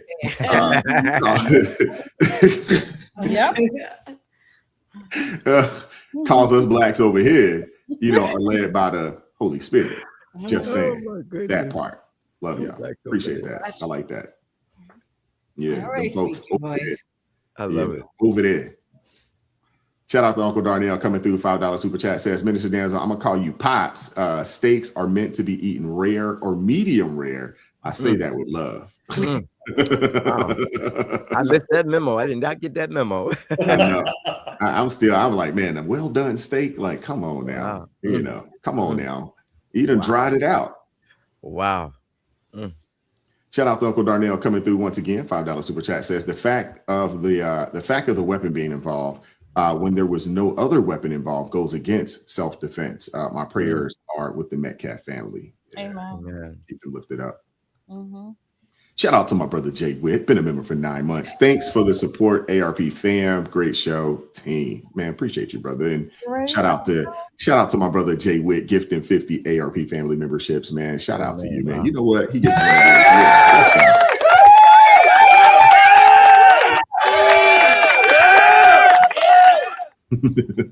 Appreciate you, Jay Witt, man. Thank you, brother.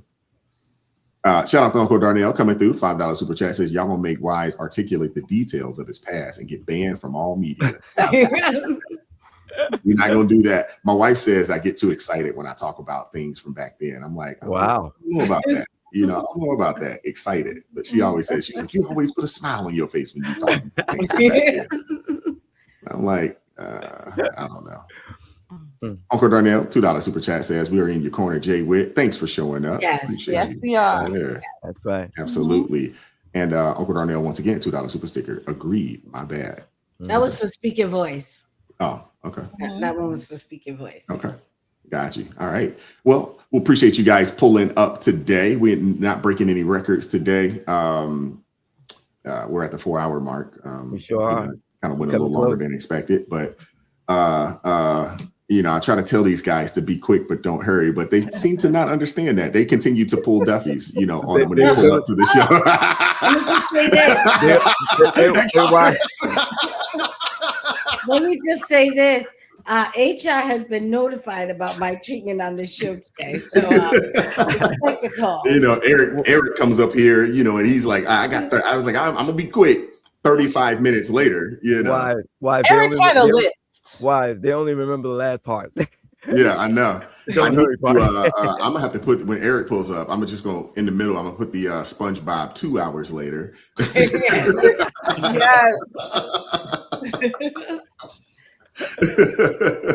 Good show, though. Oh my goodness! But yeah, really, really good show, man. Appreciate you guys. Thank you, Jeff. For pulling up, coming up, representing. Yes. You see that, AT? I put him right next to you on purpose, just in case you get out of line. He is doing it for a good cause, and so I'm not going to give him a hard time. Amen. Now, Jeff is for those of you who don't know, Jeff is a saint. We should start calling Jeff Saint Jeff because he does a lot of things for a lot of other people.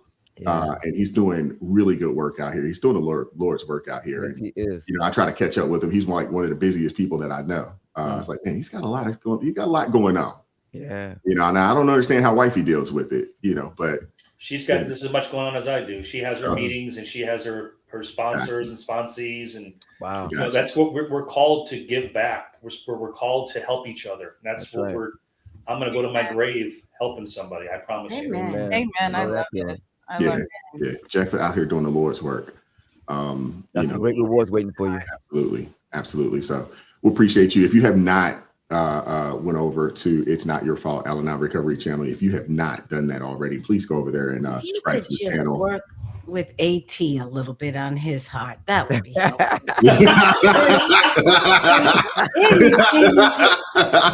anything you could do, we'd appreciate. I didn't even make the most recent joke against you. That was wise. Now I get hit for a wise guy. Oh, I'm storing up for him. Okay. He's recommending AT as a client. Oh, okay. Statute limited. AT as a cash advance. Same day approval. You want that cash advance? You better file. You better file. Yes, man. He ran. AT took off. Look, Dawn. He wants that cash advance.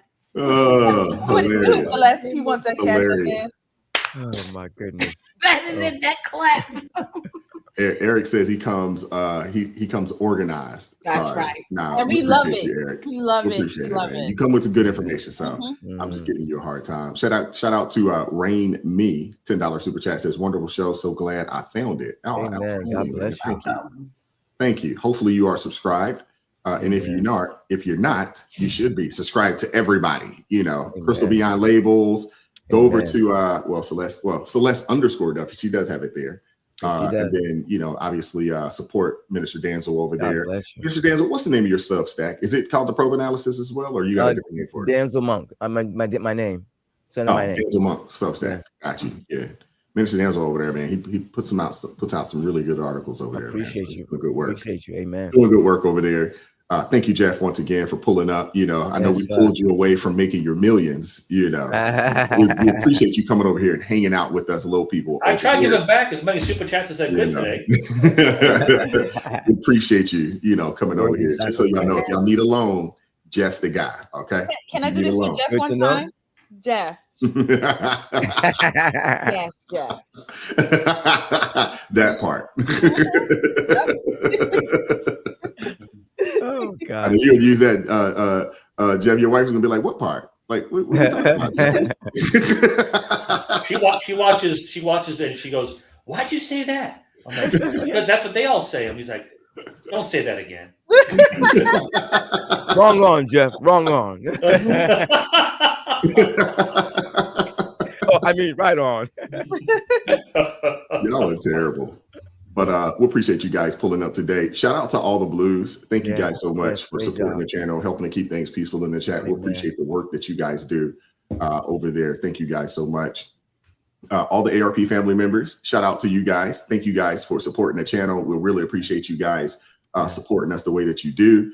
Shout out to everybody that won a giveaway or won a gift today. Shout out to Daily, Gwen, Jeanette, Karen Elliott, Annie V Praise, as well as Miss _ Unique and Gifted. Shout out to you guys. Make sure you send me an email today. Send it to me today, askwisetoday@gmail.com.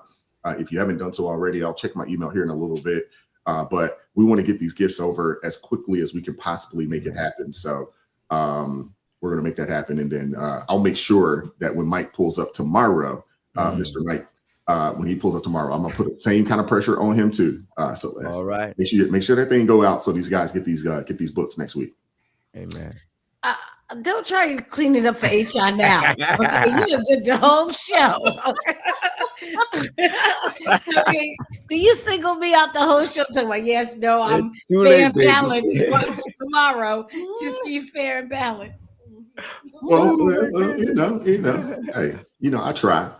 Thank you to everybody that supported the channel financially today. Thank you guys so much for supporting the channel. We really appreciate you guys as well. Shout out to you guys, man. And Lord willing, we will be back at this thing tomorrow, 9:30 a.m. Eastern Standard Time, ARP in the morning. Come check us out. Bring a friend with you. Bring a friend. I'm not sure what we're discussing, but I'm sure it'll be fun. We always have fun, when we get together. So it's always a good time. So we appreciate you guys. Thank you guys so much. As always, man, keep God first. Stay prayed up. We'll catch up with you guys next time. Peace. Take care. Amen. God bless. It is God who arms me with strength. Yeah, I'm battle ready. He trains my hands for battle. My heart stays steady. But thanks be to God, He gives us the victory. Through my Lord Jesus Christ, fear can't live in me. I was down to the dirt, red clay on my shoes, old pain in my shirt, oh so bruised. In the Lord hit my chest, kicked death from my breath, put power in my step.